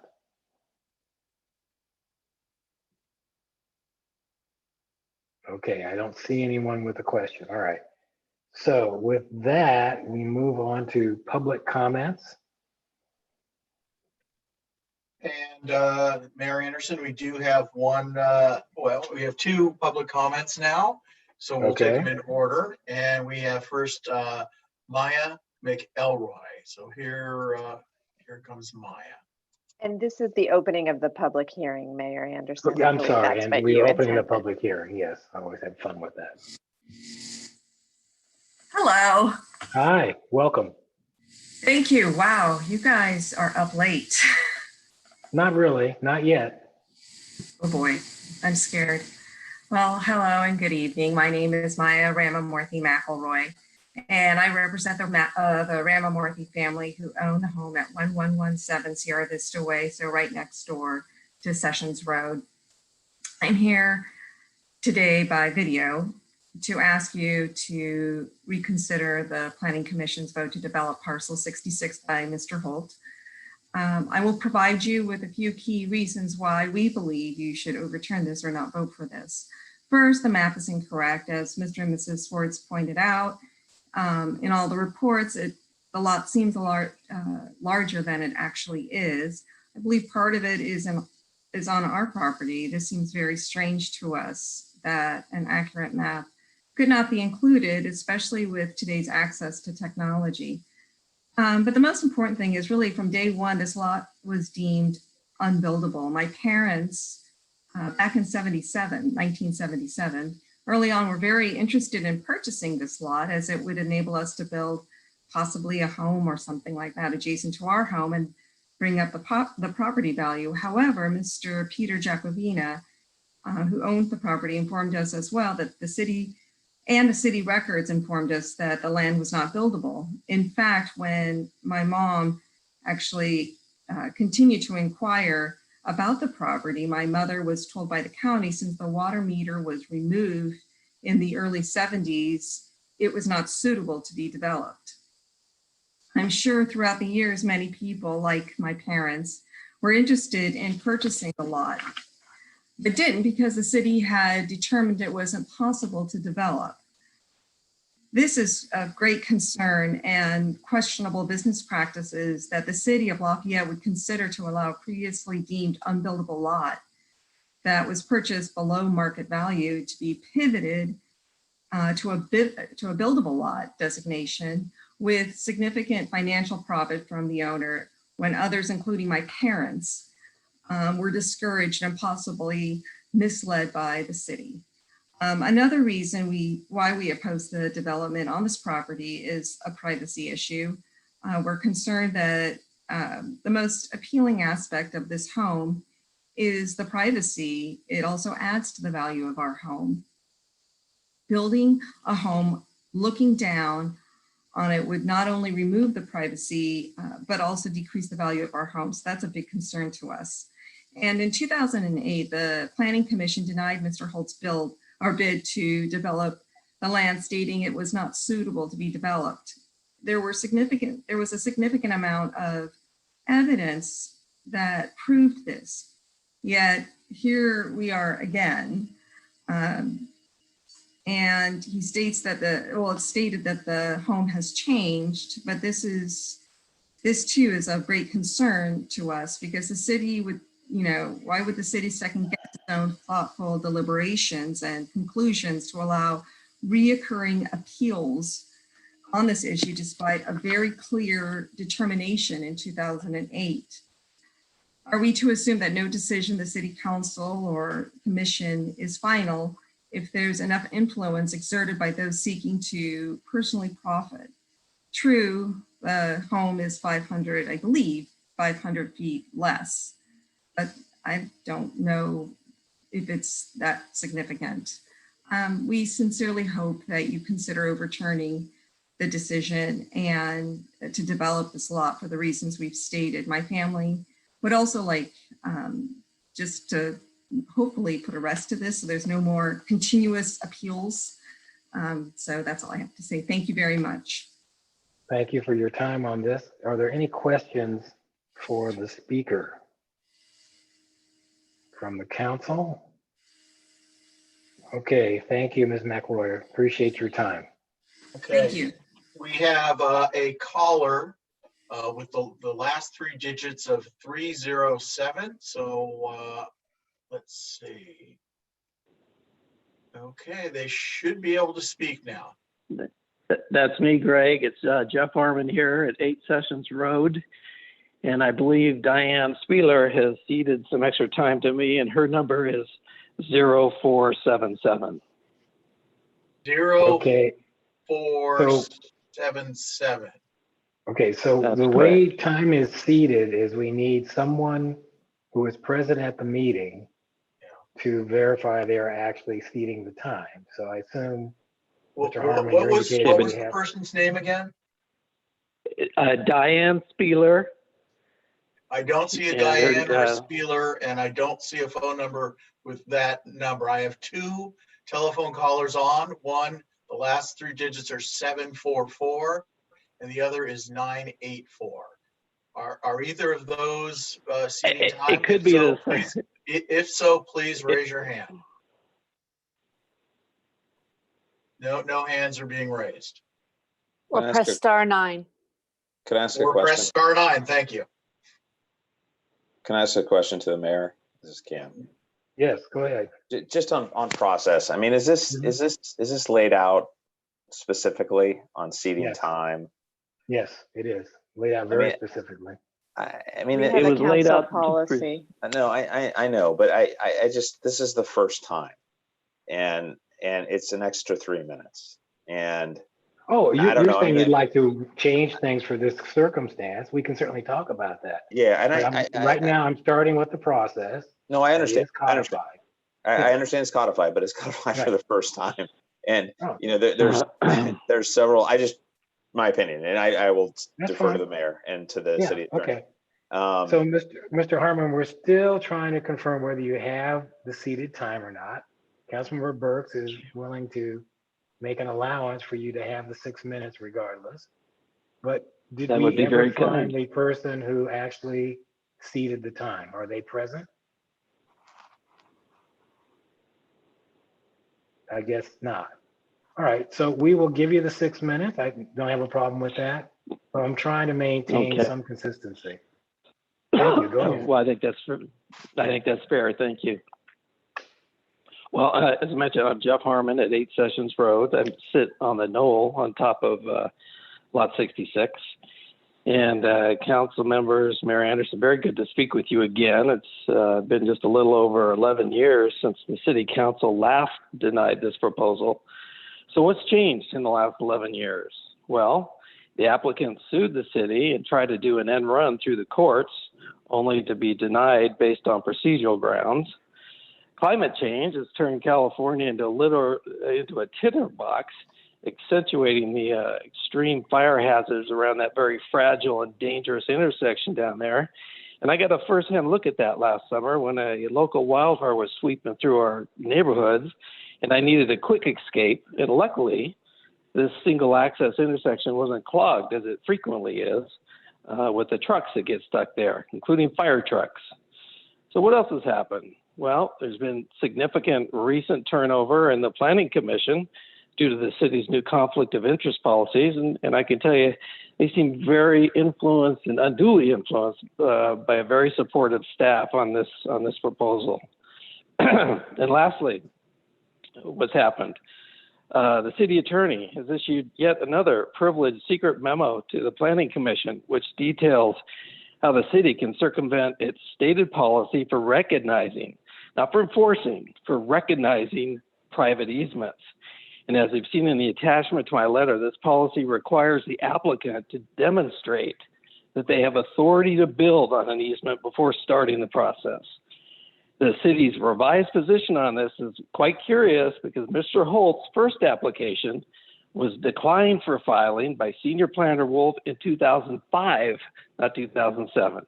And that was on grounds that the deeded recorded easements over the entire lot prohibits building on it. Similarly, for the ensuing 2 years, our same city attorney refused to allow Mr. Holt to file the application until he obtained quiet title to the property. I don't know what wore her down between 2005 and 2007, but something happened. So in the interest of transparency, we would ask that the city at least release that memo, because this is a pivotal issue. Now, what hasn't changed is the city's general plan and the findings required for a hillside development permit. 10 findings that must all be met to move forward on a permit application. Last time, in 2009, the city council denied a nearly identical proposal. It was the same size, 2,200 square feet, same location, because they couldn't make findings based on preservation of open space, physical features, privacy, visual impact, hazards, and demand for unusual and disproportionate level of public services. This wasn't just a privacy thing, as staff would have you believe. And they denied the variance to setbacks because they found there were no special circumstances, and the granting of a variance in this case would most certainly constitute a special privilege. So roughly half of the 10 required findings could not be made, half. And we're to believe that shifting the house 3 feet to the west cures all these problems? It may help the privacy issue a little bit, but it exacerbates a number of the other ones. So we ask, what is happening here? Has city staff and the planning commission been bullied into this so that the applicant won't refile his lawsuit? I've addressed these issues with the 2 letters that I've submitted for this meeting, but in the interest of time, I'm going to focus just on the one finding that the planning chairwoman Sturm highlighted when she recently voted to deny this proposal. These are her words. The whole house is built in the middle of a significant natural drainage swale. Those are her words, not mine. And the other planning commissioners and city staff also refer to the site as a drainage swale. Indeed, if you look at the email correspondence in your packet between city staff and Fish and Game, where staff introduces the site, they describe it as a natural drainage swale. So there's no doubt about that. And with your indulgence, I'm going to painstakingly read the specific language on the required finding as it relates to this. This is requirement B of section 2071, and it says, as I quote, the development will preserve open space and physical features, including rock outcroppings and other prominent geological features, streams, stream beds, ponds, drainage swales, native vegetation, native riparian vegetation, animal habitats, and other natural features. Now, I read this in its entirety so that you can see there's no hedging language here, such as to the extent possible, as there is for a couple of the other required findings. And Chairwoman Stern indicated as much when she said, there are some findings that include the language to the extent feasible and allow for site-specific allowances and compromises when there should be justification for that. But some of the other findings are more finite, and they are either complied with or not. And she determined that this was one that was not in compliance. So if we're going to have policies for responsible development that respects the rights of neighbors and the community, I think everybody should have to follow them, especially a well-informed planning commissioner that's engaged in some kind of scheme like this. And one short issue I'd like to touch on briefly, that is that the redwoods that would be cut down under this proposal, they're not the applicants to cut. These are easement improvements that were made to help stabilize the hill and provide valuable watershed. They're planting. Mr. Harmon, your time is up. I need you to wrap up. Okay. Their planting was a condition of approval for the Northridge Development Project, and issuing a permit for their removal would cause irreparable harm and expose the city and others to liability. Thank you for the time, and thank you for the additional time there, Mayor Anderson. Thank you. Why don't you hold on? There may be questions. Are there any questions from council members of the speaker? Oh, yes, I do have one. Vice Mayor Kendall. Hi, You spoke very forcefully about this memo from our city attorney. Is there, Yes. was that in some packet, old packet, or where did you think No, that was? we got wind of it through discussions with staff, through discussions in the commission meetings, and we asked formally as a public records request, and we were told that it was a confidential information memorandum. So we were given a summary that really said nothing, but there was a more detailed analysis that was withheld from us. Okay. All right. Thank you. Thank you. Thank Any you. other questions for the speaker? All right, Mr. Harmon, thank you very much for joining us tonight. Thank you, Mr. Mr. Mayor. Yeah, thank you. Are there any more public comments? Yes, we have two more, Mayor Anderson and Connie Sardo. All right, here comes Connie.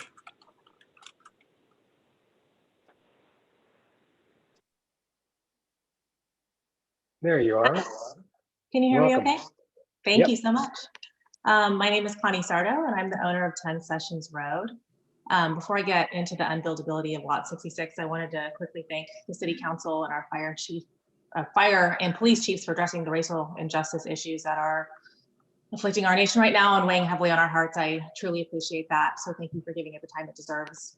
And now I'll turn to my comments on Lot 66, and I will try to be brief. I know it's late in the night. As I mentioned, I live at 10 Sessions Road. I purchased my property about 10 months ago, so I'm new to the neighborhood, and I've loved it here very much so far. I wanted to quickly take a moment to reiterate the points that I made in the letter that I submitted to the City Council this morning. Specifically, my husband and I are opposed to the proposed development of Lot 66 for a number of legal, practical, and safety reasons, which I'll quickly review. First, I want to reiterate that the lot has already been deemed unbuildable by Contra Costa County, and as Ms. McElroy shared earlier tonight, also the City of Lafayette. And to me, this really should be the beginning and the end of the debate. Second, the proposed use of the lot violates recorded easements, including an easement that my husband and I have over the entire lot. The scope of our easement is crystal clear from the title documents that I received and relied upon materially when I purchased my home just 10 months ago, as well as the recorded easement language that Ms. Swartz showed you earlier tonight. There's simply no ambiguity or genuine dispute that it covers every part of the lot. And if the council were to approve this project, it would knowingly create and approve a breach of multiple easement agreements. I would find it extremely disappointing if the city approved a project with that knowledge and knowing that it would force those of us with recorded easement rights to initiate costly litigation to enforce those known rights. Third, as Mr. Fox and others have mentioned tonight, Lot 66 is not particularly large, and Sessions Road, which is a very steep and narrow road, runs directly up the middle of it. Sessions Road is our and other residents' only means of ingress and egress, and I have significant safety concerns with permitting this lot to be built in the manner in which it's proposed. It will unquestionably block access to the only means in and out at times for us, including as Vice Mayor Kendall, Councilmember Bliss, and Councilmember Burke have pointed out tonight, when guests drive up and park on Sessions Road, which is a private road where parking is not allowed. This is especially concerning in light of the fire hazards that were already discussed earlier tonight by our fire chief. Fourth, a visual inspection of Lot 66 also shows that it's absurd to think that the lot can fit a home that's anything other than squeezed into a tiny portion of the property, which would disturb the aesthetic of Sessions and the Northridge neighborhoods, be incompatible with the surrounding features, and create a significant privacy concern for the Swartzes.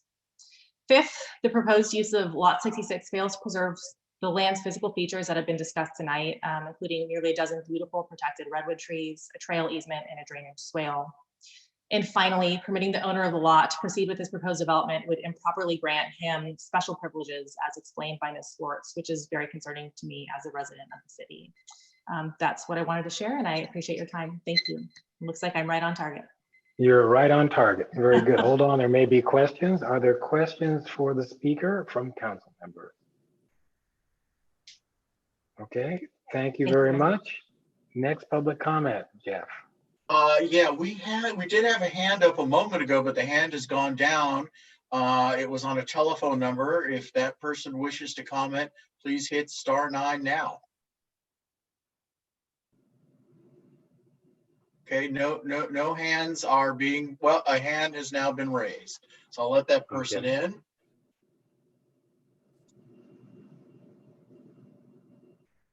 Okay, they're on a phone line, so here we go.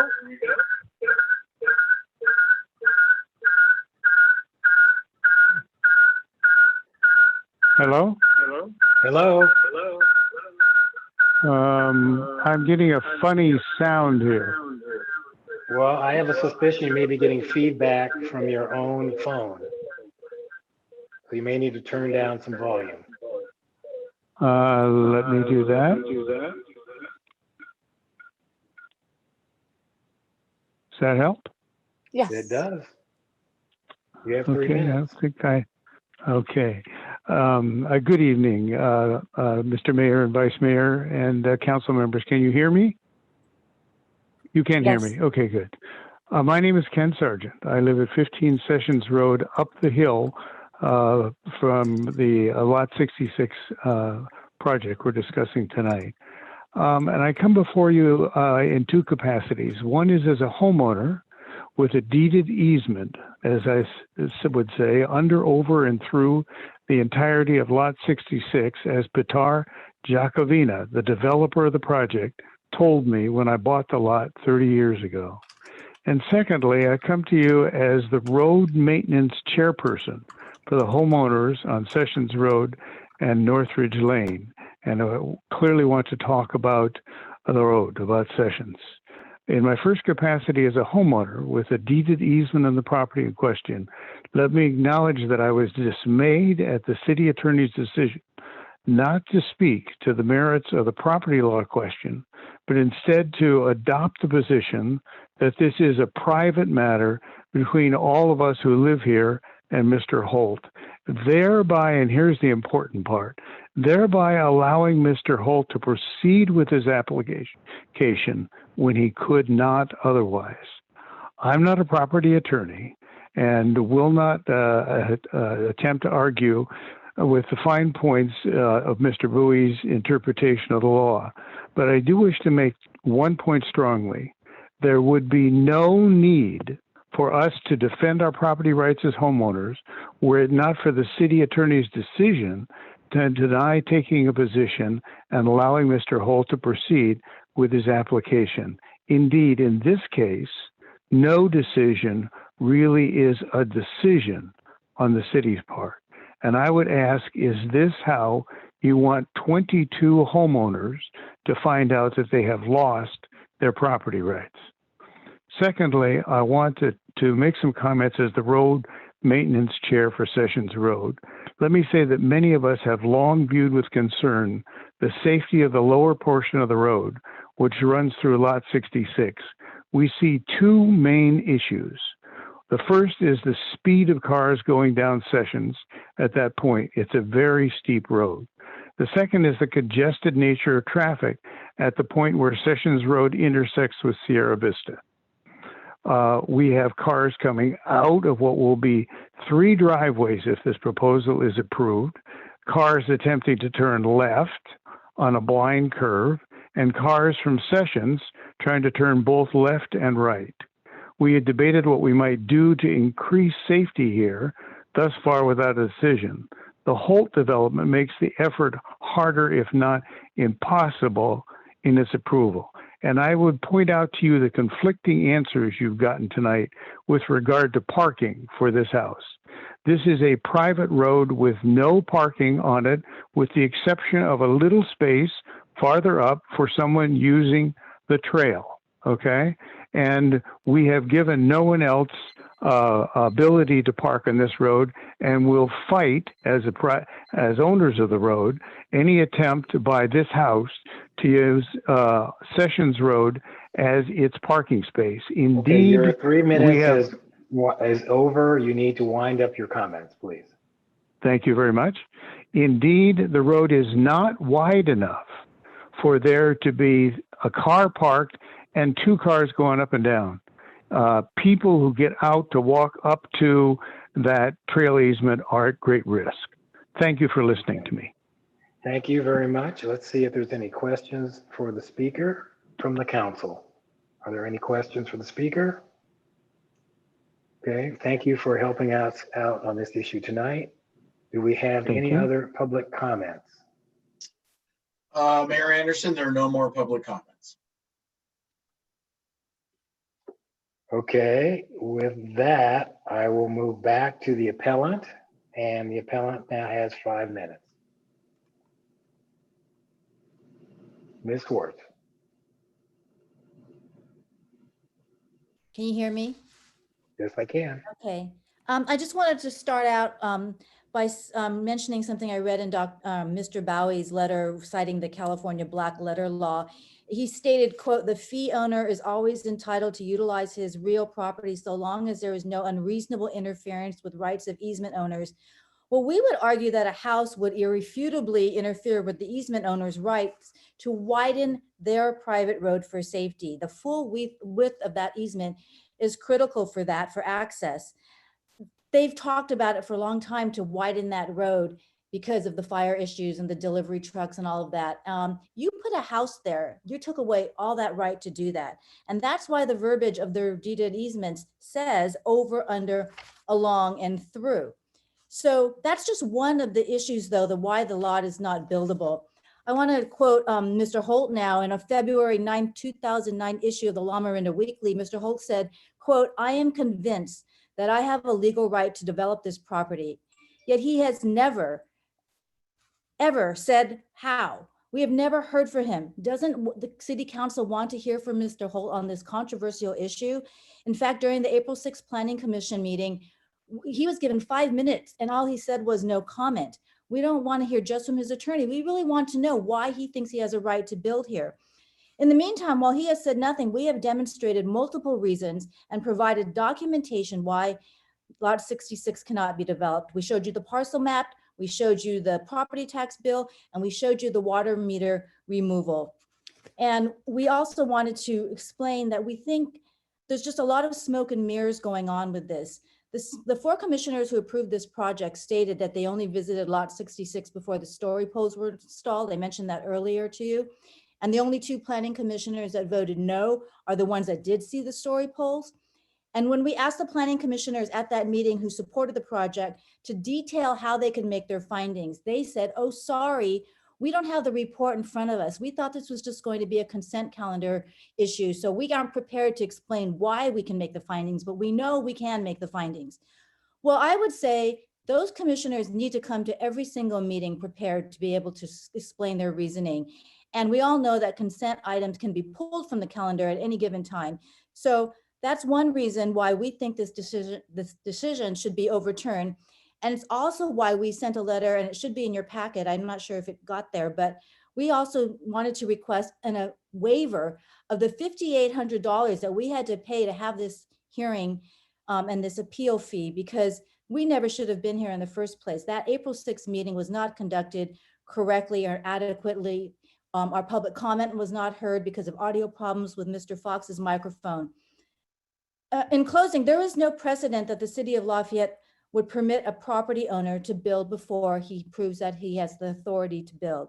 There is no precedent permitting these multiple variances on items that severely impact their surrounding neighbors, both us and the uphill neighbors. A yes vote grants special privilege to Mr. Holt. A yes vote opens the floodgates for future developers to ignore the city's hillside overlay district's land use requirements. A no vote and common sense is really the right thing to do here. Thank you.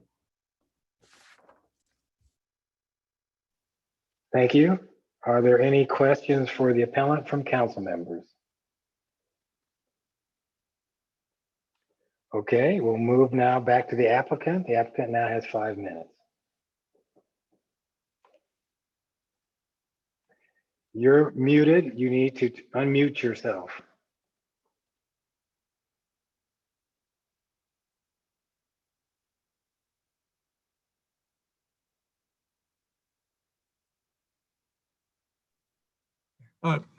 Okay. There you go. Guys, our battery is running low. It's running out of patience. And I do appreciate the fact that this council has the patience to hear everybody, because this is obviously late in the evening. So we do appreciate it. I'm a little concerned about something that I've heard from the appellants in this instance. There seems to be a feeling that you're granting a special privilege to Mr. Holt by even considering to allow him to present an application to develop this lot. And it should be pretty clear to all of you that the only issue of special privilege relates to the issue of whether or not there should be a grant of an easement. A grant of a variance. And there is a statutory reference there that there should not be a grant of special privilege in granting a variance. But we've heard from staff and the planning commission that's not the case here. For one thing, we can build without a variance. If we build with a variance, we're actually building on a constrained lot. It was not a grant of special privilege to Mr. Holt. It's simply giving the lot the same sorts of benefits that other lots can actually achieve and be benefited by. Mr. Holt served the U.S. Navy for about 26 years. He's been very active in community affairs.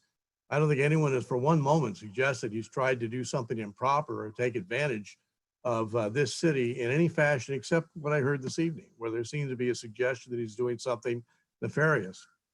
I would point out to you that the staff is obligated to act on an application that's filed. Whatever happens is up to all of you, but it's not a situation where the city can simply say, we're not going to consider an application. You're legally obligated to do so. And Mr. Holt has the exact same right as any other citizen in Lafayette to submit an application to have it considered.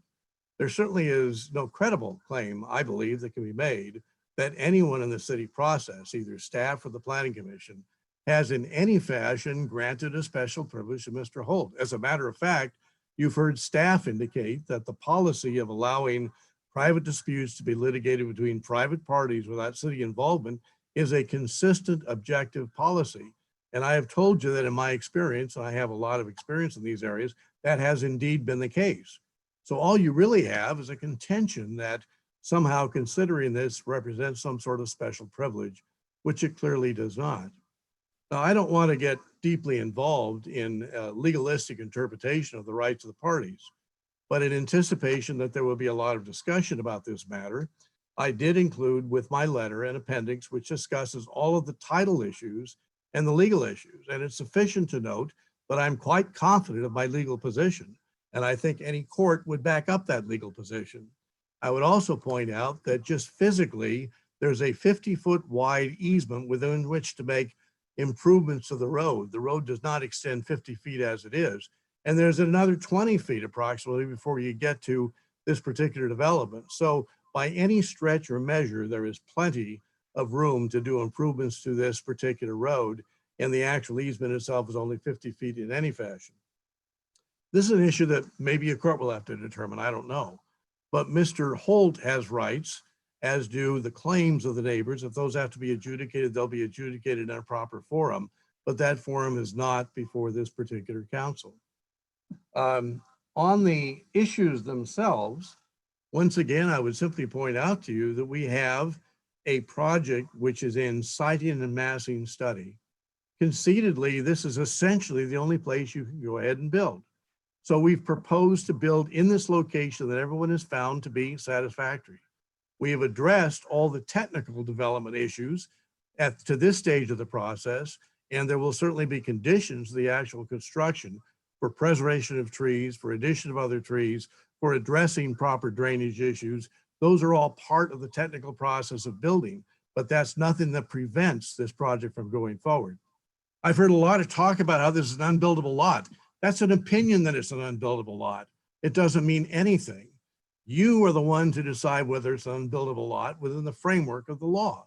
You can't be arbitrary in doing that. You've got to be fair and realistic, and you've got to make a determination based on objective standards. This is not an unbuildable lot because it is a lawful lot. Therefore, any owner has the right to obtain an economically viable use of the lot under pain of having to receive compensation for the loss of that use if it's denied.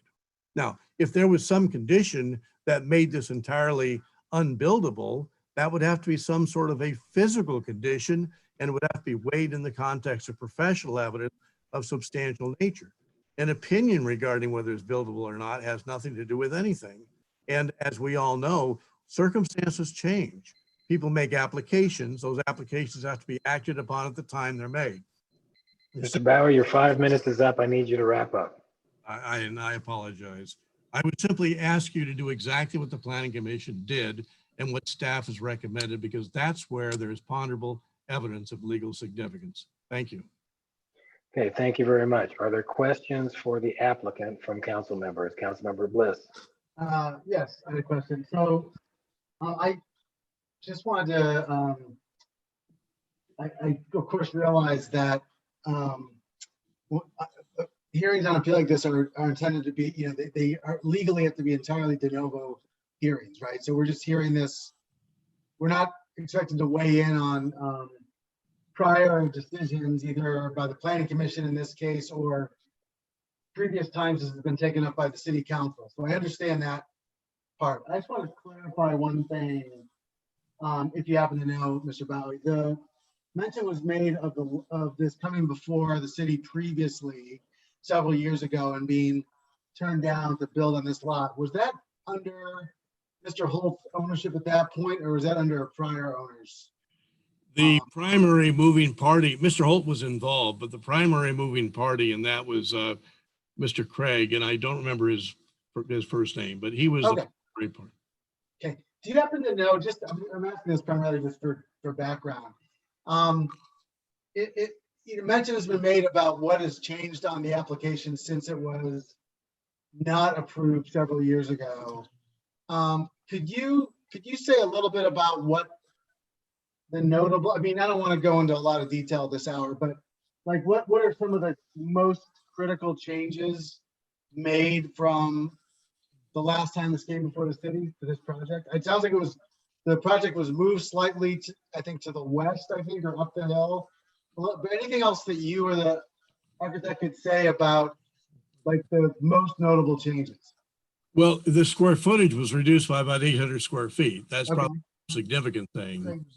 And yeah, and Mr. Craig was an architect. I believe he designed a rather different structure from what Mr. Ward has designed. And Mr. Ward has specifically designed a structure that is small and that actually steps with the topography.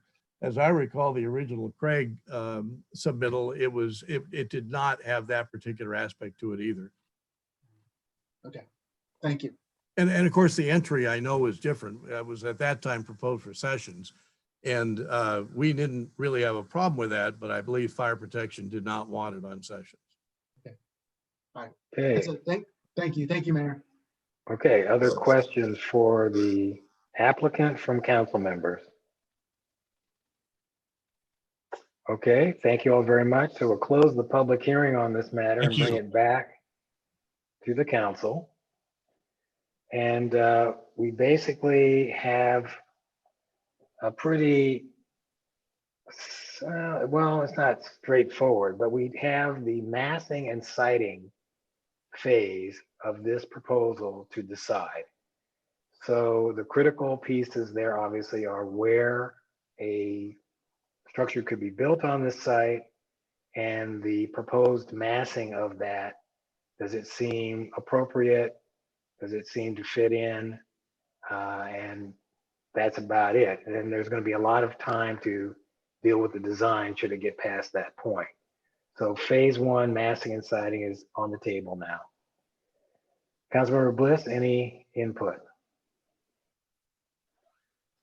Well, actually, I have a question of legal. If I could ask a question of legal counsel. You can ask a question. You can ask a question of staff. Yes. I can ask staff without it reopening the public hearing. Is that correct? Yes. Okay. So Malik, if I could ask the city attorney a question. There was mention made earlier about, I totally understand the whole idea of allowing for an economically viable use for a parcel is basically kind of that's basically the bar that has to be hit for any legally designated parcel. Like if it's a existing parcel and it's a legal parcel, that as a city, we can't, it'd be a takings claim if we deprived the owner of making economically viable use of the parcel. I understand that. Mention was made earlier that Mr. Holt earlier, like years ago, derived some economic benefit from ownership of the parcel. I think by selling development rights or something like that to people that, or swapping development rights with people that own parcels further up the hill. So I want to get your sense of that. If there's already been some economic benefit derived from the parcel, right? Does that basically check that box, or do we as a city need to still allow them to actually develop the lot? You know, it's still a buildable lot of record under the subdivision map, right? It shows up from that 1954 map as a lot 66. I'm taking the easement issue out of the question. So given that, it is permitted to place a home. The size of the home obviously is in question, and it doesn't need to be the largest home, and you've denied a larger home before. But I don't think we look and see, you know, how much money the previous owner may have made by granting the easement, because we still have a legal lot of record. That's really the issue. Okay, thank you. Okay, Councilmember Bliss, do you have any direction on this, or where are you? I will, I mean, you know, I've read the findings very closely, and I read all the materials.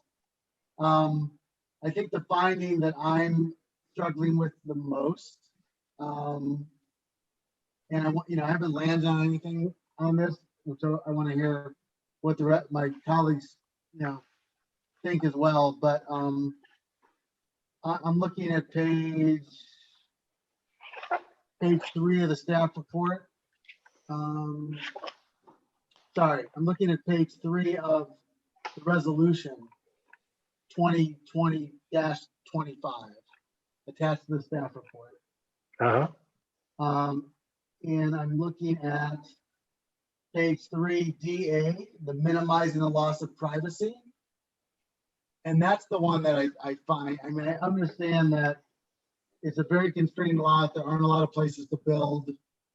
And I very much hear and take Mr. Bowie's point that things like location of the windows, that's not a site massing decision, that's something that gets taken up during phase 2. I understand that. And yet, having been out to the site, looked at the story poles in relation to the house, to the neighbor at 1139. That's the finding I'm struggling with the most, is the way that the house is sited up and perched above the neighboring lot. Again, and I'm struggling with it because I do think it could be the only place on that lot that you could build. And I understand that we need to allow some sort of use of the lot, but I do have concerns about the privacy impacts, regardless of where the windows are actually placed. So, okay. The other findings, I frankly don't have a problem with, but I have concerns about what it could mean for the neighbors in terms of the way that the design, reasonable though it is in a lot of ways, having visited the site does tend to loom above 1139. All right. So that's where I'm at. Okay, thank you. I appreciate that. Vice Mayor Kendall, where are you? I have a problem with on the bottom of page 2 of 6 in the resolution. The problem about having it be in a drainage swell near the bottom of that page.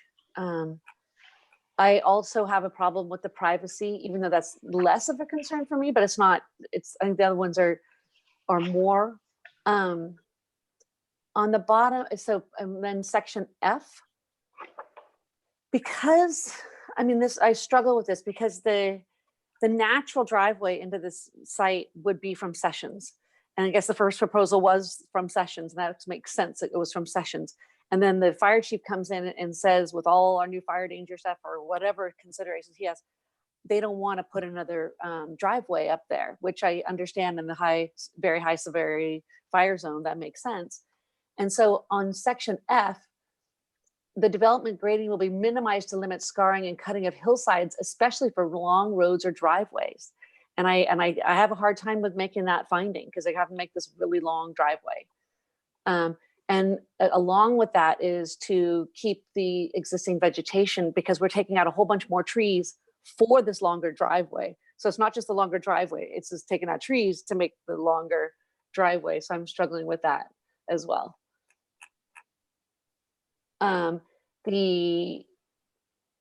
The design review stuff isn't as much, but the vehicular access, I have a hard time because that driveway is so long and it's so steep, and there's not a lot of room for excess cars there. And they're going to be people trying to back down that long driveway. You can just imagine it because they won't be able to turn around. So those are the ones that I have problems with. Okay. Thank you. Councilmember Burks, any insight? Yeah, so I focused in on the same thing that Stephen did, or Councilmember Bliss did, in terms of minimizing the loss of privacy. But in phase two, when somebody can educate me, Jonathan or Craig, on opportunities to enhance screening, does that come in the next phase, or can it come in the next phase? It would come in the next phase, but if any direction that the siting and massing approval body has can be made part of the direction to the Design Review Commission to specifically focus in on areas or specific changes to be made. So okay, so we could make some suggestions there, or is that what you're saying? Yeah. Yes. So we say plant a bunch of trees or do something to enhance the screening. Okay. The on the driveway, I just had a question for Vice Mayor Candell. Where would you, the property needs a driveway, so where would you suggest it go if you don't like where it is now? Since we've all been out there, I took a bunch of pictures so I can look at my iPhone. Vice Mayor Candell? That was a question, I think, from Councilmember. I'm sorry, Susan. Yeah, that was. Yeah, no. I just think that the natural driveway to this place is off of Sessions. It'd be the least impactful. It'd be the easiest access. It would have the least impact on this entire site in terms of trees and grading and pulling up, entire retaining walls right next to the Swartz's house in order to build this new driveway. And I think all of that is a really big impact, especially because it's right next to their front door. Right when they're coming in, they're gonna have this raised driveway now sitting right outside of their front door. And I just think that I'm sorry that the fire chief said they can't go up Sessions, but well, I'm sorry that you can't go up Sessions, right? I don't know how to get around that. I think this other new approach just makes it hard for me to make the findings to approve it. Okay, thanks for the question there, or thanks for the answer. Appreciate it. So I'm prepared to make the findings. Okay. Let me do a little other bit of housekeeping business here real quick. We need a motion to extend our meeting past the midnight hour. So moved. Second. Okay, we need a time certain past the midnight hour. 12:30. Okay. I move that the motion's to 12:30 p.m. Okay. Or a.m. Correct. Do we have a second? I'll second that, sir. All right, quick vote. Councilmember Geringer, you okay with that? Yes. Vice Mayor Candell? Aye. Okay, I'm okay with it, and the maker and the seconder are all safe. So we are good now till 12:30. So sorry to interrupt, I just need to do that. Councilmember Bliss. Yes. Yeah, I don't want to interrupt.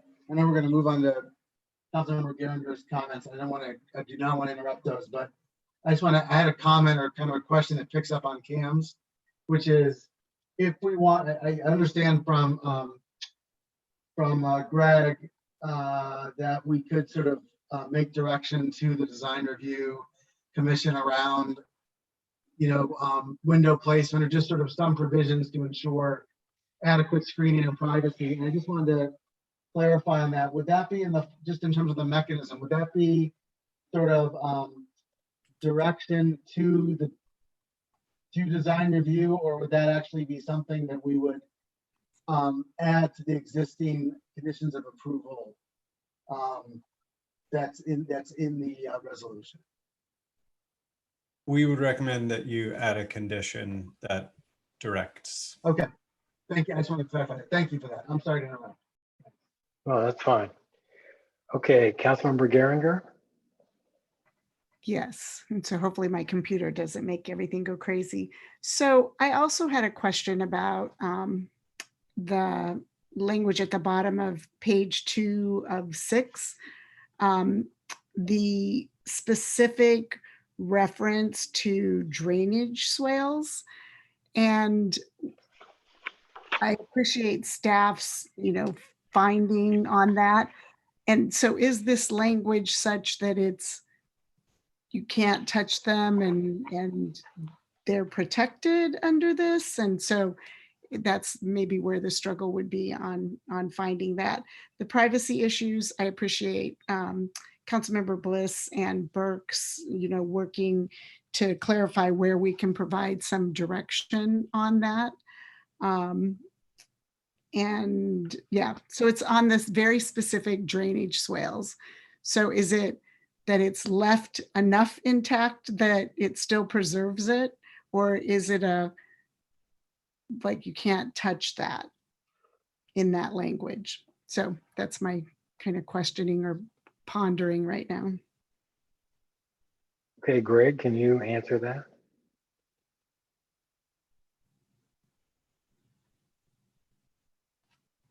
I think that the findings need to be made or not made in the greater context of the understanding whether it is or is not a buildable site, whether it would deprive the property of economic use.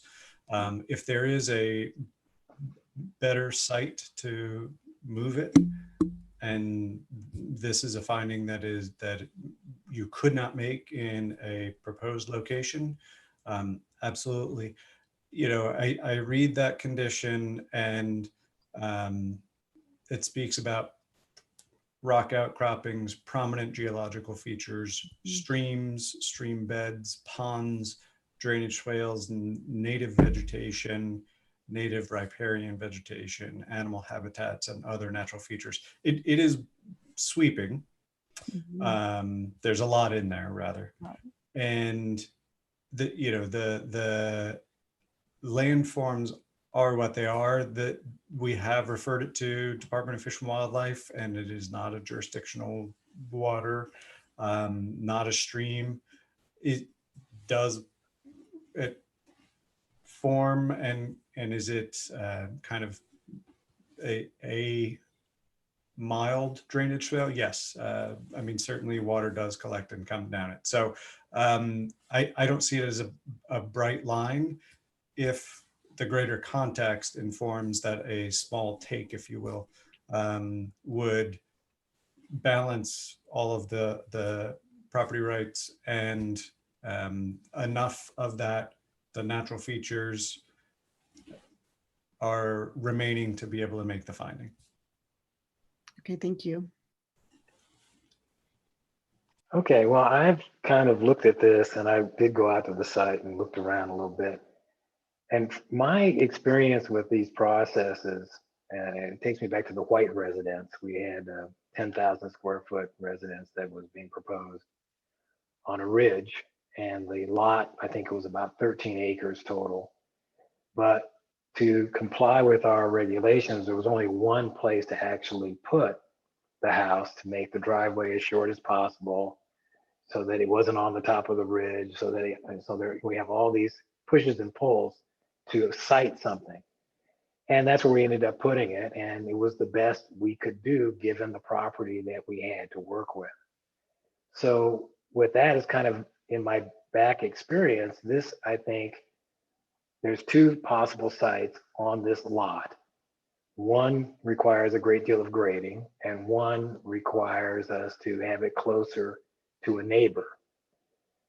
But by putting it closer to the neighbor and amongst mature trees, you can add more trees for more screening or shrubs.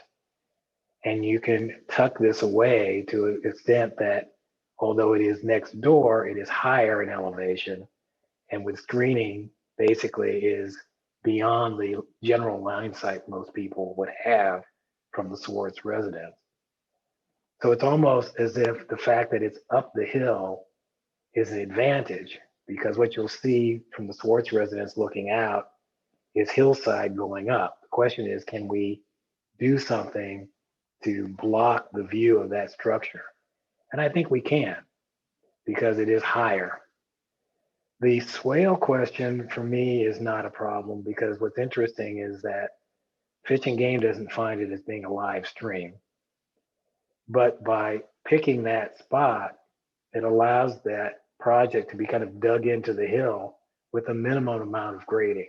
In other words, we have a downstairs garage that basically fits right into what's a big slump out of that hillside, which reduces the amount of grading that's required to put the building in that site.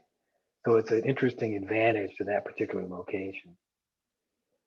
So I guess what I'm saying is I think that given the need to have a site here, this seems like the right site. And given the fact that the massing needs to be in a fashion that creates the least amount of disruption and privacy problems for the neighbor, it would seem to me that having it hunkered into the site the way it is in this plan and taking advantage of a little more space through the variance toward Sessions Road to maintain some of the large trees that are still there, redwoods, is probably the best solution for this particular situation. And I guess much like the white residence, it's not like you have options on some properties to do exactly what you'd like to do. You have to work with what's actually there. And in this case, we've been dealt a set of cards that put us in this location as being the best choice. So I'm happy to talk about it some more and kind of work through it, but I feel like in terms of siting and massing, this is the site, and the massing, I think, starts to address the issue of hunkering into the site and being something we can screen from down below. So that's about where I'm at. Councilmember Bliss. Yeah, thank you, Mayor, for the comments, and my other colleagues on council as well. I had two questions to kind of pick up on comments that have already been made. So I understand and I appreciate the mayor's comments about how, in a way, locating it in the swale creates other benefits that accrue from how it's sited on the parcel. I understand that. I guess I'm still, I want to, this, I guess, a question. I guess I have a question, I guess one question for city attorney, and then a question possibly for the city attorney as well. But so if we're looking back at the point about the drainage swale at the bottom of page 2 in the resolution, and then it goes over to the findings language at the top of page 3. And I really appreciate the care that went into that, the findings language at the top of page 3. So thanks to staff for the work on this. When it talks about the drainage swale, it gets into, let's see, to preserve open space and physical features to the greatest extent feasible, right? So obviously there's a lot leaning on that phrase, to the extent feasible, right? So I guess I'm just looking for kind of a quick word from the city attorney as to whether that's, when you're talking about a finding that relates to like a specific criteria within the city's planning, which is, the names, drainage swales specifically. I assume that to the greatest extent feasible, that's the bar that we have to hit with the finding. Is that basically how we have to approach it? Yes, and I think it is looking at that takings issue that I think Greg had mentioned earlier. I don't have the hillside ordinance up, but there is typically what we call like an escape valve, so that when you can't make all the findings, but you want to avoid a taking, it allows you to move forward. And I think that's what that, to the extent feasible, is trying to accomplish. Okay. And my other question, maybe this is for Mala, but in terms of, again, avoiding the takings claim and thinking about an economically viable use of the site, the applicant made the point earlier, and Mr. Bai, if I misparaphrase you here, I apologize, but I'm trying to capture it.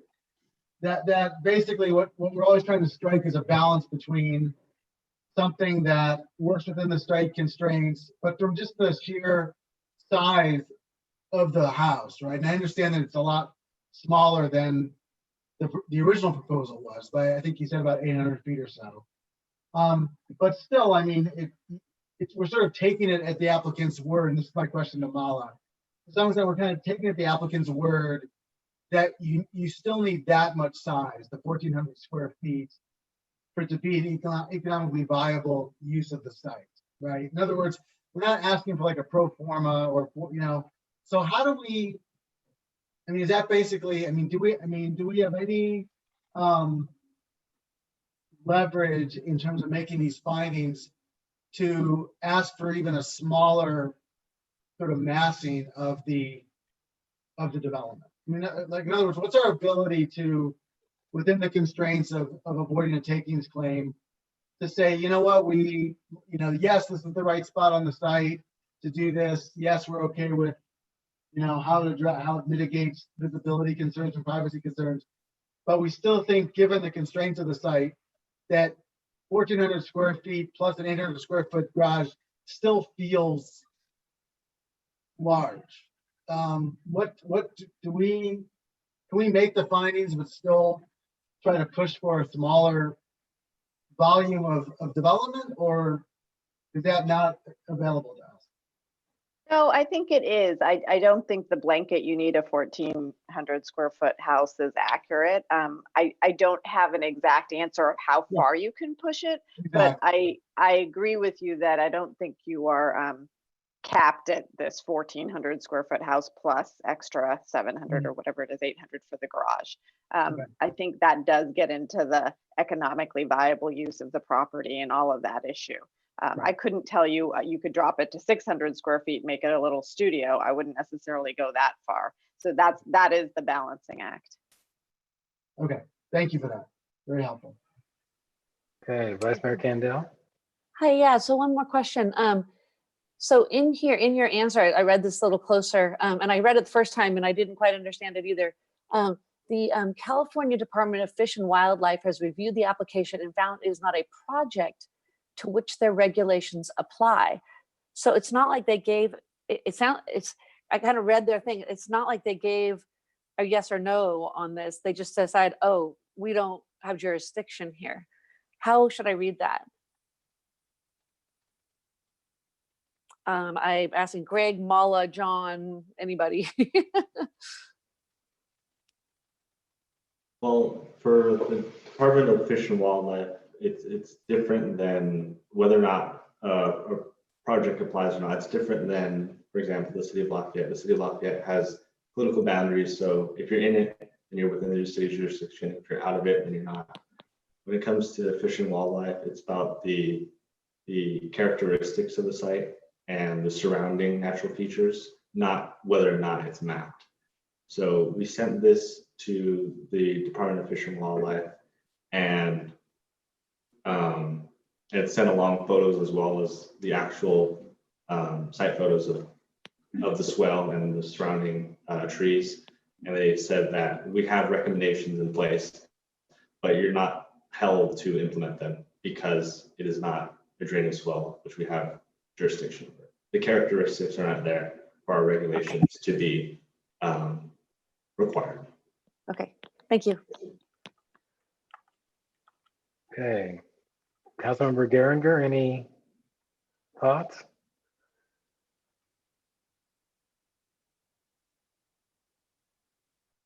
No. I mean, I can make the findings, and thank you for all digging into the questioning around the swale. The places where we can provide direction on providing additional the privacy as mentioned earlier. And I'm not sure, in reading back through the materials and the previous applications, where that number is for us to push back on the square footage. It seems like that it's pretty close to there based on the previous applications and what the applicant did, but open to hearing additional discussion on that. But I think, in spite of the fact that all of the situation that we are not allowed to weigh in on, which is all of the property easements and all of those things, on the specific question about the findings, I can find them. I can make them. Okay, I think one of the ways to look at the massing question is to think of it like a block of clay that you can kind of shave off pieces to make it either fit better or be more appropriate for that particular setting. And I would suggest that might be a better way to look at this than to say it should be X number of square feet, because really the question is the mass, the shape, how it fits this site, not the fact that it's 1,400 square feet or 1,600 square feet. It's, does it fit? And if it doesn't, maybe it needs to be shaved back and made more concise. The trick on this phase 2 thing is that this first phase, really, it doesn't really matter what's inside. It's really just the mass. But of course, the architect wants to design something that will work. So they're going to give you a floor plan that shows you all the things that they want in there that you need to respect to some level so they have a house. But we can shave it back. We can cut it back. You can change its shape if that's something that makes it better for you. Councilmember Burks. Yeah, it's a legal lot of record. And when we talk about economic viability, I think it's appropriate. And listen, it is what it is. And I do think in phase 2, we can do some, we can condition it pretty firmly on screening, and the owner has a right to build on it. And I don't honestly think that we should, engage in trying to shave the clay, to be honest with you. I mean, I was up there, it fits where it fits. And the staff's done a good job in terms of the mitigations, and there's a lot of them. And I'm prepared to make a motion and go through the findings. I've made them all, and I will make them all. Okay. Thank you for that. Let's just see where the rest of the council is at this point. Councilmember Bliss.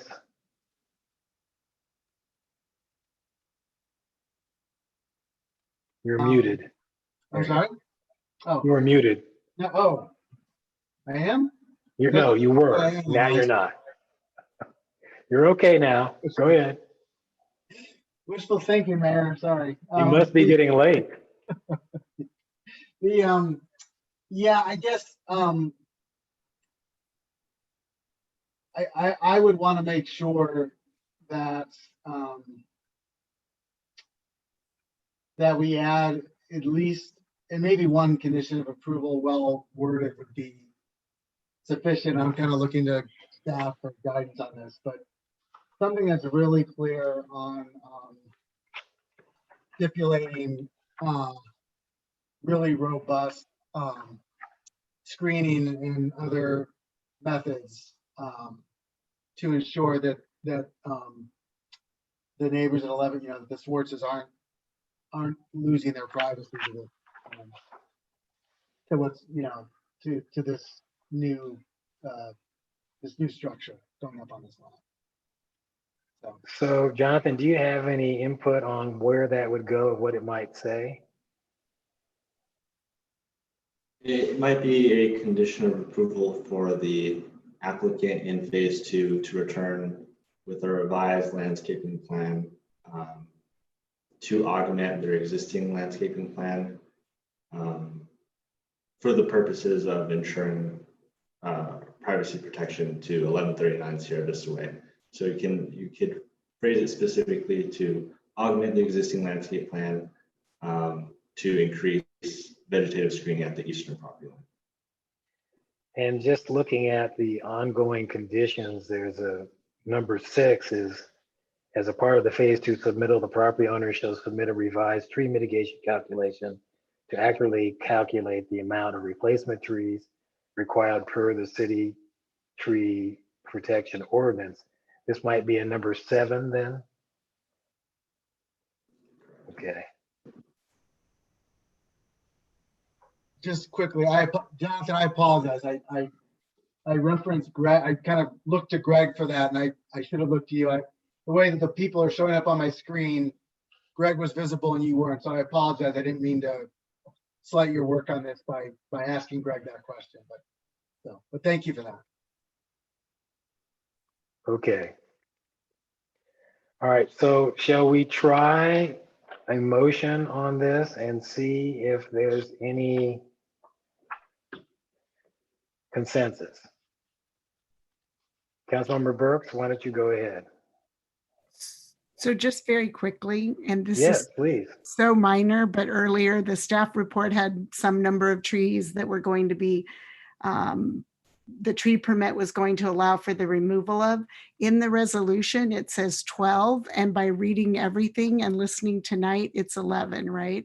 So just to make sure that what we're approving is for the tree permit is what we're in the first paragraph on the resolution. I'm looking right at, you're right, I see the 12 there. So Jonathan, is that a revision we should be making from 12 to 11? Correct. Okay, so there's a beginning. Thank you. Councilmember Burks.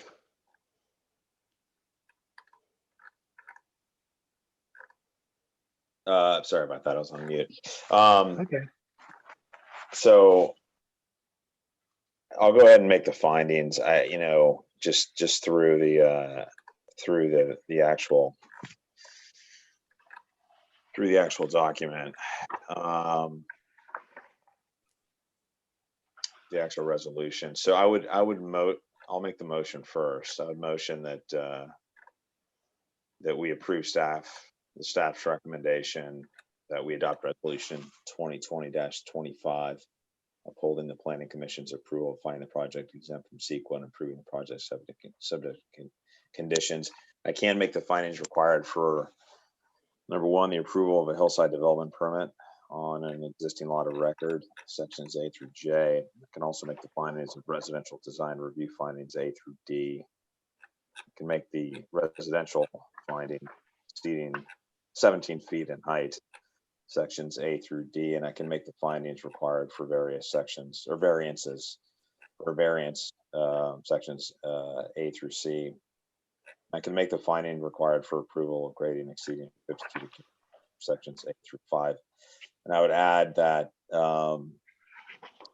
we would include number 7, and I'm all over the place on this document right now, in terms of a firm condition of approval associated with very robust, using Councilmember Blissa's term, screening to ensure the privacy of the tourist residents during phase 2.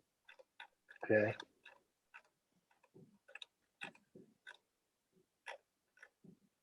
Okay, so in making those findings, you're accepting the draft then that staff has prepared for us. Is that correct? I am. That is correct. Okay. All right. So do I have any motion or a second for that motion or discussion?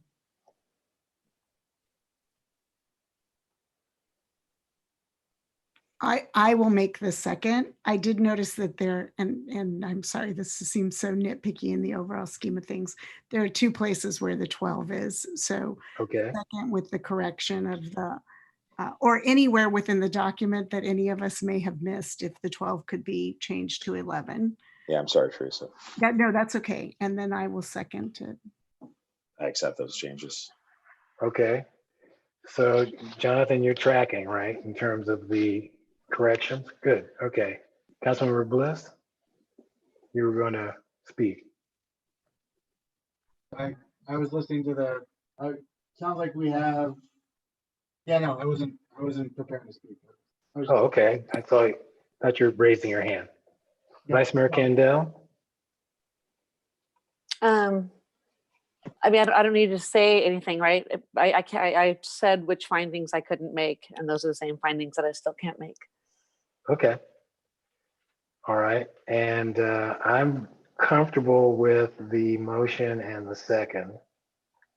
And we just need to make sure that the tree numbers are consistent. I think that the findings, justifications look good.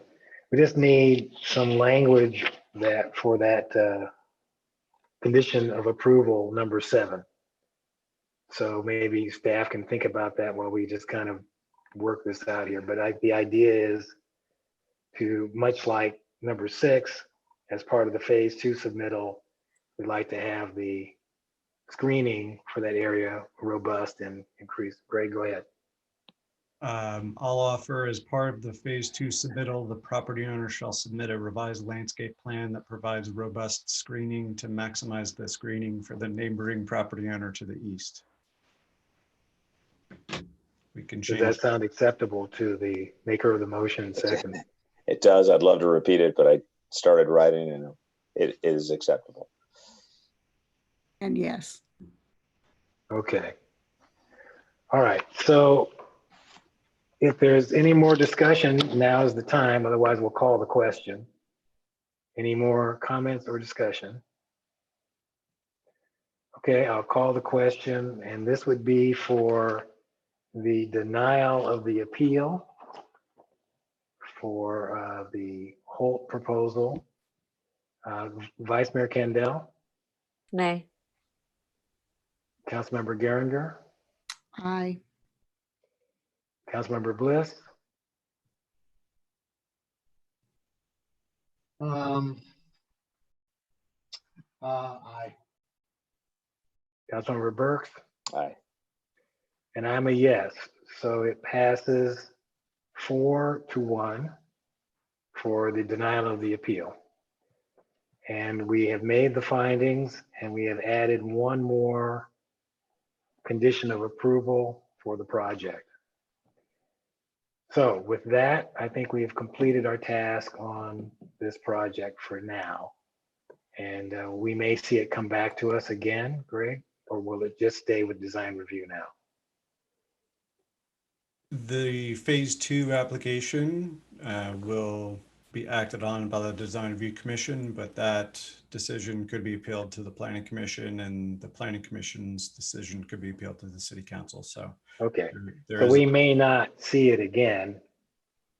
It'll go through design review, and if it gets appealed, it'll work its way back. correct. Okay, Councilmember Bliss. Do we take up as a separate item now the issue of waiving the appeal fee? Just gonna ask. I don't know.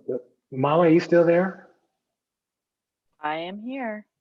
Okay, so this request, I don't think we've actually really formally received it. What should we be doing with that? I thought I'll defer to the city attorney, of course, and the staff. I thought we did have a letter from the Swartzes requesting that the $5,800 appeal fee be waived. We Okay, don't actually have a process, if I'm not mistaken. Maybe I can ask Greg or Jonathan to confirm to waive an appeal fee. I think in the past, if the request has been made, it may have been done before before the actual amount was due. I do remember that I was asked about waiving the fee before the application was made. The appeal was actually filed, and I said no, because we don't waive fees. So if we have another request, I'm not sure how we process that. So that's what I'm looking for, some guidance. What's your I don't sense? think we do have a process to do so. It wouldn't be my recommendation to waive a fee. There is a process if an individual council member wanted to take it up on their own accord because they thought it was of such importance. And that process does not require a fee to be paid if the individual council member makes that appeal. But in this case, that didn't happen. The appellants were the ones who made the request for appeal, which required the appeal fee to be made. So I wouldn't deviate from the process. If you think there are some grounds that warrant it, then I think you would probably need to express that. But I'm sure the city has incurred going through this process, the costs associated with the appeal. So I guess the question would be to council, or are there council members here who want to pursue this further?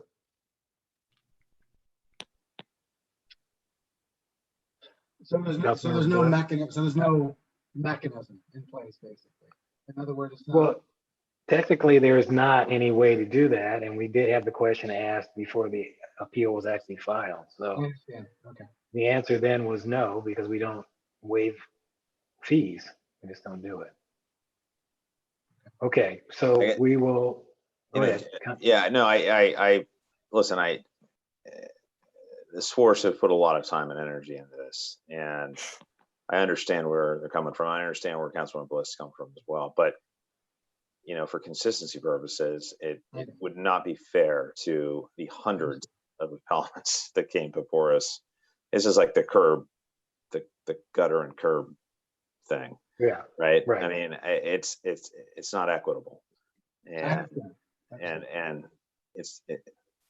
and Jonathan and our staff, and they have certainly put in $1,500. So listen. Oh, to be clear, I am not that part. I'm not questioning. I know. I just yeah. Okay. Well, with that, it is 12:29 and 53 seconds. So given the fact that we cannot take up any new business at this point. Oh, can we Go quick, sorry, we have the ETF assignments just to get it out. We Can't. technically Okay. cannot, Right. we can't add anything to our Right. work. So Sure. I'll have to wait 2 more weeks. We just wait 2 more weeks. Sure. Okay, so thank you all. We're going to adjourn the meeting at 12:30.